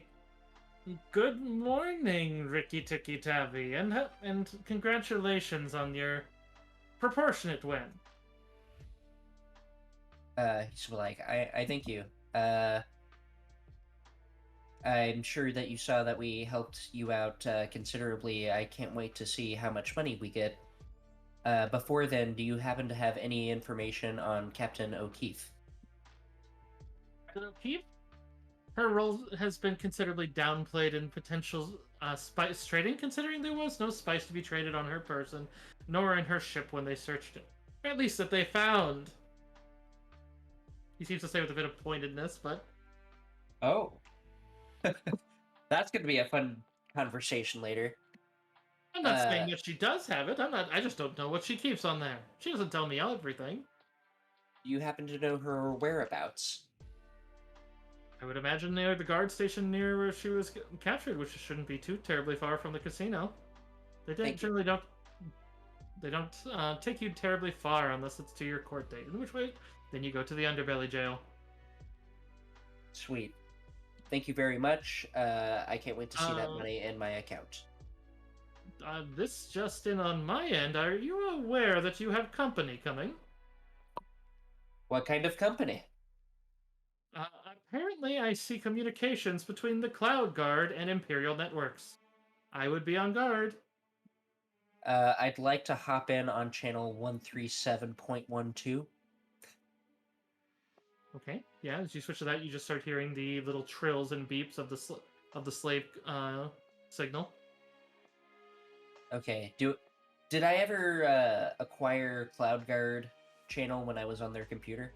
No. And Okay. they have different ones too because there's a lot of them. Gotcha. That's no good. Okay. Fast forward to post-death of the lady. I'm going to see if I can Oh, contact... this was like a back in time. Oh, I missed that part. Well, yeah, I wanted to do that in the 15 minutes during the hospital travel time. I missed that. I was probably trying to read ahead of it. Okay. Oh, should I not know that folks are hot on my trail? Yeah, you wouldn't know that until after because they don't know until later. Okay, then I'll disregard that part then. But I would still, regardless, want to try and contact O'Keefe after the death of the lady, knowing that she would not have been that far and that they found no spice. There's still no answer just yet. From his implication, it's that it's been downplayed since they didn't find anything, but she hasn't been released yet. So I mean, Okay. All right. Shit. I need to take better notes. You are aware that from what Fiora did say before she passed, that she would be surprised if Dargo was here within the hour, which means that if you took about, we'll say, 15 minutes plus another maybe 10 for that, you have maybe half an hour to get to that and stop Dargo from fleeing again. Yeah, I was we about need to to say, get to the hangar. we need to get to the docking bay right now. Yeah. What were you saying? No, that was just about it. I was just gonna basically just be saying that it's like normally, if you had like the Banshee, it's like they could probably head him off at the other side, even though the Cloud Guard would be interfering. The Banshee could take a couple hits, but is there any way we can travel to the docking bay faster? I know we have Ugnaught contacts. The Ugnaughts could certainly give you direction. However, at this point, I am going to need something else from you guys. I got to double check the skills because you're going to have to give me some sort of skill roll because as you do leave the hospital, you're going to be finding that there is not only a squad of Cloud Guard, but there is an Imperial officer and two squads of Stormtroopers that seem to be working along with the Cloud Guard that seem to be coming towards the hospital. The Ugnaughts will be able to warn you that they see them coming, so you do get some good alert, but they're still moving to... They're very confident that they know you're in there. So you're going to have to evade them. Right. I can do stealth. Yep, stealth is a logical one. Mind trick would help you with some, but I mean, there's a large contingent. Let's burn that bridge when we cross it with mind trick. Is there like a follow the leader type mechanic in the system? I know it's based off of 3.5, so I'm not sure if that's a thing. I mean, generally when I run stealth, it's not like one person fails and you all fail. I generally run it as a majority. So that's kind of my trade-off on it because there's not one, but that's usually my go-off in Pathfinder 2, where like if you all have to do something. The only exception being critical failures, which are then still critical failures, but... Okay. Ricky is going to say, hey guys, we need to get to the docking bay and we have company, and point out our company. And then I rolled a 34 for stealth to get the fuck out of here. Yeah, the giant kind of, not perfectly spherical, but otherwise ring pathway that rings Bespin to its center shaft. It's clear that one Stormtrooper squad is with each group of Cloud Guards and vastly outnumbers them. It's more the Stormtroopers than the Cloud Guard, but the Cloud Guard are definitely leading the way, and then one of the groups has Imperial officers. They're both basically pincering out the hospital. So in any case, you're definitely stealthing past, unless you have some sort of other method to get by them. Noel would like to activate coordinate to give everyone a +1 as an aid to this roll. If the 35 was not enough. Well, Um, it's like she and said. It's effort. a group effort here. It's a group effort, and then basically I take the average and then take it against the average of their perceptions. So How Mhm. about a nat 1? shit. You Say- Wookiee fuck. You Beskar wearing giant, hairy, shiny. I love you. You fuck. So as you're going That would past, be a +4 on the total for all the aids I gave everyone. understood. I am applying that and then averaging them between 4 of you, and then I'm doing the same with all the stormtroopers and them and averaging theirs per group. And I rolled 2, 1 for each group. And the first one has a better roll, which has the officer. Which luckily they're the ones that missed you. So Oh, thank goodness. so in this case, this does change. This does change a little bit of what it is, because you could get a quiet way there and have some time to try to go. But and this one, it does give me the lend to make this more of a narrative than an actual combat. If you do pass one, manage to evade them with a chance to run away. Basically, if you get pincered, you have to fight all of them. If you evade one, you're basically running. Because you would just suddenly hear a tinny voice just say, I think they're heading down to the lower level. I see them. And then you'd realize that they're after you. You guys are running from just a massive force that you have the head on. You know where you're going, and the Ugnaughts are directing you on the fastest route, but you're going to be trapped basically in a hangar with a ship, and a Hut and whoever he has with him. Yeah. So we got to steal a Hutt's ship and leave. Is there any way I can do a deception check to lose them at the expense of some amount of our time? In any case, it's assuming that you make some headway. They're not like directly on your tails, but there's different points where you guys would be seeing a couple and then basically blasting your way away, and then because Cloud City's Undercity is a nest of tunnels, so it'd be very easy for you to lose them, but then very easy to round a corner and just be like, "Oh hi!" Well, but we have We the have- Ugnaughts too. Right, but I Part mean, of it. eventually the Empire's going to get their fingers in the controls too, and then the Ugnaughts going to be. So it's more narrative. It's basically just showing that you're going to be pincered, but you have a time frame. You have a window before they arrive. All right, cool. What's Is our that window just- looking like? So let me take a peek, because that's basically the payoff of basically passing one but not bold.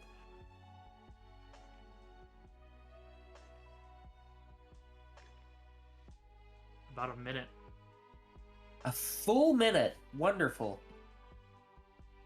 On the way, is there any way I can get in contact with O'Keefe? Nah, man, she's in jail and hasn't been released. Well, I mean, we're talking half an hour here. Who knows? In that half hour, she's still not getting released. Most likely not till.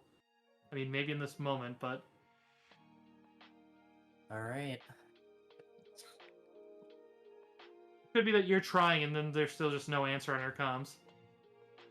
Right, boys. So We're stealing a essentially- ship. I would We- tell you one thing, however, that you do hear that gives you a little bit of hope on that front. Is as you go to contact, you do reach Switch. Not Switch, excuse me. Crash, who would inform you that he's been reactivated and released, which does indicate that she's probably in the process. But if you want to speak to him, you may. I would love to speak to him. Tell him I would love to be like, Crash, we're in a really sketchy situation. I need you to rev those engines up, and as soon as O'Keefe and us get there, we have to take off. Seems to be the running story of most of the places we bring you. All right. We are going to be in Docking Bay 4144, and we are being pursued by heavy Imperial contact.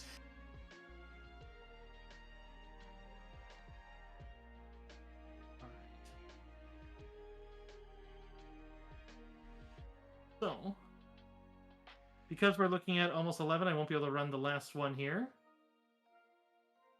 Because I'm disappointed. I wanted to get you to at least the final fight, but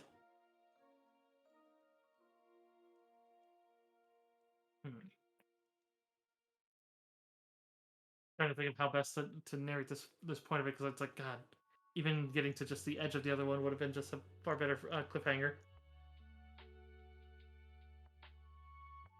Guys, we constantly blow by every one of these knights by the skin of our fucking teeth, dude. Jesus Christ.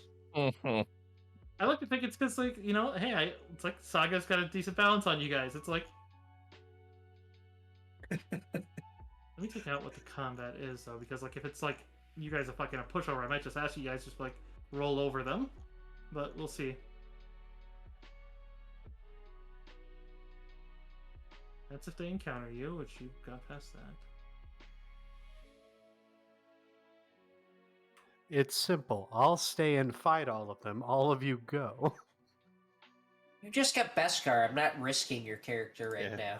Yeah, we I'm just not spent being all of our serious. money on you. I'm not being serious, but Yeah, the basically as you get to the hangar itself, what you would see is that let's see if I can describe the location. It is a massive one that you would see has multiple smaller bays for if they bring other ships, which seems that Darga did, as you would see a squadron of smaller fighters also waiting in here that seem to have a group of as you open up the blasters, you'd be seeing that there seems to be guys waiting kind of in a pod near one of the fighters that seem to all be wearing fighter suits, dark brown gloves and thick black boots. They all seem to be Zabreks. Otherwise, though, sure enough, you'd see as the ship itself is being loaded very rapidly by a couple of what you'd recognize as security droids. That definitely seem to be his armament ones. As you see as Darga's there giving orders as fast as possible as you spot him. And as the door opens and he just kind of spots you, but sure enough, you can hear a later door behind you being reopened as it seems to make the telltale klaxon of, yeah, they got about 2 doors to get to. That's maybe about 80 seconds. But yeah, we can start there on the next one as just actually that's one thing I could do, because that could definitely put you guys, let's see, let me double check that it doesn't overwrite anything, partially because I also want to I don't even know what we're gonna do. Like, what are we gonna question Darga? Like, he's gonna fucking tell us anything? we gotta just knock his warm ass out, put him on the ship, keep his ship, and go. I mean, Okay, so yeah.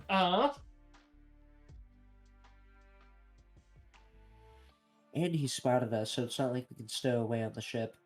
No, we should. We have a pilot with us. Stormy's a pilot. We could just knock him out, commandeer his ship, go do the thing, and then get on our ship and take off. Hell, As I'm you a guys pretty are excellent getting- pilot, too.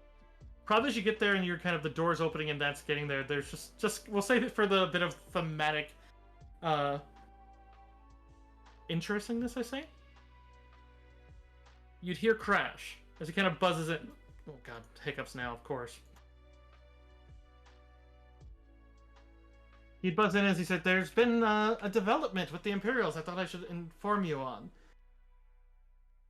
It seems that there is that lovely Star Destroyer has returned at the edge of the system.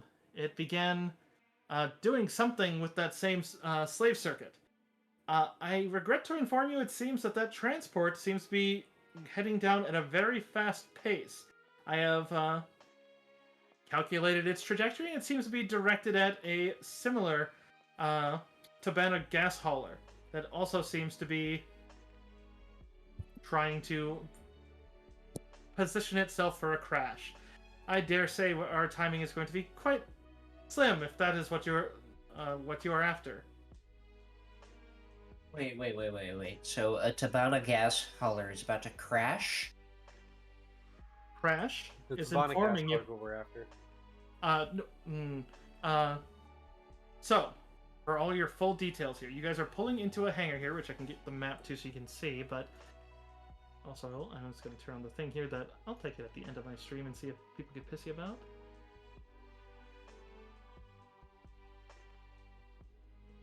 Anyone in my stream can enjoy that for a bit. Crash has informed you that the Shackles of Nazan is filled with slaves that are connected to Project Sarlacc. It seems to be part of all of this, and probably Intel probably has flight data.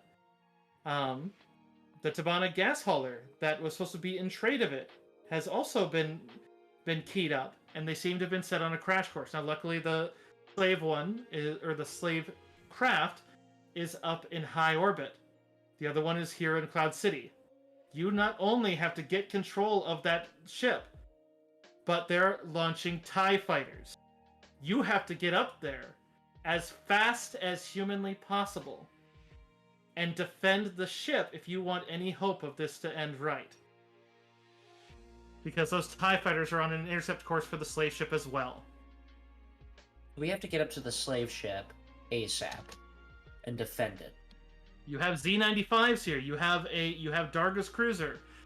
Crash is informing you that he is launching the Banshee, and he is going to pick up O'Keefe and he's going to fly it into the damn city and bees be damned, and to just grab her. Basically, this is a scramble, and you are going to have to get in there as fast as humanly possible. If you don't know how to fly, you can see Darga's ship has cannons.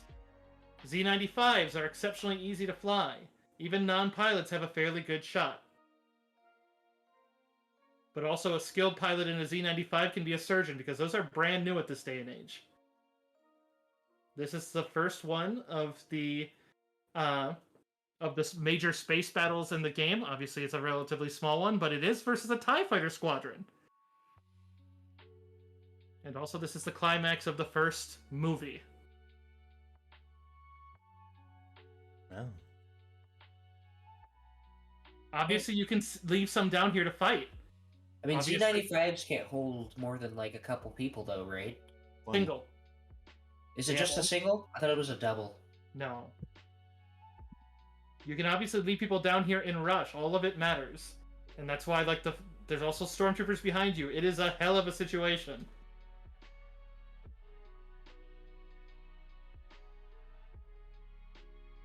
Oh my god.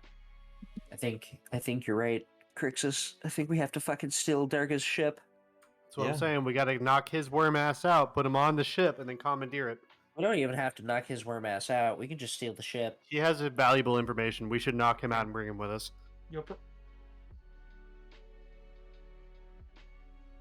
And then, yes, we should question him while also doing this. You guys will be having, just to put it in posterity, you will be having the surprise round on not so much Darga and his pilots, but the security droids with him, which you can tell are heavily armed, basically super battle droids that he's using as basically menial labor for now. As soon as he realizes you're there, they're probably going to drop what they have and turn on tri-blasters and rockets. So it's like high priority targets, but at the same time very vulnerable right now. And then there are Imperials behind you that probably, I mean, it's probably going to turn into a three-way fight, depending on how fast you get in. Basically, you guys will have about 8 rounds to combat here, and you have, I think it's a total of 50 rounds before the TIE fighters reach the slave hauler. Damn, that is a really tight frame. Skin of our fucking teeth. Keep in mind, Z95s are fast, but I will also warn you, a single TIE fighter is a better match than a Z95.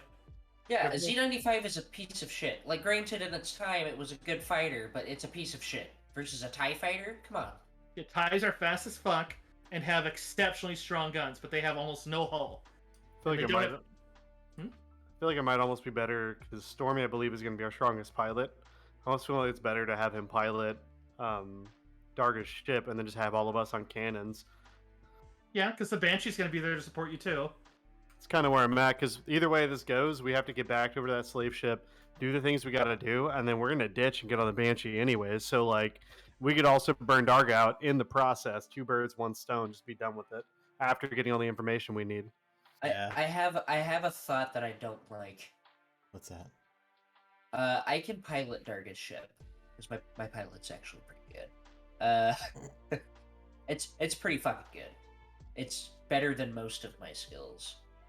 And it's only slightly worse than my used computer, if that tells you anything. And fucking Null can pilot one of the fucking shit ships. The fucking shitty Z95s. And then that gives us a little bit more firepower, which, to be honest, might be in our favor. Is the Z95 the same as the X-Wing, or is the X-Wing the the two- T65? It's the X-Wing without the S-foils. So it's like if you've ever seen... I can show you a picture. It's like worse than it's like slightly worse. It's worse than an X-Wing. It's Yeah, not it's- even- Oh, okay. That's why I wanted to know if they were different. It's like Yeah. the in-between of the X-Wing and the clone fighter. Yeah. Pretty much, yeah. Here, I'll put it in the notes channel so you guys can see it. Yeah. Oh, I can't post in the notes channel. God damn it. It's You not can't? an You're supposed awful to be able ship. to. It's not an awful ship, but compared to TIE fighters, like, you have to be a hell of a fucking pilot to I mean, take a Z95 versus a fucking TIE fighter. at least it has shields, right? Yes, if it's well, I mean, some Good season fact. 5s do and some don't. You don't know if these do or not. That's Yeah, I was if about they to say. don't- Fun if they- fact, baby. yeah. If they don't, you're gonna be at a disadvantage. If they do, you'll be at a severe advantage, because the Z95 shields are equivalent to about 4 TIE fighter hulls. Yeah, And and like then your hull is stronger guaranteed. So I mean, you have some hits versus what they can take. The problem is their guns are gonna hit harder. yeah. now the TIE problem is fighters also- just- It's also Nasty. worth noting that Cloud Guard is mad at you too, which means the Cloud Cars are probably gonna chase you out of the hangar. Ooh, I got a plus 14 to pilot. Oh, wait, no, sorry, I misread that. That's a plus 11 to pilot. That's why I'm saying, like, it might be good to have one guy on one of these, because, like, honestly, a little bit more firepower right now is going to help us a lot, but I hate risking one other. Like, Ricky could do it too, but not as good. I'm gonna meta because somebody else meted. I have a 10 in pilot, so it's not like Ricky's a bad pilot. But also keep in mind that the battlefield may change things. If there's an explosion in the hangar, then one's a target ship takes critical damage. Then you're all on fucking Z95s because there's no way you're getting. Oh yeah, the that's Banshee gonna be fight. a exciting ride. Oh dear. Well, if we threaten Darga hard enough, especially with his life, then he will do whatever we say. So I'm not super worried about that because we have a Wookiee and surprise and speed. Surprise I on was- the battle droids, not on Darga and his pilots. You'll be Yeah. on the ship against them.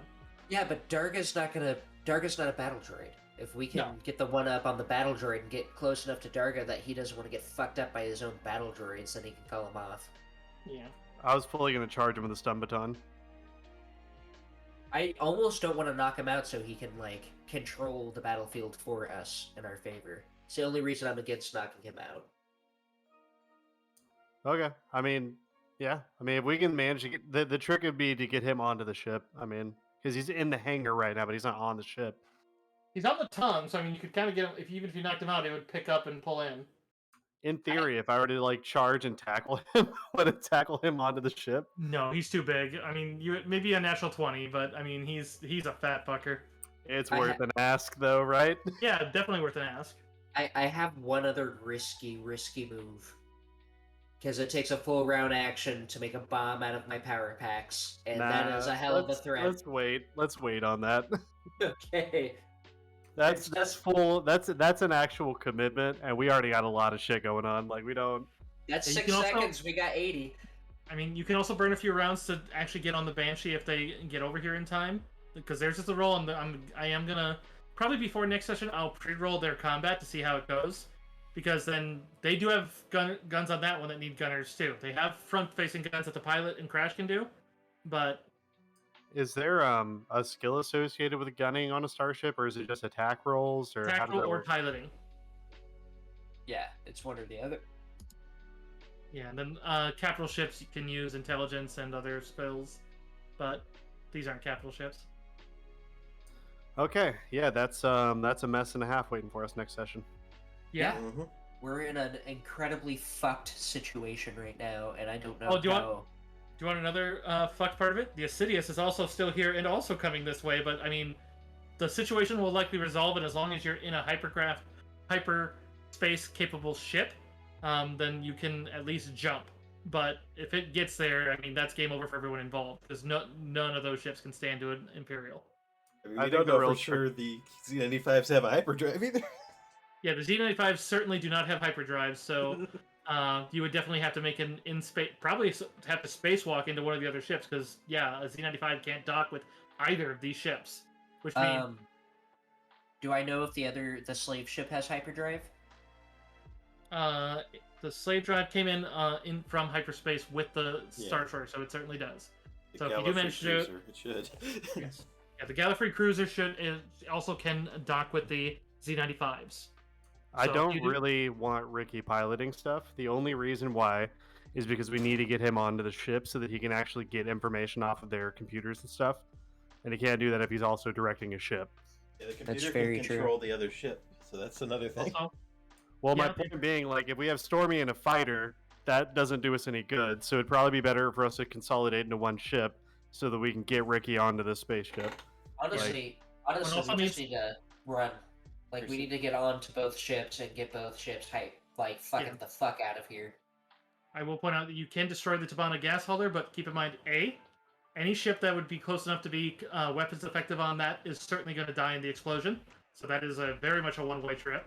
And then the other thing with that is there is a blast radius that is sizable if that thing's full. That would just be... You would want to be very aware of where that radius is, because that might just take out too many people to be worth it. It is worth mentioning also that both of those ships have cannons on the outside as well, which, if the Imperials have control, means that they're going to be firing at you, and they're the ships you're trying to not have die. Yeah. You Keep don't have in to disarm mind, them. if I take 5 actions, I can get y'all all +5 to your rolls to aid another. So, for example, if I'm piloting and I take 5 actions before piloting to basically hype Ricky up, Ricky can give me Ricky can get a +5 on aid another while piloting if he wants to help me pilot, or any other applicable role. That's good to know. That still Mhm. furthers my notion that, like, we should have Stormy piloting Darga ship, Ricky Yep. assisting with that, me and Deckel on guns, get to the slave ship, get Ricky on board, give him an escort of one of us, everybody else needs to get to the Banshee, and then Banshee needs to take off, slave ship needs to take off, and then after we get to safety, we can get the information off the slave ship, ideally.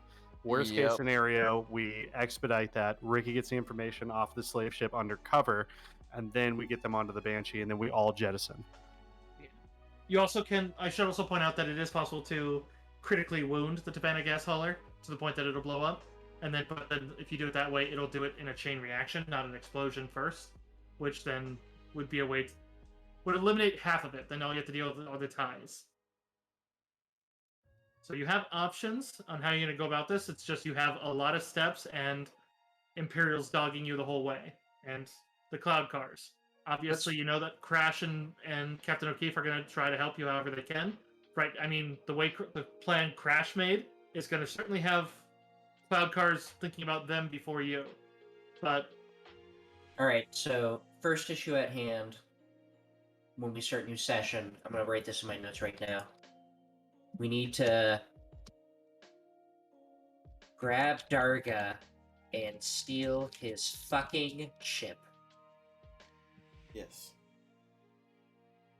In we need Darga parentheses, ship. airstrike coverage from the Banshee. Alright. I think we're set up for next session. Yeah, we'll reconvene on this later. Yeah. And Yeah, I'm considering if it's possible to drop a Z95 on some battle droids. I feel like I've seen you do something similar a couple times. Look, if Luke can do it, you probably can. Write that in your notes, man. Like, I watched you literally pick up a speeder and kill people with it. Yes. a Z95 might be just a little under what? It's definitely over large. I Well, forget how no, sizes work. the speeder I'm referring to was one of those, like, cars, the ones that have, like, a cannon on it, the ones they use in, like, Naboo, where they blow up a tank with it. Yeah, when I was hiding in the box, I know which one you're Yeah, talking yeah, about. exactly. Mir killed a guy with that. Killed a bunch of people with that. I was upset because I really wanted to commandeer that. Yeah, But I but remember. I'm I glad don't I know. did in retrospect, but Yeah. fucking A. I feel like we could probably lift. I feel like you could probably lift that thing, throw it off in there. Like it's Z95. Come on, be all right. it's it's certainly worth noting doable. that the Banshee is a Baudo class, which is a single turbo laser on the front, but then it also has she has it modified with the extra ones. I'm getting the class of the... Yeah. So I mean, if the Banshee happens to park by the hangar or stop by the hangar for a second, getting one person on that could help even our firepower. For sure. All right, let's save it for next time on Dragon Ball Z. Yes, next time on Dragon Ball Z.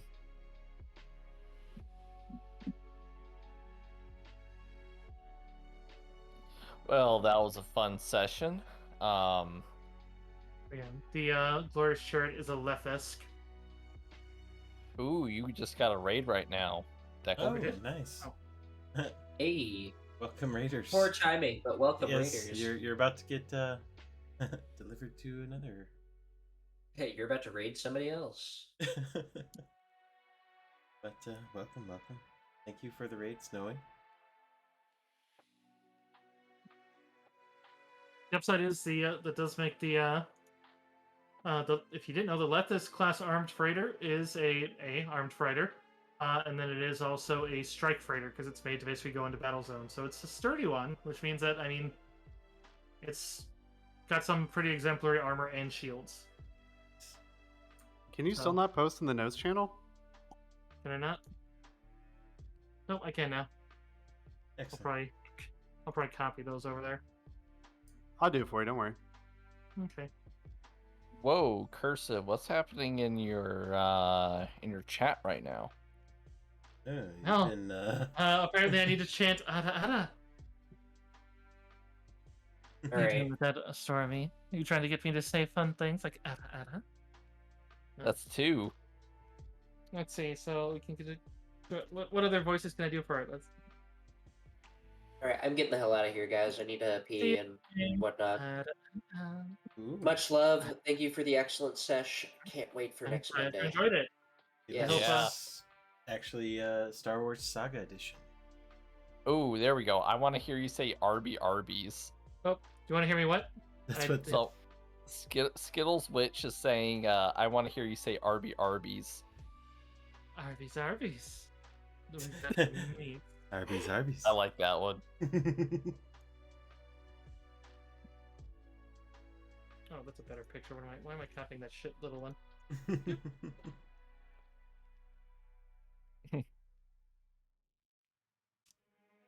All right. Well, I consistently rolled a 12 or below this Oh, thank you, session, Skittles. so hopefully next session, when it really, really matters for our lives, we'll do a little bit better. Okay. Yeah. Alrighty. Well, I gotta work in like 5 hours, so I'll see y'all later. Yeah. Bye. Good night. All right. Good night, y'all. Oh damn, this site actually has like room maps of a. That's fun. Shows what the cockpits look like. It's fun. For my chat, thank you for guys for hanging out, and for the Raiders, sorry that we are winding down, but I'm gonna drop you off with the guy that we met, Troublesome Music. Ooh, troublesome. I'm gonna see who's on. We will go raid somewhere.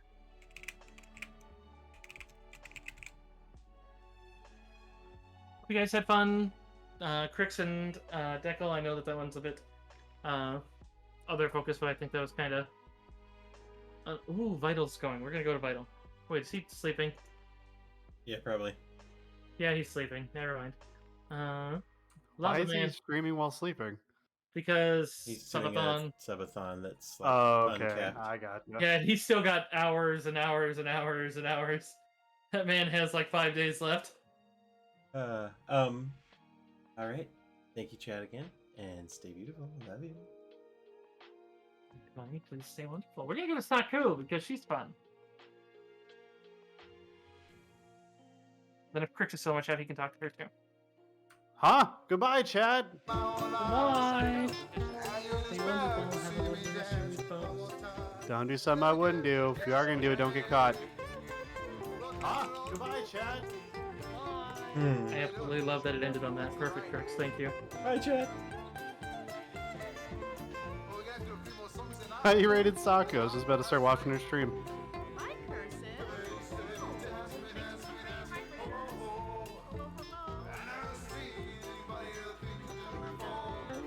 I know.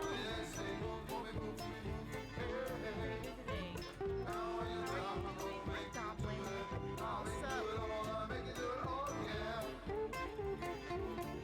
Oh, yes. Dad.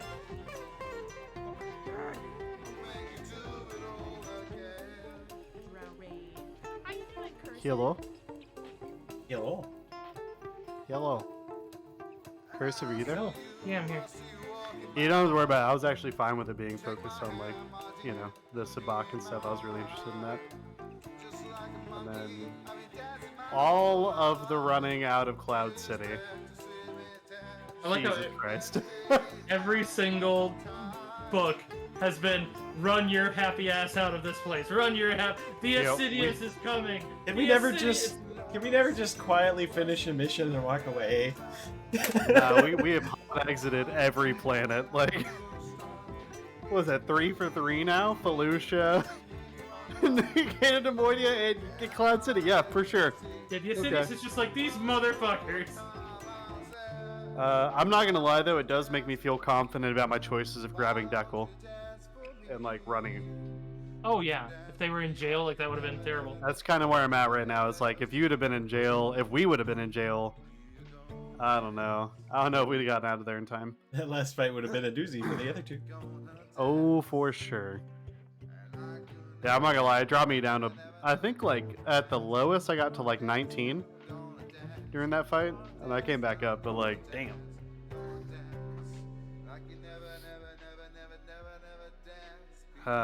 This campaign is so good. Love it. How do you guys like the Sabak system? Because they literally wanted to be just those wisdom rolls, and I was like, found this system on. I went through a ton of forum posts on how to run Sabak, and this one was the one I liked the best. It looks really cool. I think it worked well. You could kind of do poker the same way, to be honest. Yeah. I'm kind of kicking myself for not entering as a player. Just between you two, it actually has hard rules on only one player can get to the final. But I was like, you know what, fuck it. Why is that? Oh, fair. Well, the only reason I'm kicking myself is I have a +4 to wisdom. Like, Oh, yep. I have a huge wisdom modifier, so like, whenever we were first setting up who's going to go in, I didn't realize it was all going to be wisdom rolls. Yeah, I have a +4 to wisdom also. Yeah. When I actually was, We'd have gone in. But Ricky's the What? first one who wanted to do it. well, and Dekel with mind trick. Could you? Oh my god! Just see. You should go all in. Everyone's like, the fuck? Why didn't you just go all in?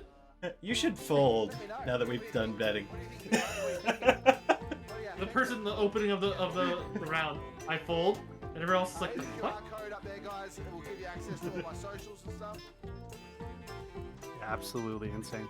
It's fine. Honestly, it worked out great the way it was. You know, I jumped 160 feet and lived. Ricky and Noel almost won a fucking multi-million credit fucking space poker like tournament basically.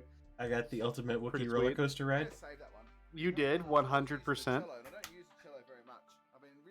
Yeah, and we came out all the same.